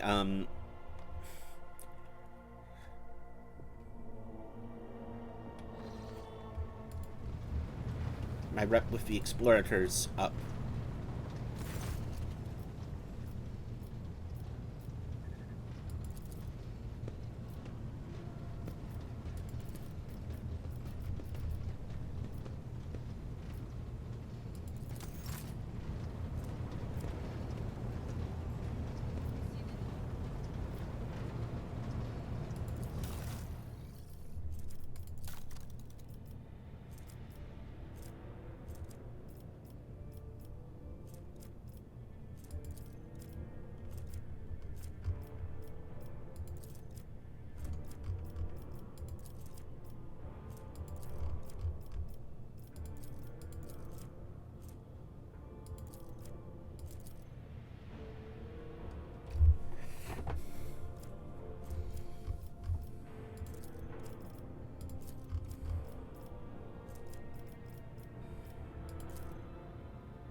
So friggin' close.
Gas giant.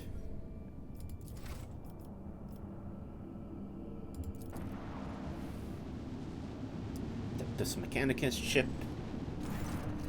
Lord Captain, the transport shuttle bearing the markings of Adeptus Mechanicus is approaching the ship. Magos Tarsus' delegation intends to board our ship and gain an audience with your ladyship. This is exactly how they phrased it. He intends, not humbly requests. Many of my tech comrades neglect diplomacy when interacting with the laity. It is regrettable. The honorable servants of the Omnissiah have ignored our request. Such arrogance is hardly trivial. It appears to be part of their intimidation tactics.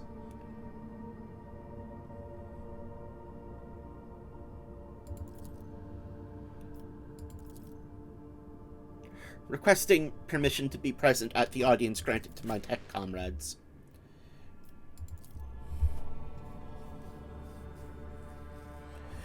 Okay, let's see what these guys have to say for themselves.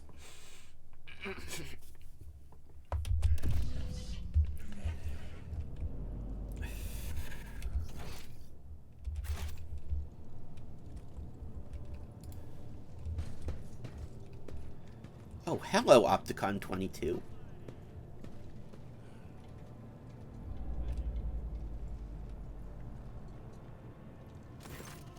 A group of dressed in the crimson of the priesthood of Mars walk towards you. Their gazes are fixed on Pascal.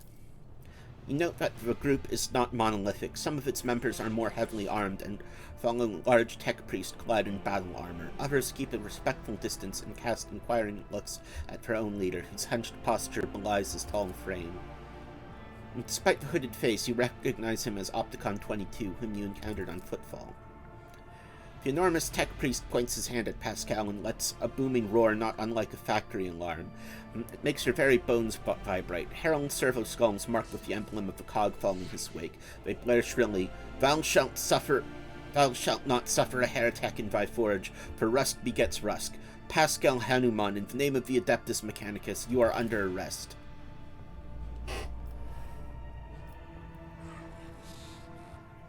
The hunched servant of the Omnissiah turns to you. Diplomacy mode engaged. Announcement. The Adeptus Mechanicus offer their apologies would like to inform you of the necessity of conducting an operation to detain, arrest, terminate a faulty unit on the rogue trader's territory.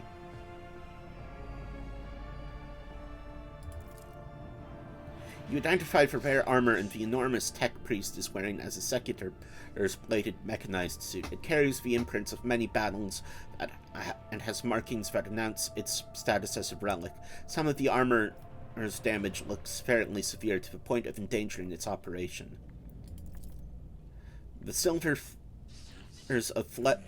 of flesh revealed under the steel are marked with terrible chemical burns. Every now and then, convulsions shake the tech priest's body, and a painful-sounding hiss comes from his vox. The tall tech priest who spoke to you looks more peaceful and makes a point of not drawing his weapon. There is an air of concern about the way he frequently glances over at his fellows, scrutinizing his conditions.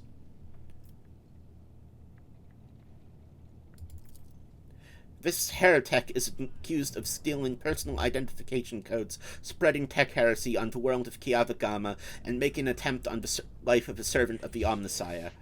The deafening roar from the tech priest's vox makes you grimace in pain. You touch your ear and notice blood on your fingers. This faulty unit will be removed. In the name of the Omnissiah, I condemn you.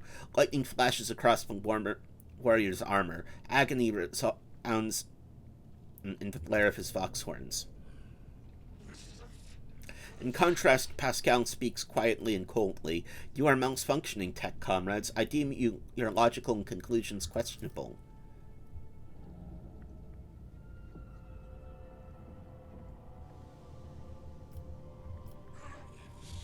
The statement is false. Tech brother Tarsus Hanuman is not willingly undergoing holy and torment and deterioration, which, however, does not affect Tech brother Tarsus Hanuman. Oh, another Hanuman is willingly undergoing torment deterioration, which, however, does not critically affect his cognitive capacity for data analysis. Unit calling himself Pascal Hanuman, we have information that implicates you. Having learned that you are a member of Retinue, a maintenance specialist in the service of rogue trader von Valancius, we come here with the goal of meeting you, intercepting you, engaging you in combat.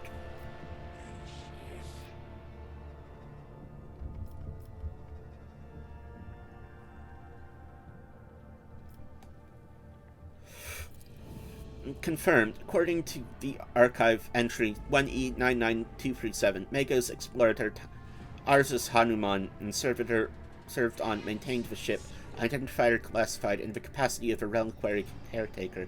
He sustained extensive damage to both organic and the sacred part of his body in an attempt of sacrilegious breaches of the right of operation and assassination attempt. Owing to a statistically fortunate coincidence, by the Omnissiah's grace, enough of his operational capacity was preserved for him to don a Goliath-model sacred battle harness, which would preserve his vital functionality. Archive entry personally data sealed by Captain of the Identifier Classified.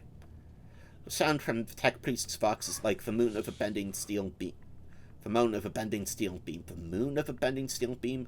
For vengeance I thirst, as I tread the path of vengeance, of following the blasphemous miscreant's bloody tracks. Analysis of the security system showed that assassins heretics infiltrated the relically using Tech Brother Tarsus's unique identification code. Someone had stolen duplicating Brother Tarsus's identity, which is a grade 3 transgression, and the unit making the allegedly criminal claim of being Pascal Hanuman is known to have previously used to enter the stolen code. Our data suggests that the unit with which Magos explorator Hanuman's identification code performed an unauthorized upgrade on the planetary Vox array and introduced data deemed to be scrap code into its operation. This fact points to this unit's criminal complicity with the heretic Cubist Delphin.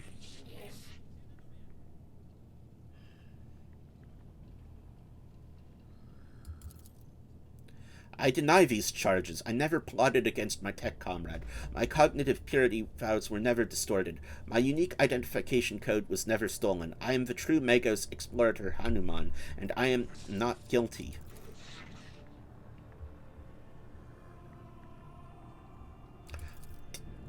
Negative. Upon completing his sanctification procedure, Tech Brother Tarsus modified his enigmatic automatics algorithm in order never to desecrate, sully, tarnish his mouth, vox, and cognitive process with flesh speak.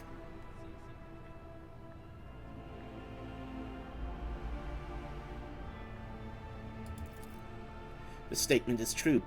Brother Tarsus has the honor of wearing authorization to wear the sacred battle harness that belonged to Mago's militant Ospat Gracchus, one of the first champions of the faith Holy Scouts to join the cause of conquering the Koronus Expanse. After his death, the termination of his vital functions at the hand of Xena, his damaged Goliath-class armor was preserved and given the status of a relic.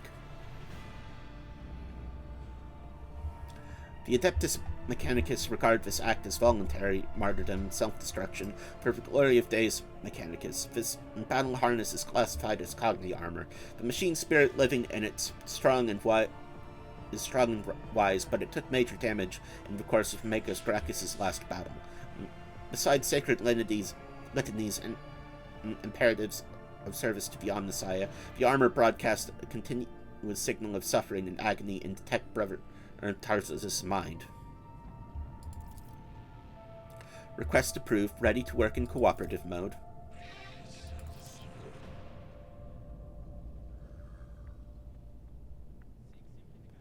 Archiving Tech Brother Tarsus' is late in participation in the investigation search for truth. The unit Opticon 22 advises in favor of the House von Valancius' representatives' participation requests.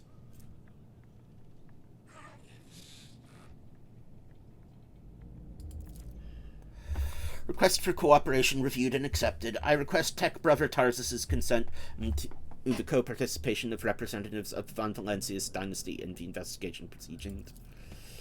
Sacrilegious conspiracy. I refuse help from laypersons. I am a cog of the Deus Mechanicus that grinds down corruption, and I will carry out the sentence immediately. Pascal freezes, but green sparks light up.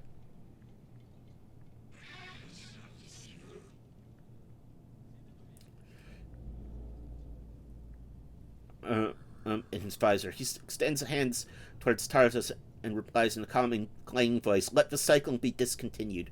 You realize Pascal's words are coming from both his own Vox and Tarsus's.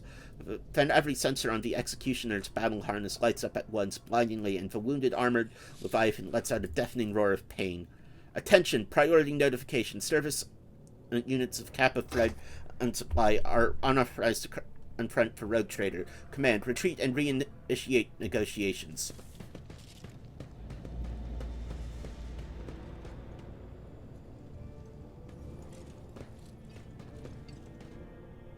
I won't heed your cries of mercy.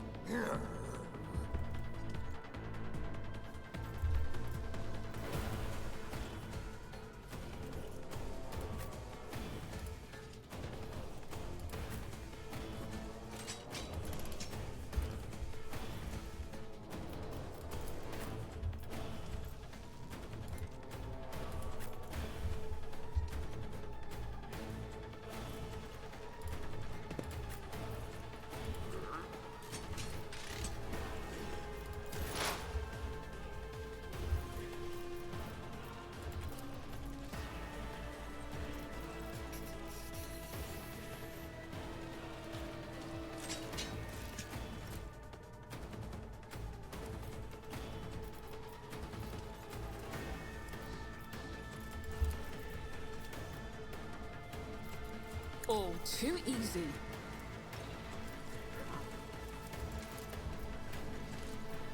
Nothing I can't do. Suits my purposes.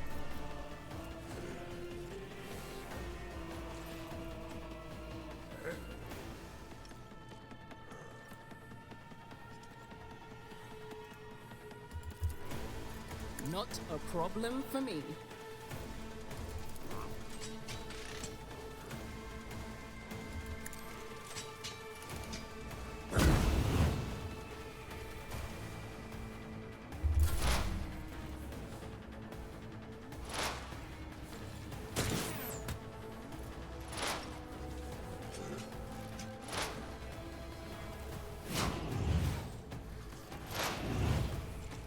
Why did I not foresee this?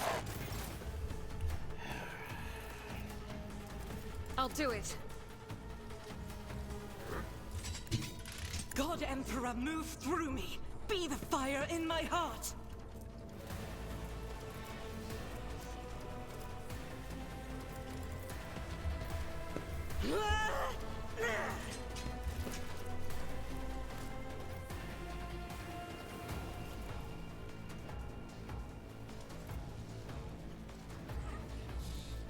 As the Emperor commands, I act. You, my Emperor! I'll do it.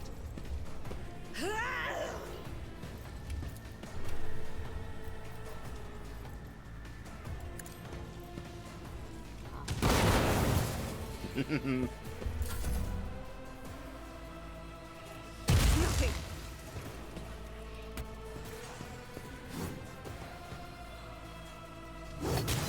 My ears are ringing.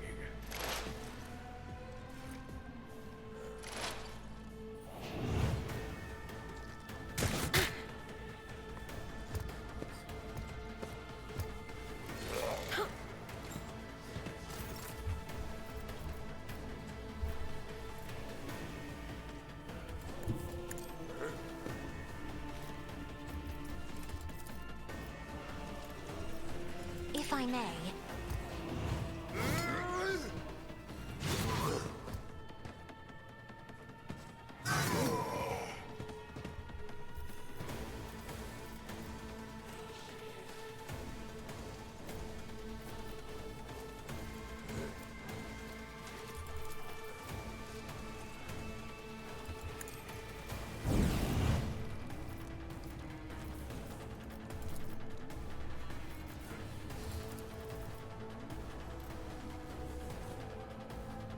Isn't this a job for the son of the third painted black?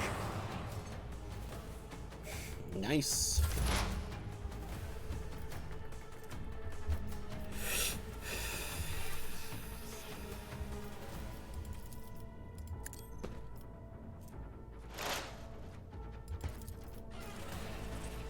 Request approved.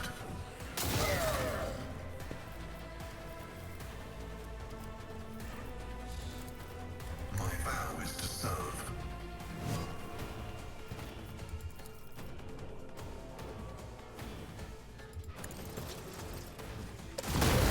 Permanent servitorization denied.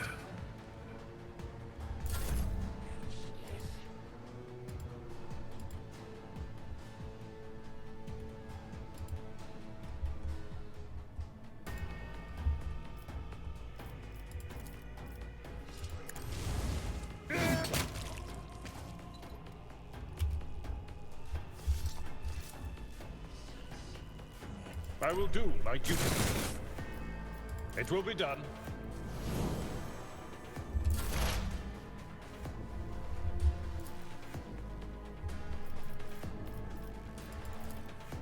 Anything else?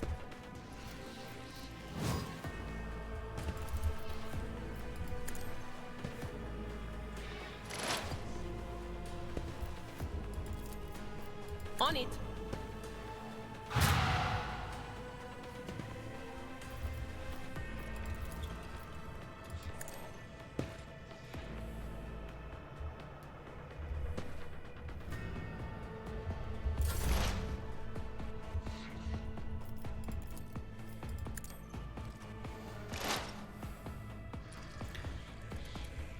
Okay, and he is very dead now. Suits my purposes.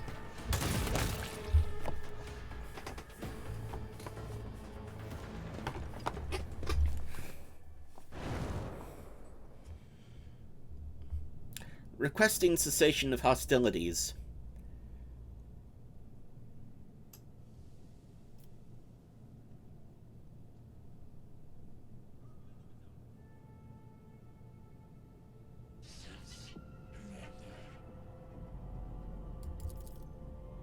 The unit that called itself Tarsus Hanuman is dead, has been disabled. This material asset is beyond restoration or reuse as spare parts.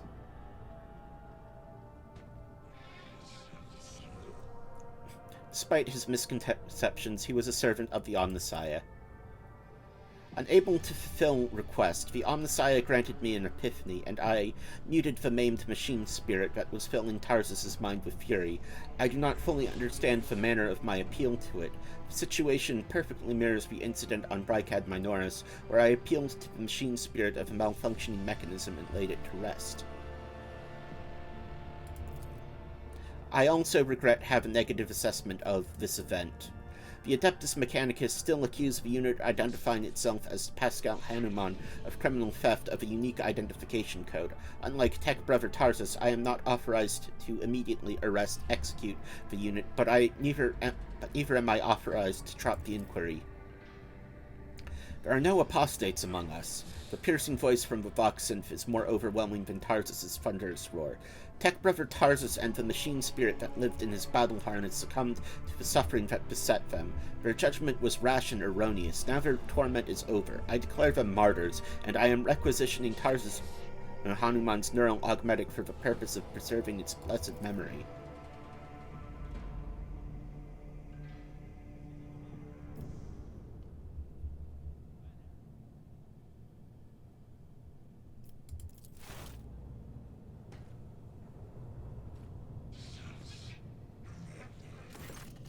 With each word, Pascal's voice grows more and more powerful and majestic.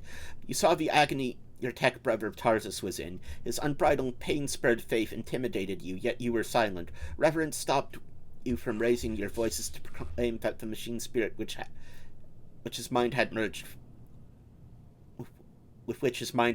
was morbidly afflicted.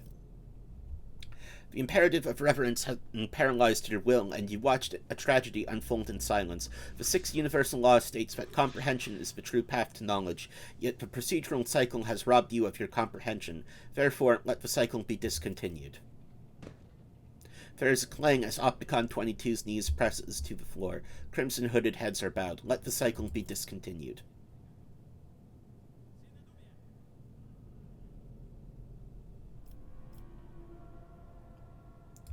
Okay. Request denied. The Kappa Thread and Supply Line delegation is leaving Dargonus. Express gratitude for the hospitality ceasefire and claims its intent to return to Footfall to resume performing its regular functions.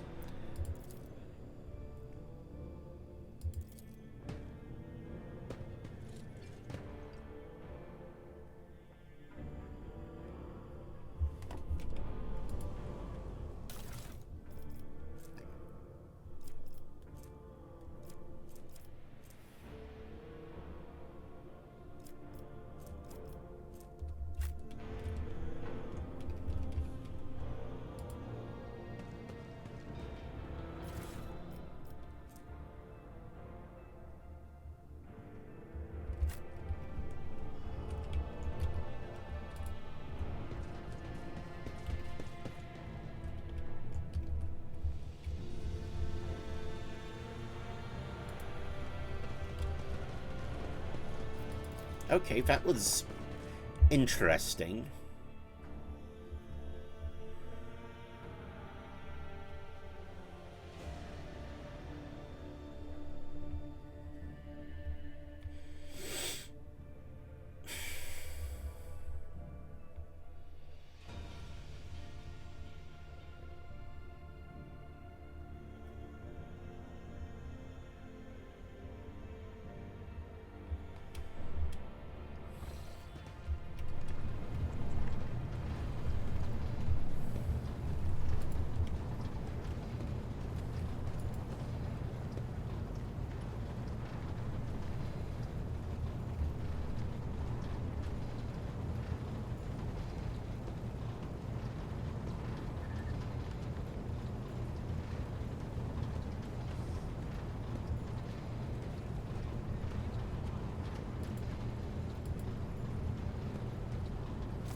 Apologies.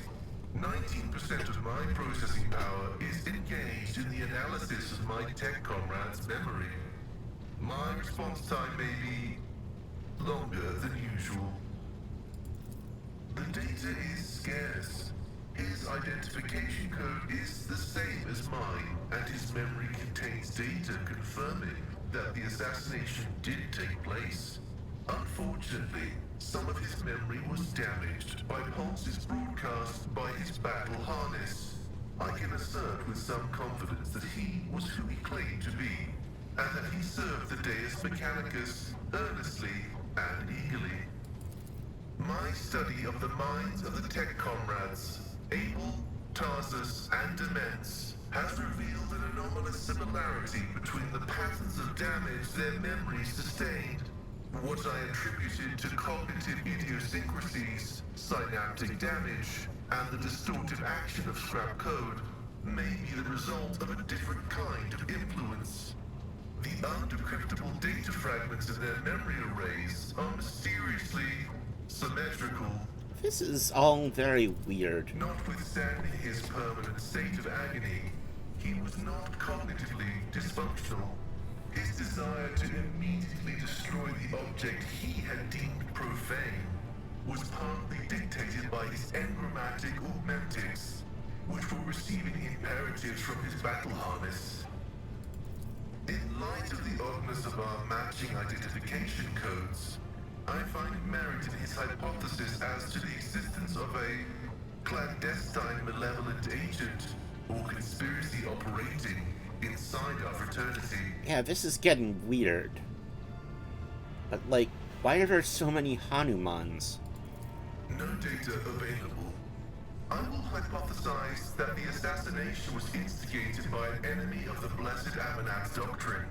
I accept Or maybe the a friend of it. possibility that the assassins were targeting me, only to be led astray by Tarsus and my own identical identifiers. I am concerned about the fate of Archmagus Amanat. According to Opticon 2-2, he went missing in the wake of the incident on an Arch Mechanicus, the Hermetico. Information about that ship and its perishing has been purged from the archives. I accept the possibility that the incident on the ship, the concealed data, and the assassination have all been part of a single conspiracy. This statement is true. There were also the bodies we discovered in the hallowed electrodynamic cenobium of unknown infiltrators who had posed as members of the cult of the Final Dawn. There is merit to the hypothesis that all carriers of Magos Haneman's identification code are targets of persecution. I was not knowledgeable as to how popular Blessed Amanat's teaching was in explorator circles. The Cognizant's fleet is massive. His ideas might have found a larger following on its periphery than in the Mother Squadron. That is a valid hypothesis, but not a very likely one. Its truth value is irrelevant, as it does not contradict the necessity of establishing the fate of Archmagus Amanat. Of course, faith is dangerous. Faith is the prerogative of the spirit, and a spiritless mind is an enemy of all existence. Without faith, there is no meaning in anything, no point to any aspirations or limitations. But faith can take different Very brainwashed answer so far. The form of prohibitions established by unknown elders. The form of an audacious violation of those prohibitions. The form of following dogma or of schism. The form of following the cycle or of discontinuing the cycle. In a system with two courses of action, schism is inevitable.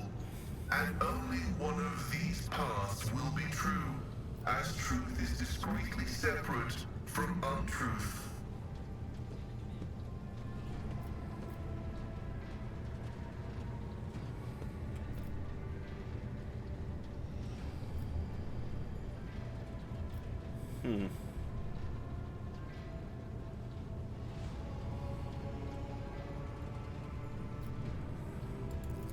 Comprehension is the true path to knowledge, and comprehension can only be attained individually, Okay, he liked that. not taken for granted. Your path commands respect. I will continue my research into the Blessed Martyr's memory with all due reverence. May your labors be effective and fruitful.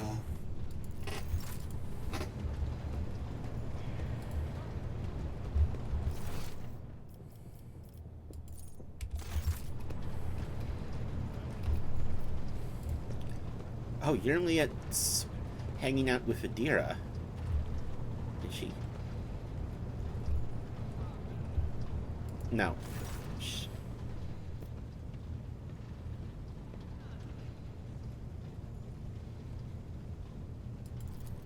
Of course.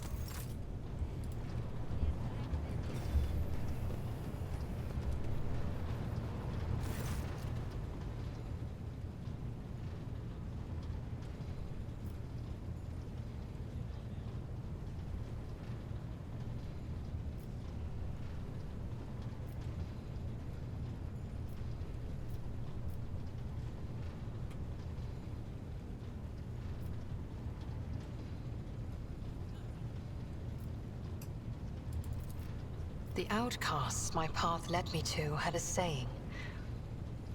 Let me translate it for you. If you fall off a cliff, grab the roots and do not ask if they belong to a weed or a noble rosebush. I don't need...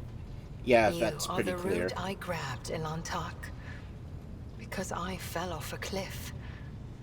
My homeworld is gone. My kin are either dead or hiding no one knows where.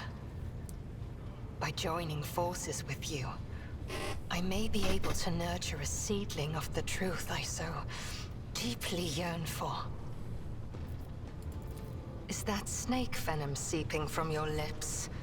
We, the children of Azurian, are no strangers to the art of war. We are not raiders, or butchers, or least of all, fools. When a craft world is beset by calamity, its inhabitants do not start a war with every monkey in the sector. If you are looking for enemies, look for them elsewhere.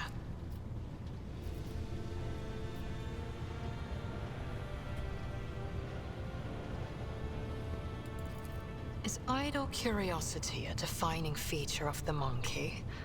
Or are you trying to learn about the weaknesses of my people so you can destroy another world of the children of Azurian? Forgive me, Elantark, but I am not ready to immerse you in the font of my people's deepest mysteries. Why ask this question? Is it idle curiosity, or something else? Do not turn your thoughts towards Cylon Thresh.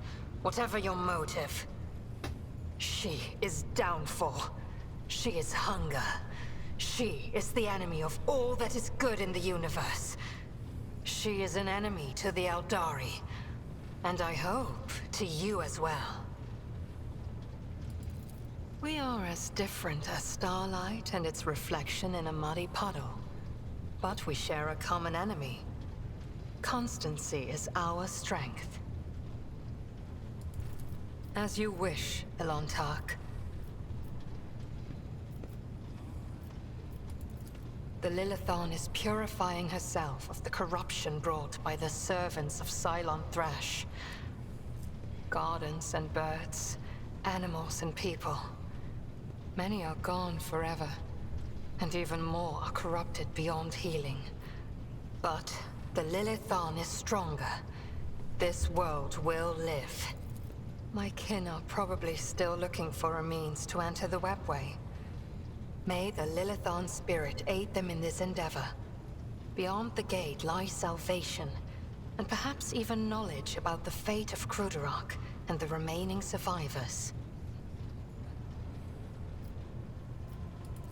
What do I see? Your words ring with the desire to know the soul of another. But will you be able to comprehend my answer? You and I, Elantark, look at this world in very different ways. And I see many more facets, and deeper meanings, and brighter colors in it. But to capture the full truth of this world in the miserly language familiar to your ears, will take time. I will come to you with an answer later. Interesting.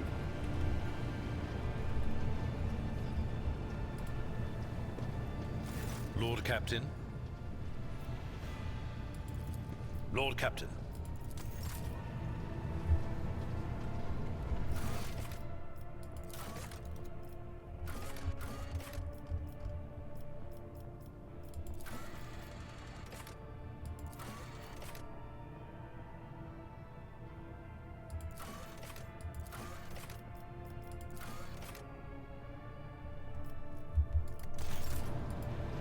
Lord Captain. Oh. Lord Captain. Let's stop bothering Abelard and finally land on this world here.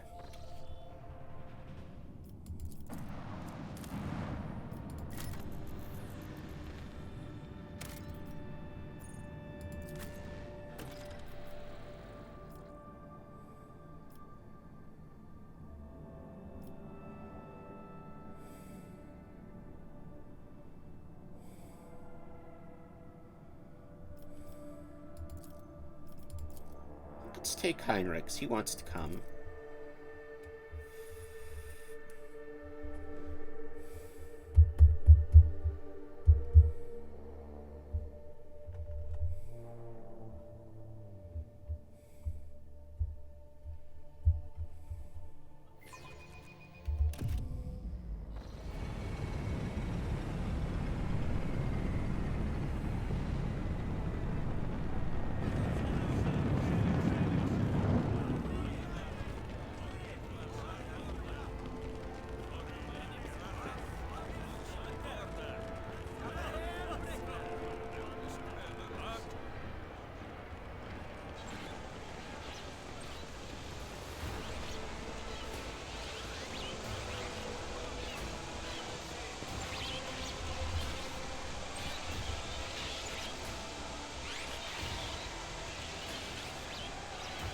Oh, there's a lot of people.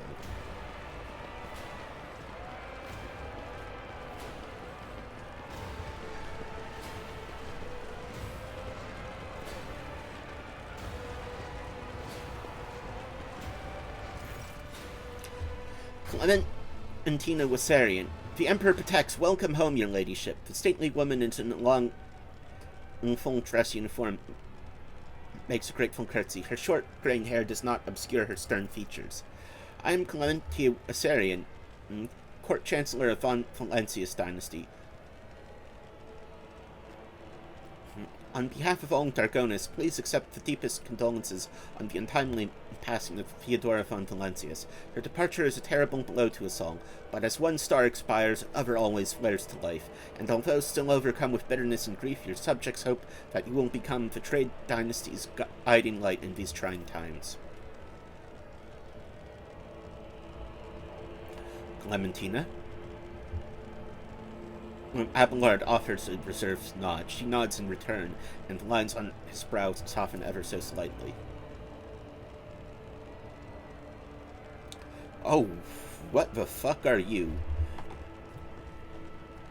Achilles Scalander. The young man quickly brings a respirator to his burnt face and bows his head courteously. His raven black hair veils his burns and skull implants, and his thin metal fingers creak quietly as he offers a welcoming gesture. Achilles Scalander, Secretary of the Administrative Department. I hope your journey to Argonus was not darkened by unwanted troubles.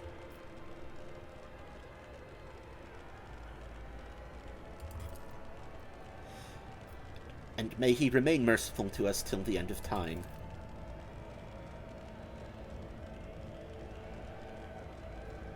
Does your ladyship wish to survey the grounds?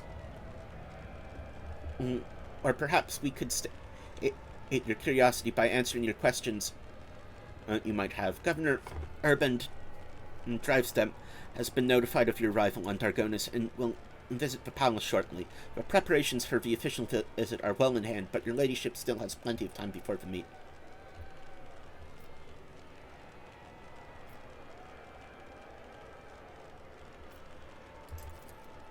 Apologies, your ladyship. Governor Drivestem's residence is on the other side of the world, by the administrative palace of Dargonus. We sent word as soon as you entered the system, but it takes time to travel the great distances of your domain.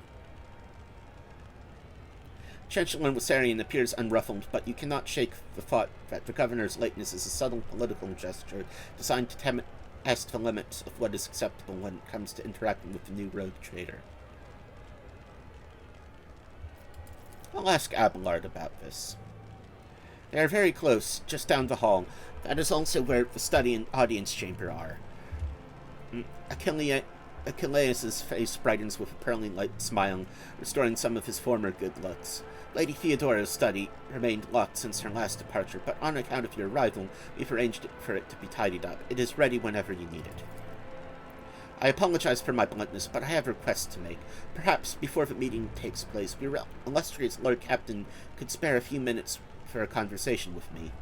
I'm certain that you will find my report on the state of affairs in Von Valancius' protectorate most useful.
Standing upon the altar is an ancient image of Saint Macarius.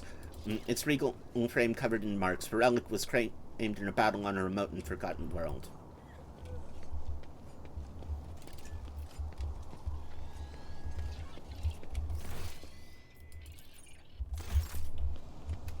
Oh, there she is.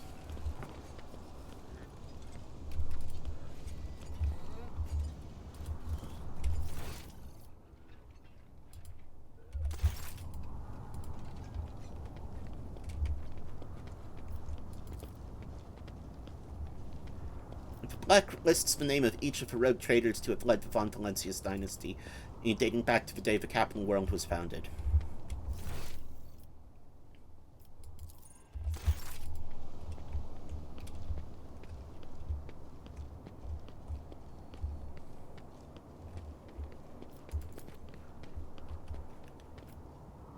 An ancient cogitator linked to the palace system's networks.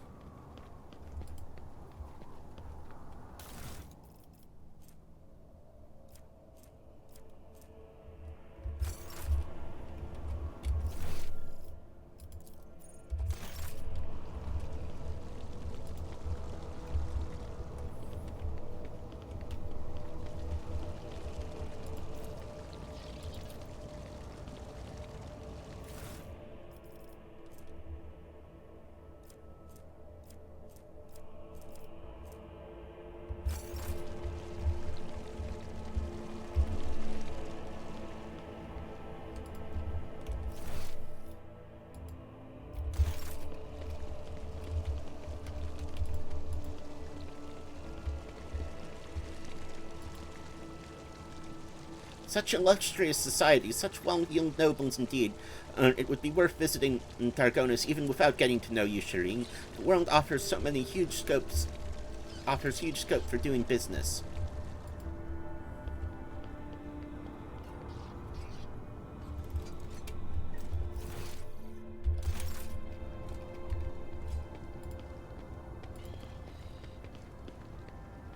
Walls of your home suffocate me, Elentok.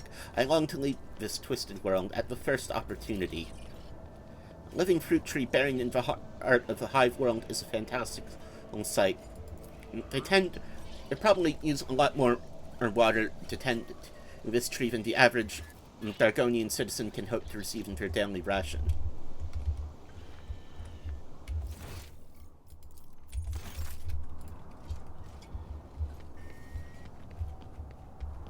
I've never seen the actual, like, good parts of a hive city before. I could get used to this if this was what, was really me.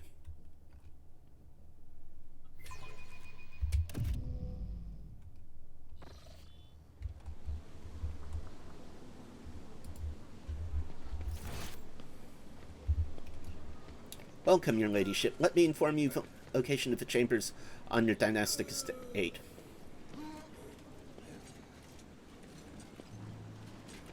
The main throne room is up the stairs and straight ahead. Your subject, Achilles Scalander, informed me that he humbly awaits you there awaits the first opportunity to meet with you there.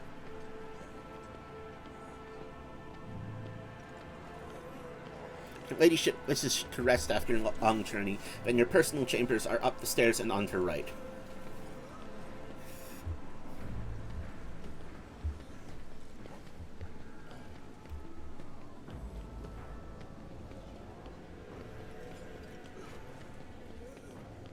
If you need anything, whatever your soul desires, I'll be right next to your chambers, eagerly awaiting your orders.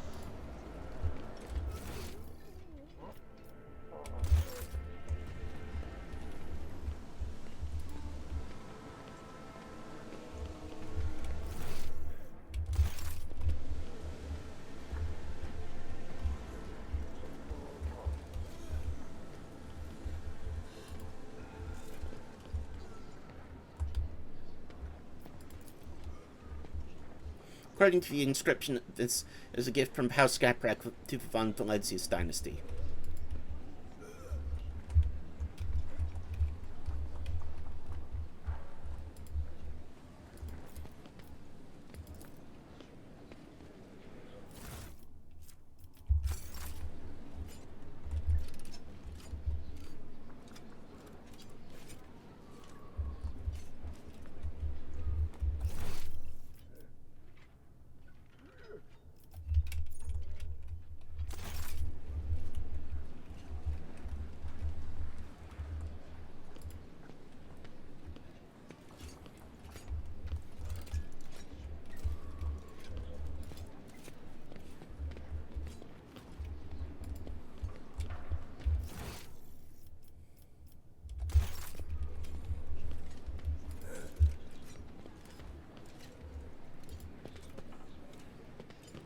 While we're on Argonus, I will check the Secretary's reports and keep an eye on the logisticians. Master Danrock does his job well, but a little scrutiny goes a long way with him.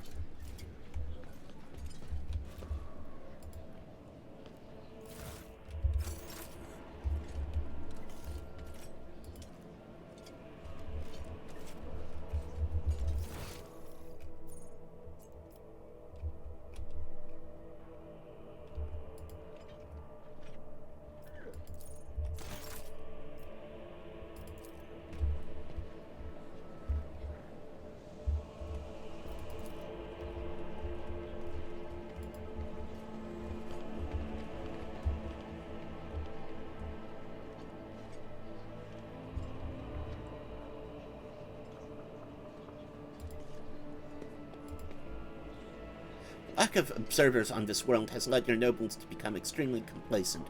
Today alone, I overheard 3 statements that, if I so wanted, could be turned into grounds for a charge of heresy. Slender figure clad in robes made from expensive fabrics shudders from violent coughing. Pressing a gilded respirator to his face, the man takes several deep breaths. certainly is. It's been many moons. I hope your cousin is feeling well. She is in good health. She sends her regards to you, as well as wishes for your swift return. For as long as the stars shine in the sky, my vigil continues.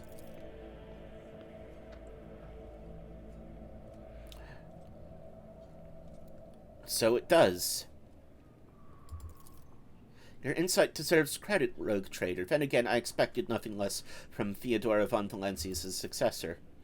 Allow me to introduce Achilles Scalander properly. In addition to his duties as the Secretary of Administratum, he had acts as an agent of the Golden Throne under my aegis. So, below an interrogator. Master Scalander was transferred into my remit by a colleague who is engaged in other matters in the Koronus Expanse. I'm sure you will find Achilles' service useful, especially when dealing with the schemes of humanity's foes within the borders of your protectorate. Greetings, Lady Emilia von Valancius. Allow me once again to express my deepest condolences on the loss of Theodora. I will do everything I can to track down and destroy all of Conrad Voigtvir's accomplices on the capital world. Word of his treason reached Dargonus too late. Conrad came to the planet and left it almost immediately once he had sown discord in the minds of the gullible and naive. The worst of the rumors he started was that you were the one responsible for Lady Theodora's sudden demise. Of course, your loyal subjects did their best to skin alive any who showed signs of doubt, but it seems unlikely the wardens got to everyone who has allowed doubt to fester in their hearts and now nurtured it in secret. I've already forwarded all official reports to your seneschal. As for the conversation we're having right now, I wouldn't trust any paper or data slate with its contents. You see, Lady Theodora, and may the Emperor have mercy on her soul, was perfectly aware of Dargonus' political environment. You, however, have only just arrived on the capital world, and I thought it would be best to bring you up to speed. Frankly, the nobles of Dargonus, much like the nobles on most worlds, are akin to spiders in a jar, ready to pounce on whoever is the weakest, or whomever they deem to be the weakest. The nobles of Dargonus are well-respected, rich, and powerful individuals who held Lady Theodora's favor for many years and found ways to rise above the rest by diligently serving the rogue trader. Every family pursues its own selfish interests, and each one expects that with the transition of power, they will retain and even add to their lands and wealth. The families I would recommend giving particular attention to are the Drivestems, the Gapraks, and the Sauerbecks. I should also mention the Wissarians, not a noble house per se, but a family that was part of Lady Theodora's inner circle to the Blue Blood's great displeasure. The Drivestems are ancient governor house of Dargonus. Predictably, the greater the wealth of the von Valancius protectorate, the fuller their coffers grow. Their reputation is flawless except for one detail. We have evidence that Urbend Drivestems rivals seem to have misfortune of regularly falling victim to Xenos raids. I find that these attacks are always a little too advantageous for the Drivestems, but we lack solid proof, and it might never surface. The closer an official is to a rogue trader, the braver and safer they feel. I would just like to remind everyone that rubbing shoulders with Xenos is heresy that can be overlooked only in the case of the von Valancius heir, not her servant.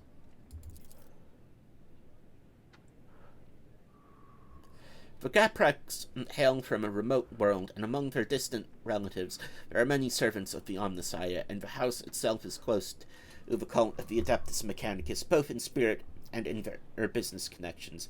The Gapraks oversaw the industrial shipments within your protectorate, until recently. Ever since the astropathic communication with Kiavagama was severed, they've been quite concerned about the security of the planet placed in their care. These are grim tidings. It's a tragedy that an industrial world of such tremendous capacity was brought down by pernicious influences of the archenemy. Perhaps my colleagues can pick up the cultist trail in the cold void.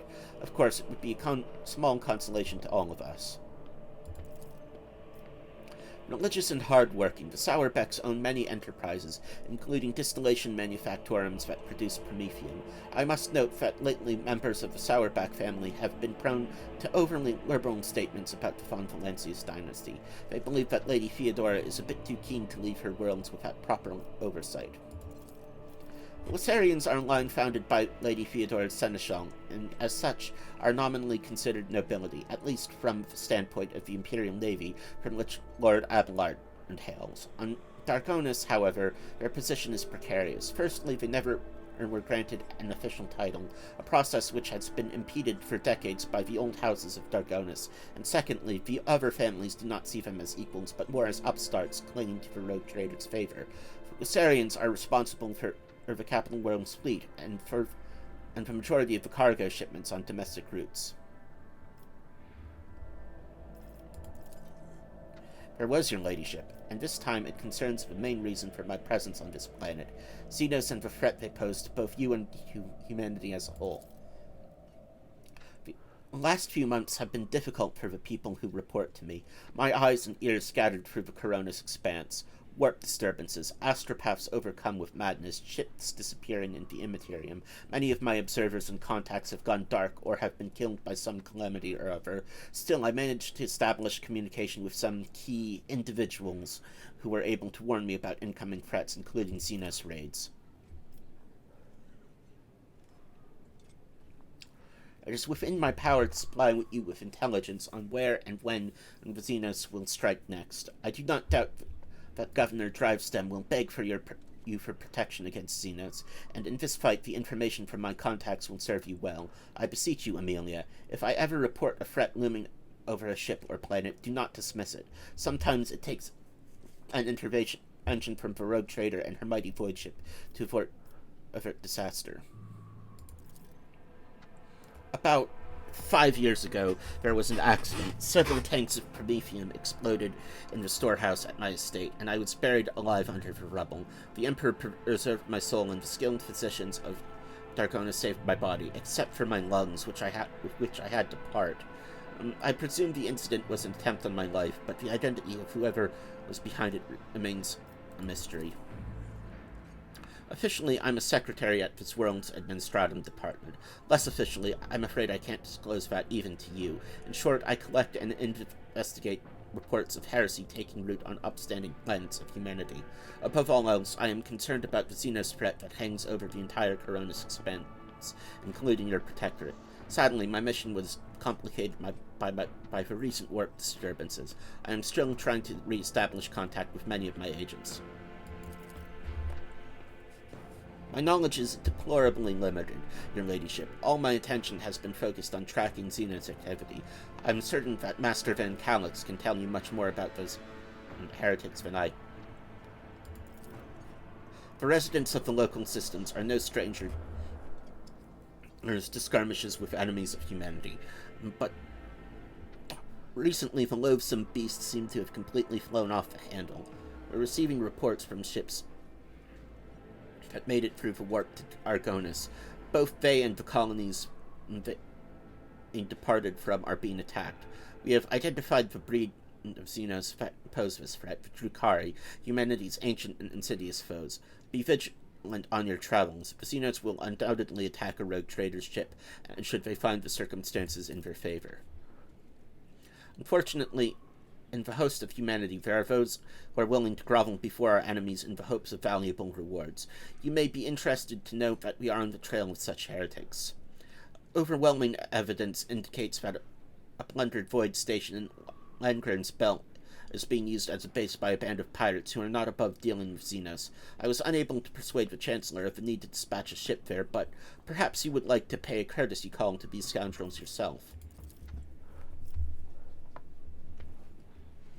Yes?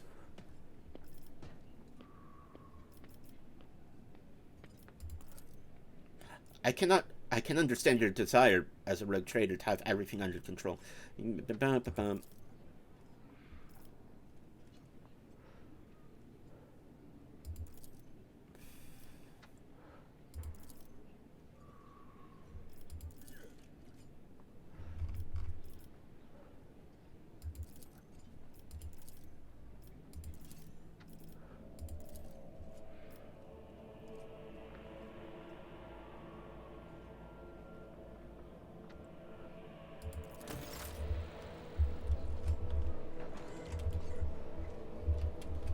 My chambers again.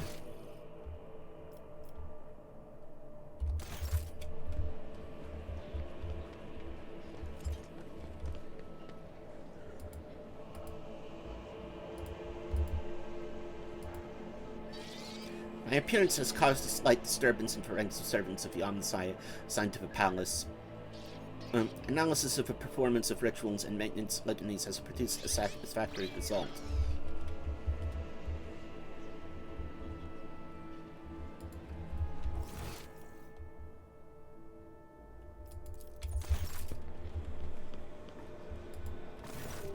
Your ladyship, Clementia bows her head politely. For a chancellor trader, she is dressed rather simply. A parade doublet and polished boots and a comfortable cloak. She bears a saber and a gilded scabbard. Whether for show or protection, one could not say. On her ring, only her ring with the Wissarian coat of arms indicates that she is of the highest social stratum.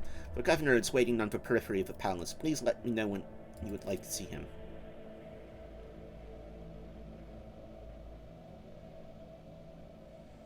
Sharp gaze, the impeccably straight back, the composure. For a moment, you feel like you're looking at a younger version of Abelard himself, not his heir. Judging by the scars on the exposed parts of her body, Clementia saw her fair share of combat prior to assuming the position of Chancellor.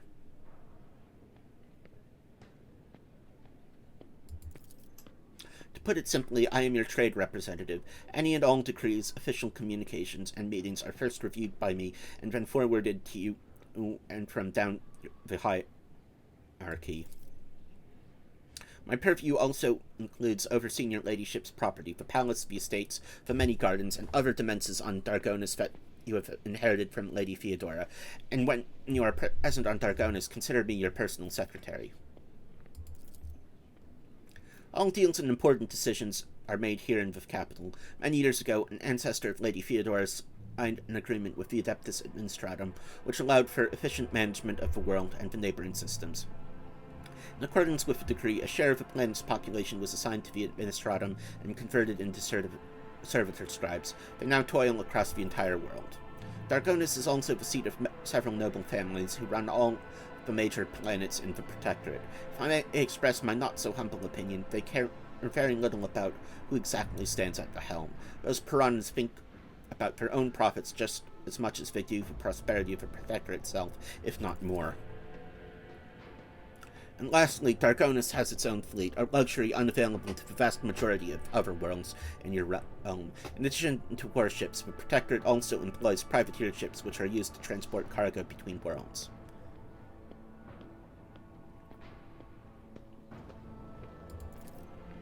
Unfortunately not at this time, your ladyship. After the few representatives of the Adeptus Africa on Dargonus went into frenzy, some of the Psychers were tragically pacified by the respective authorities. Since then, communication with the neighboring systems has been unreliable at best. Thank and be to the Master of Mankind that you managed to find your way to the capital.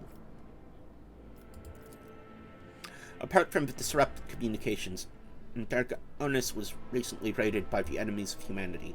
However, the fleet under your command of Captain Marpheus Wissarian and triumphed over the accursed Xenos. If you ask for my opinion on this matter, we have the situation completely under control. You catch her avoiding your gaze for a moment, just for the first time. It's obvious that Clementia is looking out for her house's good names, but despite the confidence in her tone, you can tell that she does not entirely believe her own words.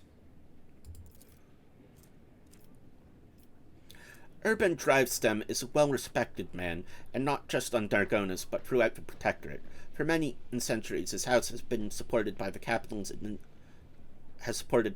administration and the logistics between the von Valancius systems. The Drivestem's efforts secured years of order and prosperity for Dargonus. What's more, Lady Theodora personally insisted that Lord Urban specifically be made next governor.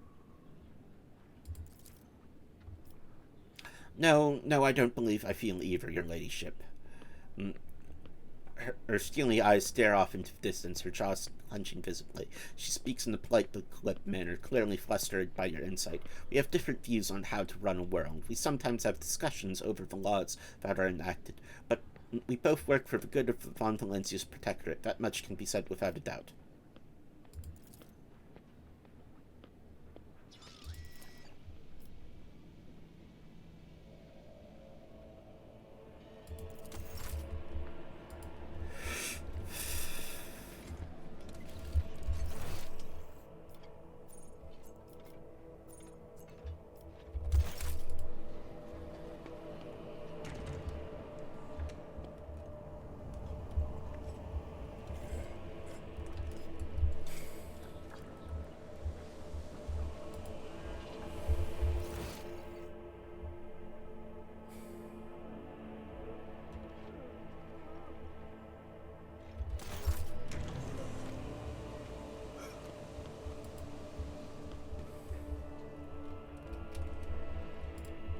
Halt! I noticed something.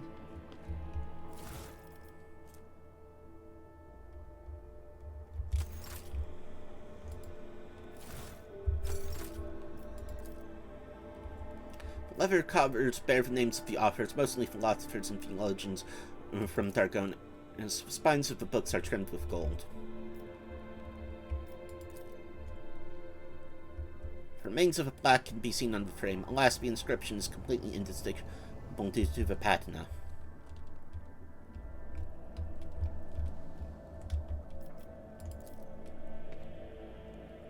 Cogitators producing rhythmic sounds, among which a faint ringing stands out.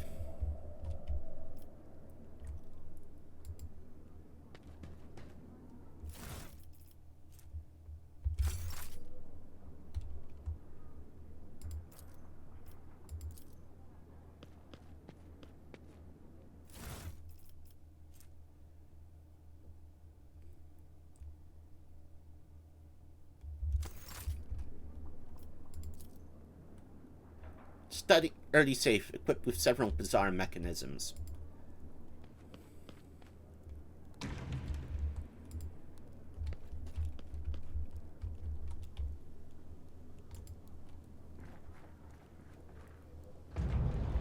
By bringing your hand to the scan panel behind the books, you open a secret hidden door. The bed under the head of a rogue trader dynasty is befitting the status of its owner. Oh. The mysterious Xeno artifact rests in a stasis field.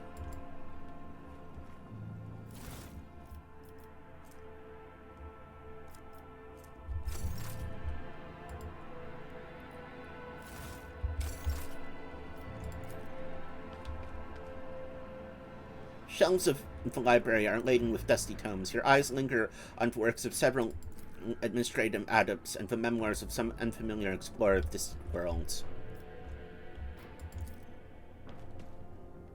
A mysterious item undoubtedly created by inhuman hands.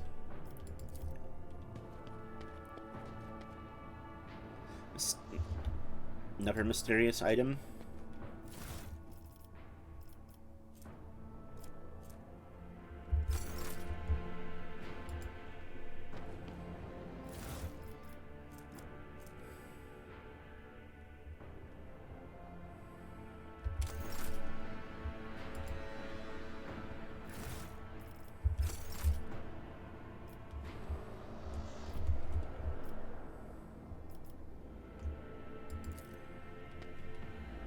Empty glass and 3 unopened bottles of wine sit on a finely crafted table made from dark marbled wood.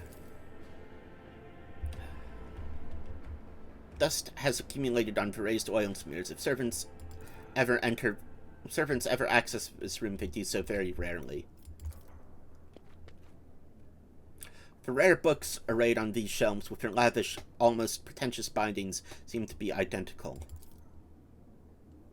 Strange objects lie behind the glass of the display case. A complete absence of explanatory labels make it impossible to learn what they are.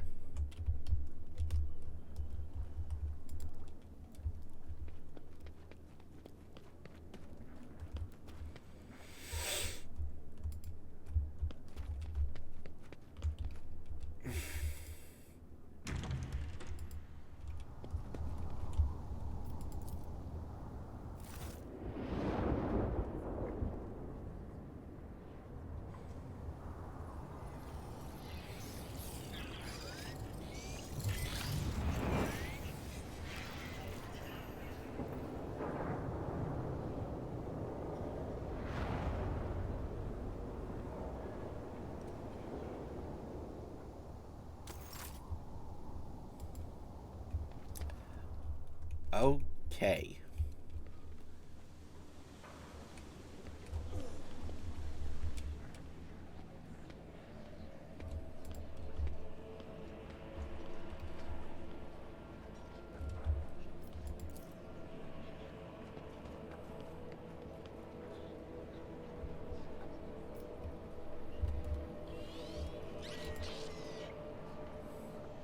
Okay, let's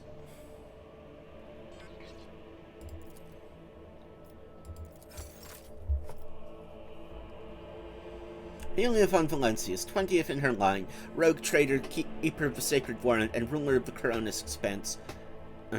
From a chronic system to the 100 Dreams Crossroads, I bid you welcome.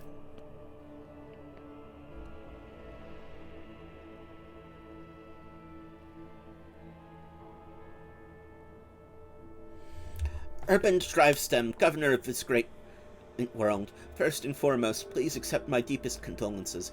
It will be difficult to recover from the loss of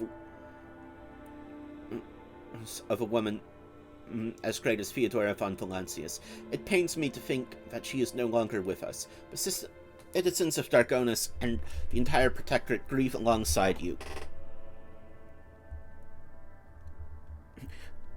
Oh, game is very good. Sorry, I've been very very interested in it. I'm sorry, Schneeweiss. I didn't see your comment, but very good.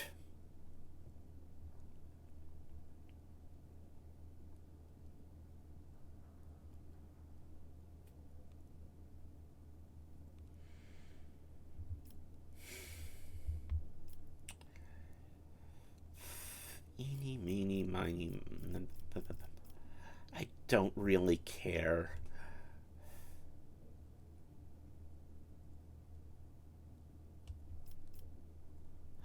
Let's... Esteemed Amelia, Lady Theodora was a strong leader, and we ought to follow her example. Let us lean on our wisdom and persevere in spite of this tragedy together. And let us carry on where she no longer can by leading the von Valancius protectorate to even greater prosperity.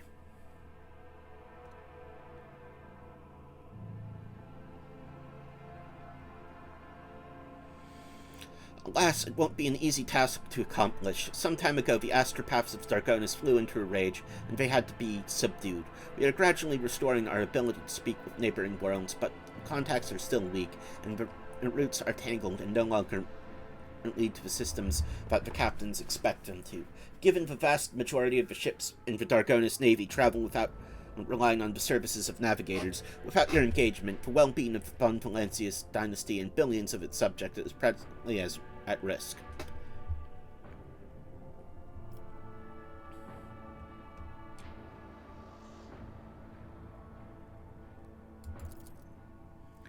Lord Voigtveer visited the capital some time ago, but he did not request a personal meeting. A heretic, you say? Now I see where all the whispering in the corridors has come from.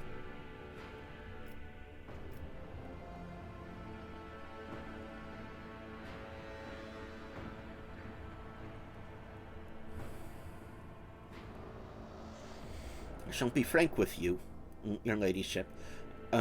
Lady Theodora's sudden death was a blow to every one of us, and the presence of any sort of verifiable and complete information about her successor gives ground for all manners of rumors and misinterpretation. Naturally, if someone is deliberately inciting unrest and discontent, naturally none would dare challenge you by accusing you of something as sacrilegious as murdering a rogue traitor. However, Conrad Voigtveer was once a true boon to the protectorate back in the day, and as such, some might heed his words.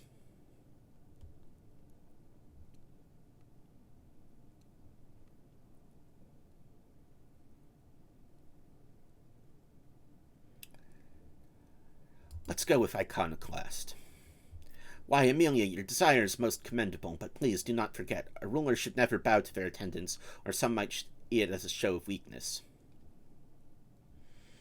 They can talk, but if they do more than talk, I will go with the servitor thing.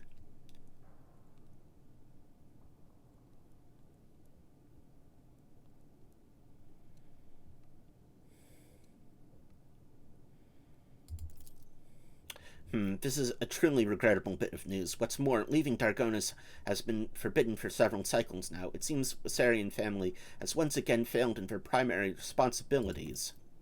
We will investigate this at once, as well as the fact that the ship had to acquire a permit with the Administratum seal. Does your nephew still serve at the Administratum Palace? The governor presses a number of buttons on the cogitator built into his bracer and looks up in surprise. I don't understand. The ship did indeed impart Earth from orbit, but it did so, if you can believe it, on rogue trader's authorization. That's why no one dared impede its departure. Lord Captain, it would seem Conrad somehow got his hands on a copy of your authorization, or perhaps even the original. A tool like that in the hands of a traitor does not bode well.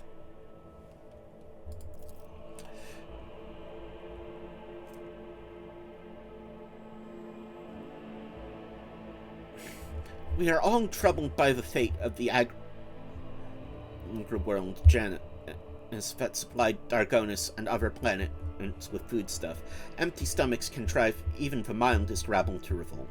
Furthermore, House Gaprak is perturbed by the loss of communication with the industrial world Kiavagama, which is in their charge. But if you wish to know my opinion, the world that deserves your attention the most is the penal world Viabos 6, one of the key mining suppliers in your protectorate.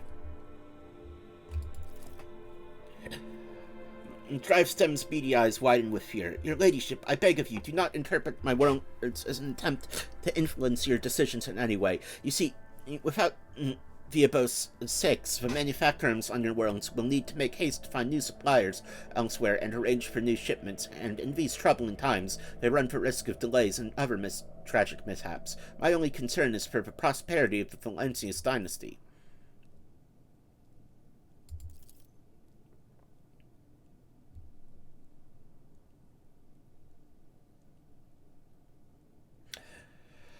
Such woeful tidings, your ladyship. I assume that House Gaprak is in for an official investigation. If I may remind you, they have particularly close ties to the Adeptus Mechanicus and serve as patrons of Kiavagama.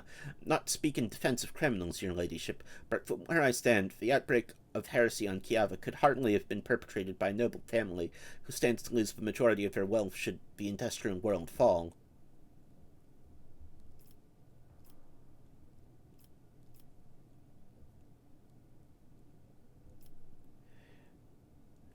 Let's just reassure or investigate. Most reasonable, your ladyship.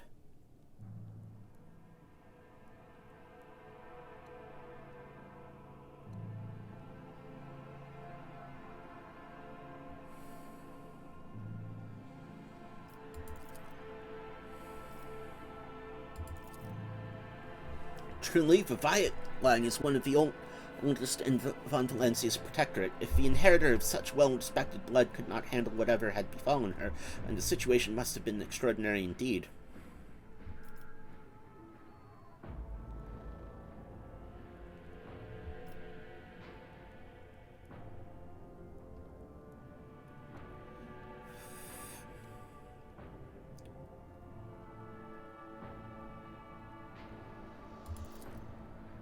The Viat line is broken? Such horrible news.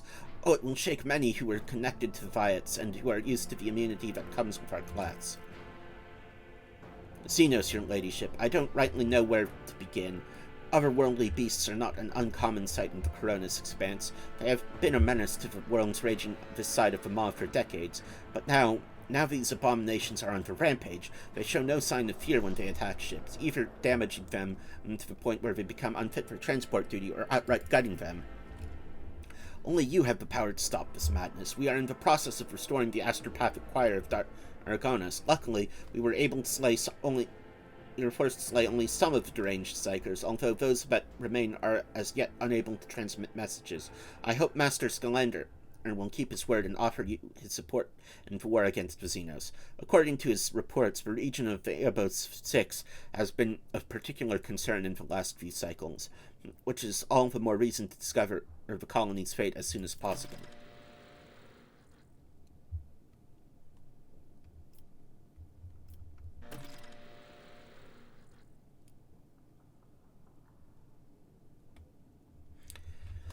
Now, to issues on a smaller scale. There is a certain degree of tension in the capital due to the unorthodox succession of the Sacred Warrant. Chances of uprising are minimal, of course, and the spreading of rumors is nothing but a sign of weakness of mind and spirit.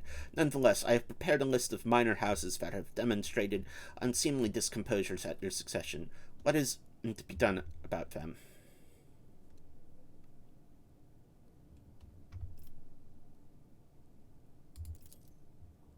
An elegant solution, your ladyship. Other families will assume that your relationships with the defiant houses are more complicated than one might think, and the agitators will receive the message that they're being watched. And one last thing, your ladyship. Your inauguration as the bearer of the sacred warrant is but a matter of time, and I would like to inquire about one crucial detail. I imagine you are intending to uphold the centuries-old tradition, bolstered by an equally long-lasting friendship of being represented on Dargonus by...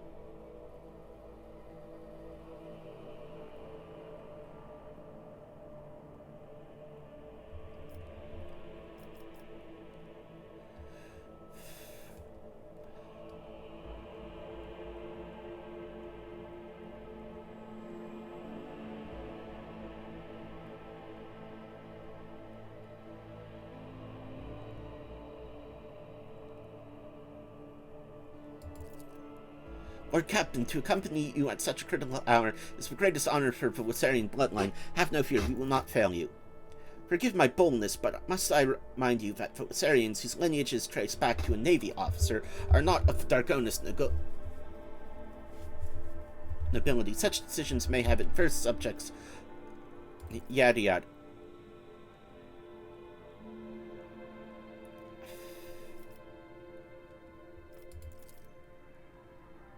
I'm afraid that until you deal with pressing issues, the ceremony will have to be postponed.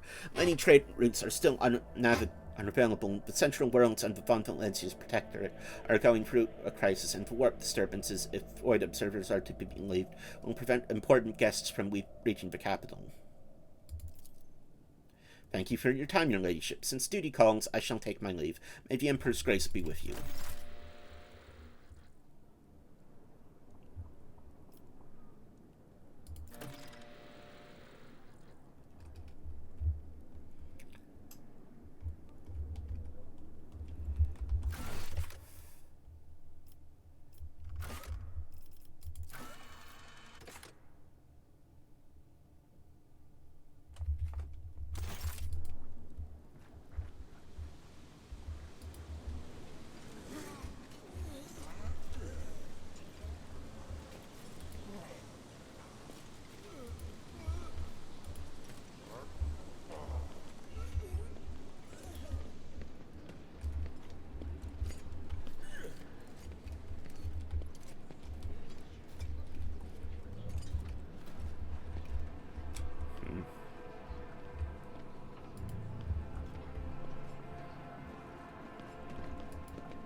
secret room is remarkably quiet and almost homely. Perhaps your predecessor used it when she sought complete solitude. Listening to the muted melody coming from the Vox speaker, you can easily imagine Theodora reading a book with a glass of expensive wine in hand.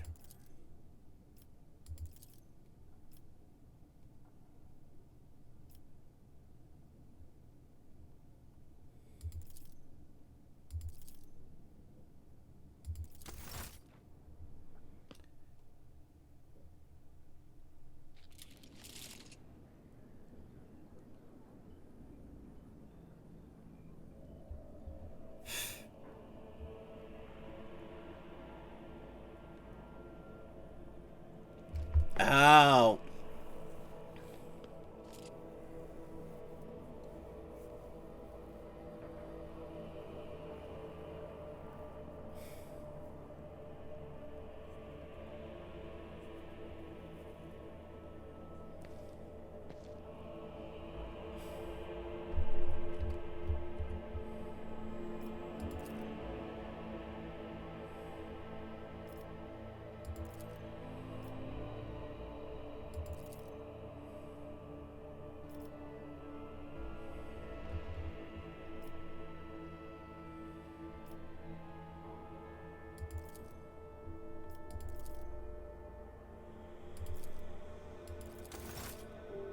God damn it.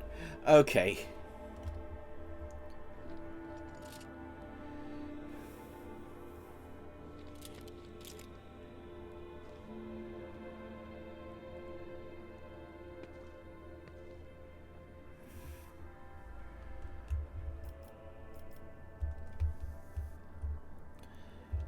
Oh, this is going to bug me.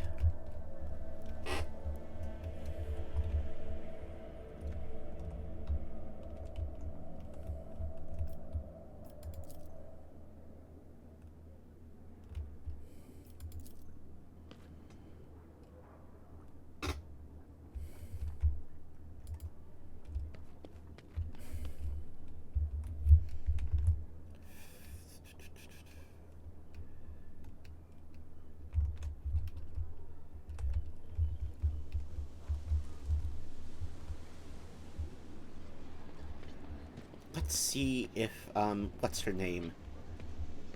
If Lamentia.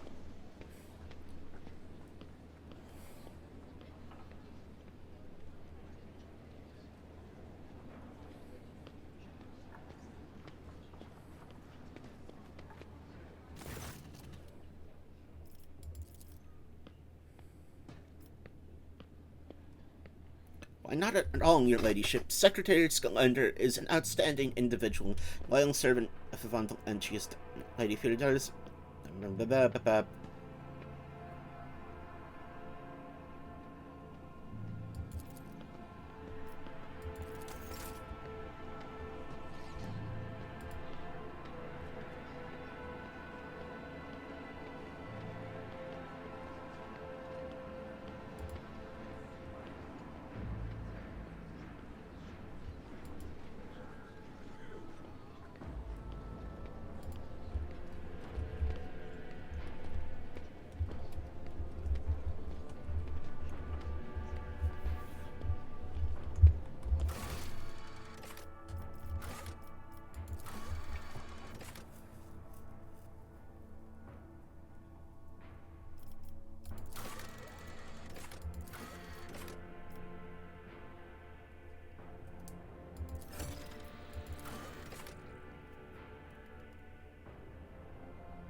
Where to find someone who knows her well?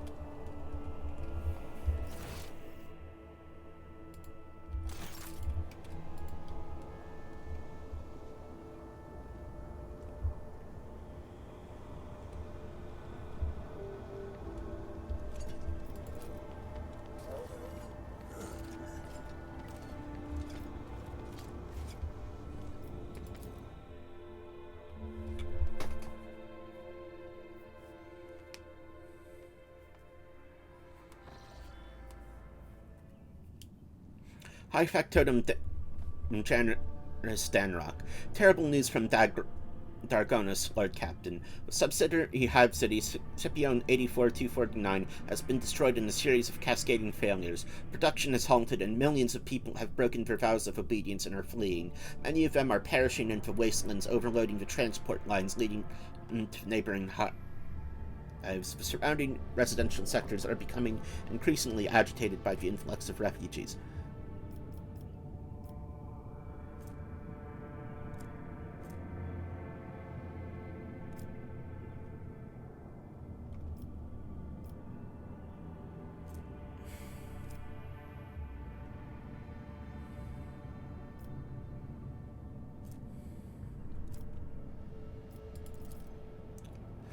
It is still unclear. The noble houses are throwing the blame at one another. Agents of the venerable house Achilles Calendar stationed on Scipione 84249 died heroically while trying to save the population from this disaster. Their final reports mentioned some vulnerabilities in the industrial sectors of the lower hive, but did not go into further detail.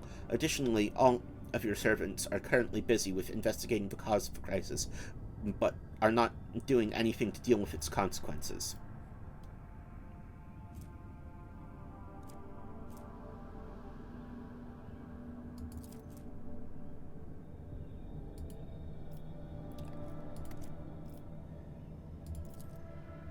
Very fair decision.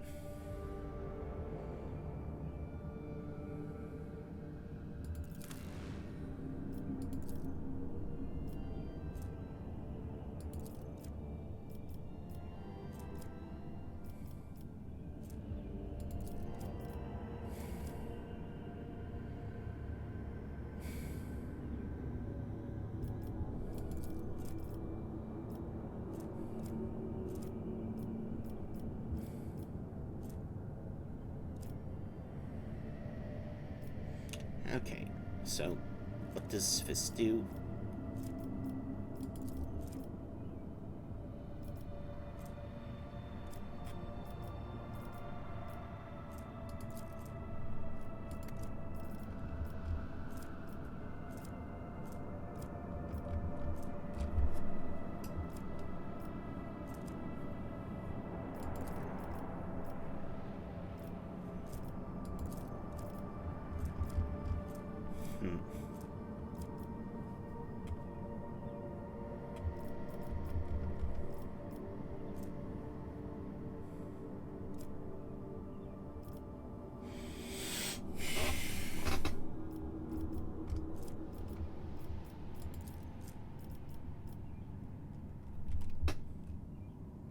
I do need people.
Lord Captain. A noble aspiration, Lord Captain.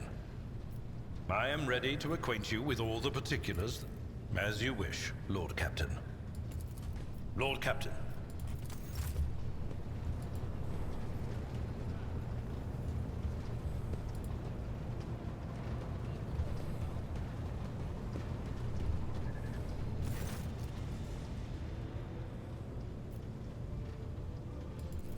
Lyra, an outlying world in the Heathen Stars region. In the Koronus Expanse, Of course, of course. Always at your service, whenever you need me.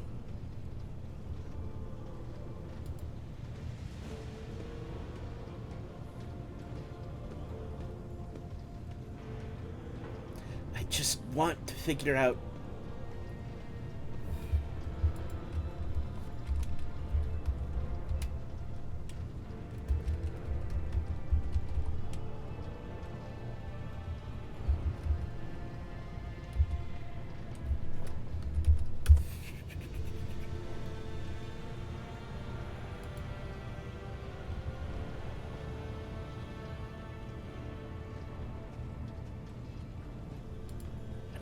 Okay,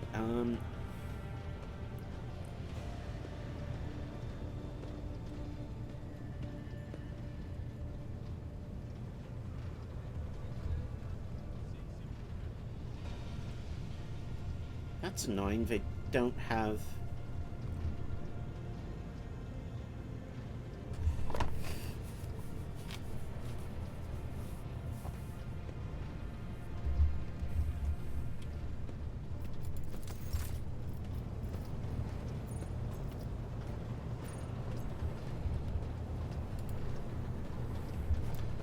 I was wondering who you talked to. No.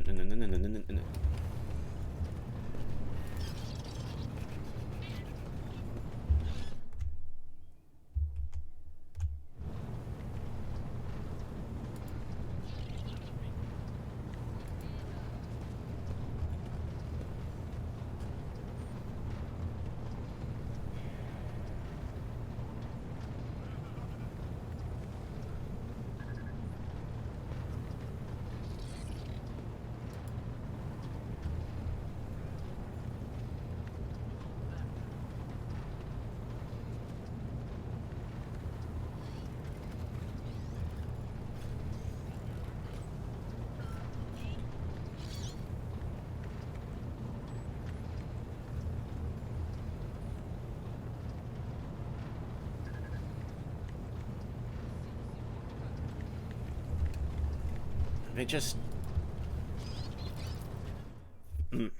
whatever.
And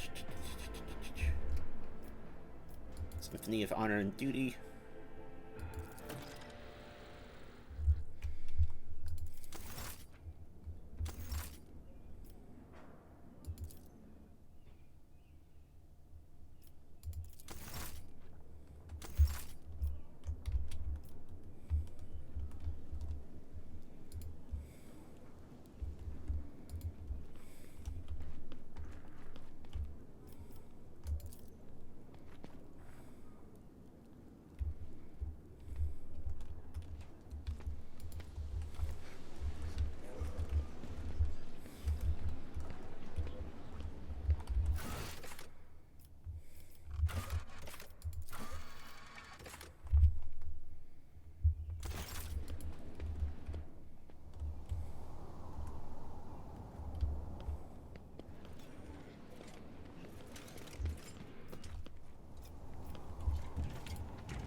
Okay, now let's see what we've got.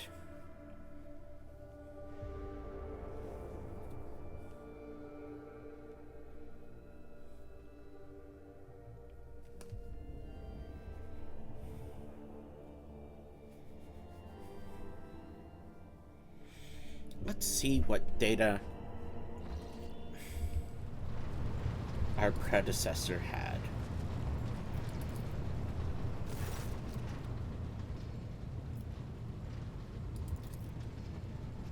With reverent trepidation, the tech priest accepts the device from your hand and places it in one of the drives. Okay.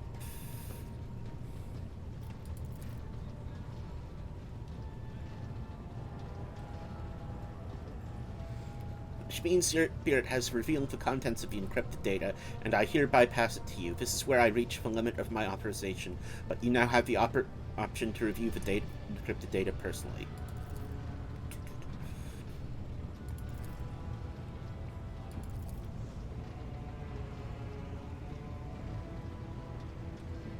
The data banking procedure has been completed without complication. Strings of numerical code begin appearing with frightening speed. This time the numbers are intersected with words you can understand. Epitaph begot the incident, that which destroyed and changed everything. The incident became the starting point. The incident breathed life and marked the beginning of all. It marked the beginning of Nomos. It created Nomos. The tech priest, now alarmed, is tapping the keys on the control panel. His benign prayer gives way to distressed whispering. Unacceptable deviation. Violation of sacred protocols. Possibility of tech heresy. Omniscience shield us from all heresy.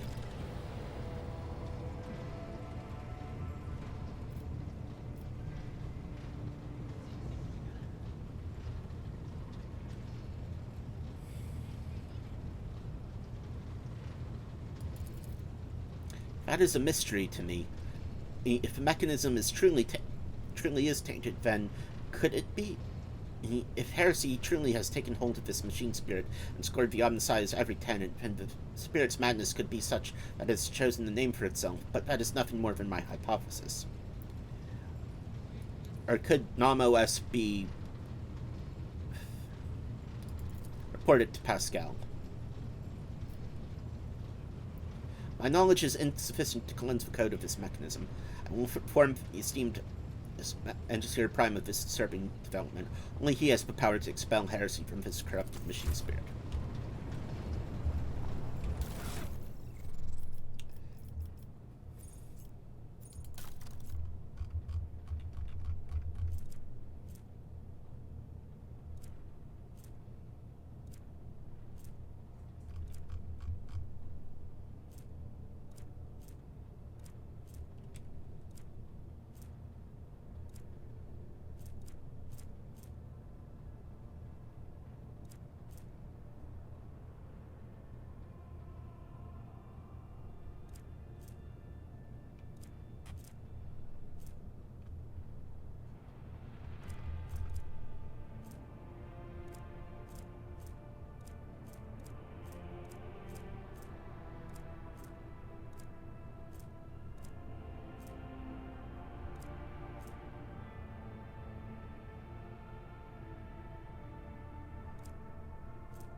Rogue trader like a lackey. It is humiliating and dispiriting to put up with the part of an errand servant to an imperious madman vested with even greater power than that of a rogue trader. Alas, when one side of the scales holds my pride and the other the fate of von Valancius' protectorate and my entire bloodline, choice becomes a futile illusion. It would be far too naive of me not to prepare for the worst. Epitaph will decide the future of the Expanse as a whole, but I have some time at my disposal until then. Heirs with von Valancius' blood in them will soon be located and brought to me.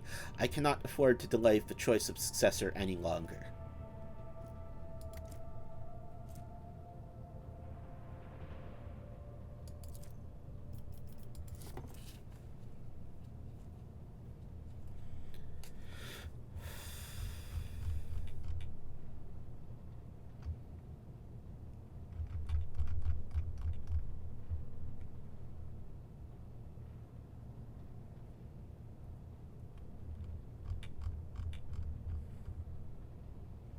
Is this thing...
Let's talk to Pascal about this. The Omniscient knows all, comprehends all. I am honored to belong to the priesthood of Mars, guided by its tenets. We safeguard acknowledged. May you...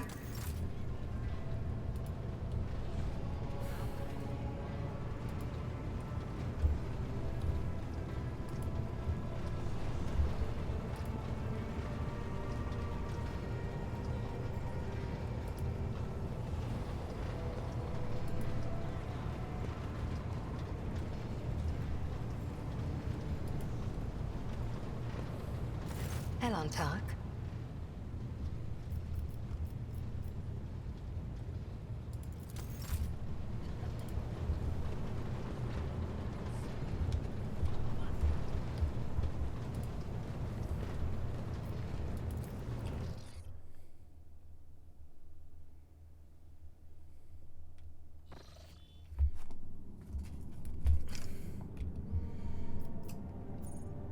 Okay, what do we do now?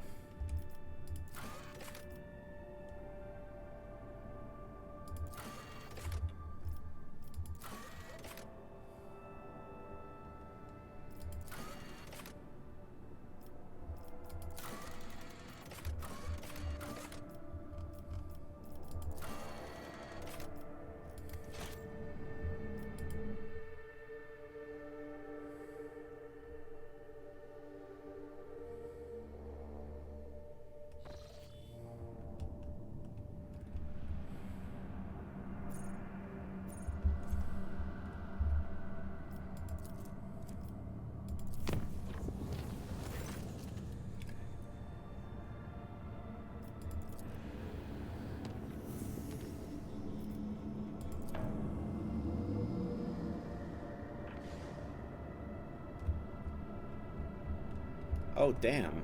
Okay.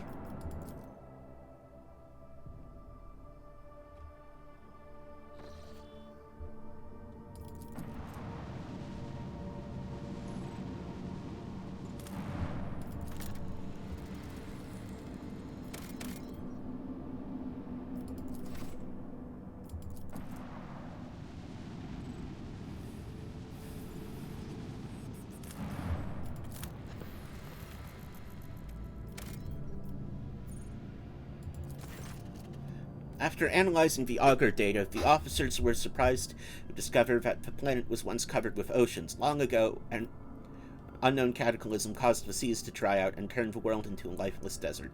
The most amazing discovery of all was skeletal remains of the colossal oceanic organisms, some large enough to be seen from orbit. Whoa.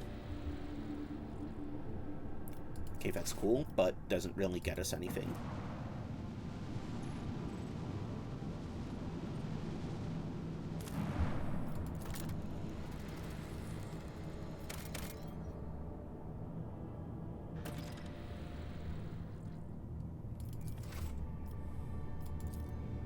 I happen to have read about burning worlds in Pandora. It is said that fires there have been raging for close to a century, but no one knows how long this one has been burning.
I'll come back to that later, I think.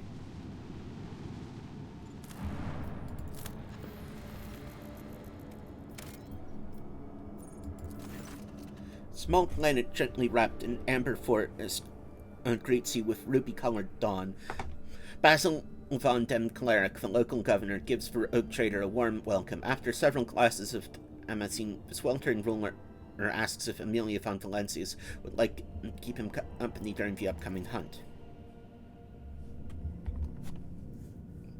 After several hours of riding in the local peculiar animals, you must make camp in the middle of the Golden Forest. Basil dem Cleric points at the sky. A flat disk rises up over the horizon, constantly morphing in its color and shape. The forest grows silent and empty. You can no longer hear the singing of birds or even the rustling of wind. The governor nods with satisfaction, and a few shapes step into the clearing. Their bodies are twisted by an unknown phenomenon, and you watch the freaks with astonishment as they begin to dance to the throaty cackling of their brethren, and turning the bony growths and pulsating flesh. Watch in silence. The hypnotic dance seems to continue forever. The unfortunate creatures howled, whined, and convulsed, unable to tear their bleeding eyes from the celestial body. When the pavilion discs outshone even the light of the local star, the physical shells of the things that used to be men burst, releasing beasts onto the plain that not even the most fluent and capable pen could describe.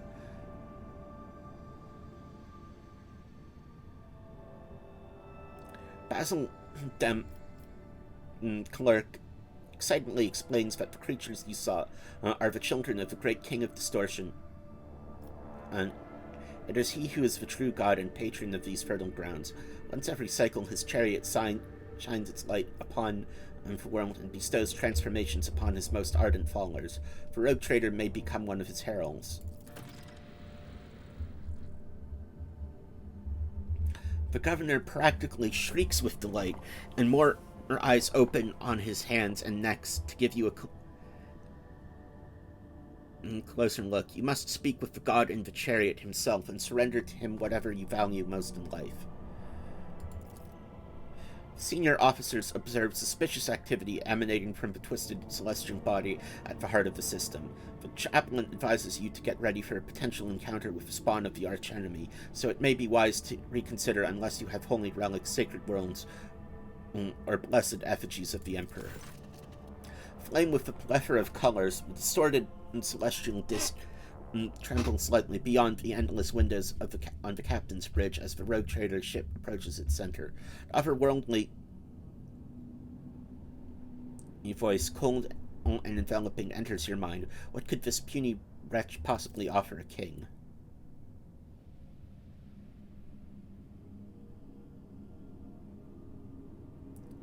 The officers on the bridge look around perplexed. Their eyes are full of terror and confusion. Many clutch their heads and let out long howls of pain. Some empty their stomachs, but most, pale and exhausted though they are, have joined the Lord Captain in resisting the entity's influence. The king is intrigued. Never has a mortal sought to obtain his divine blessing.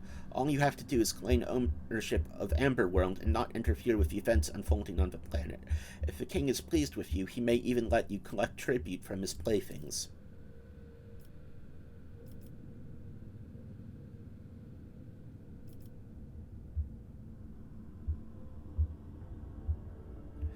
Oh, fuck.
Okay, it is time for me to stop. So, until next time, have fun and take care of each other out there.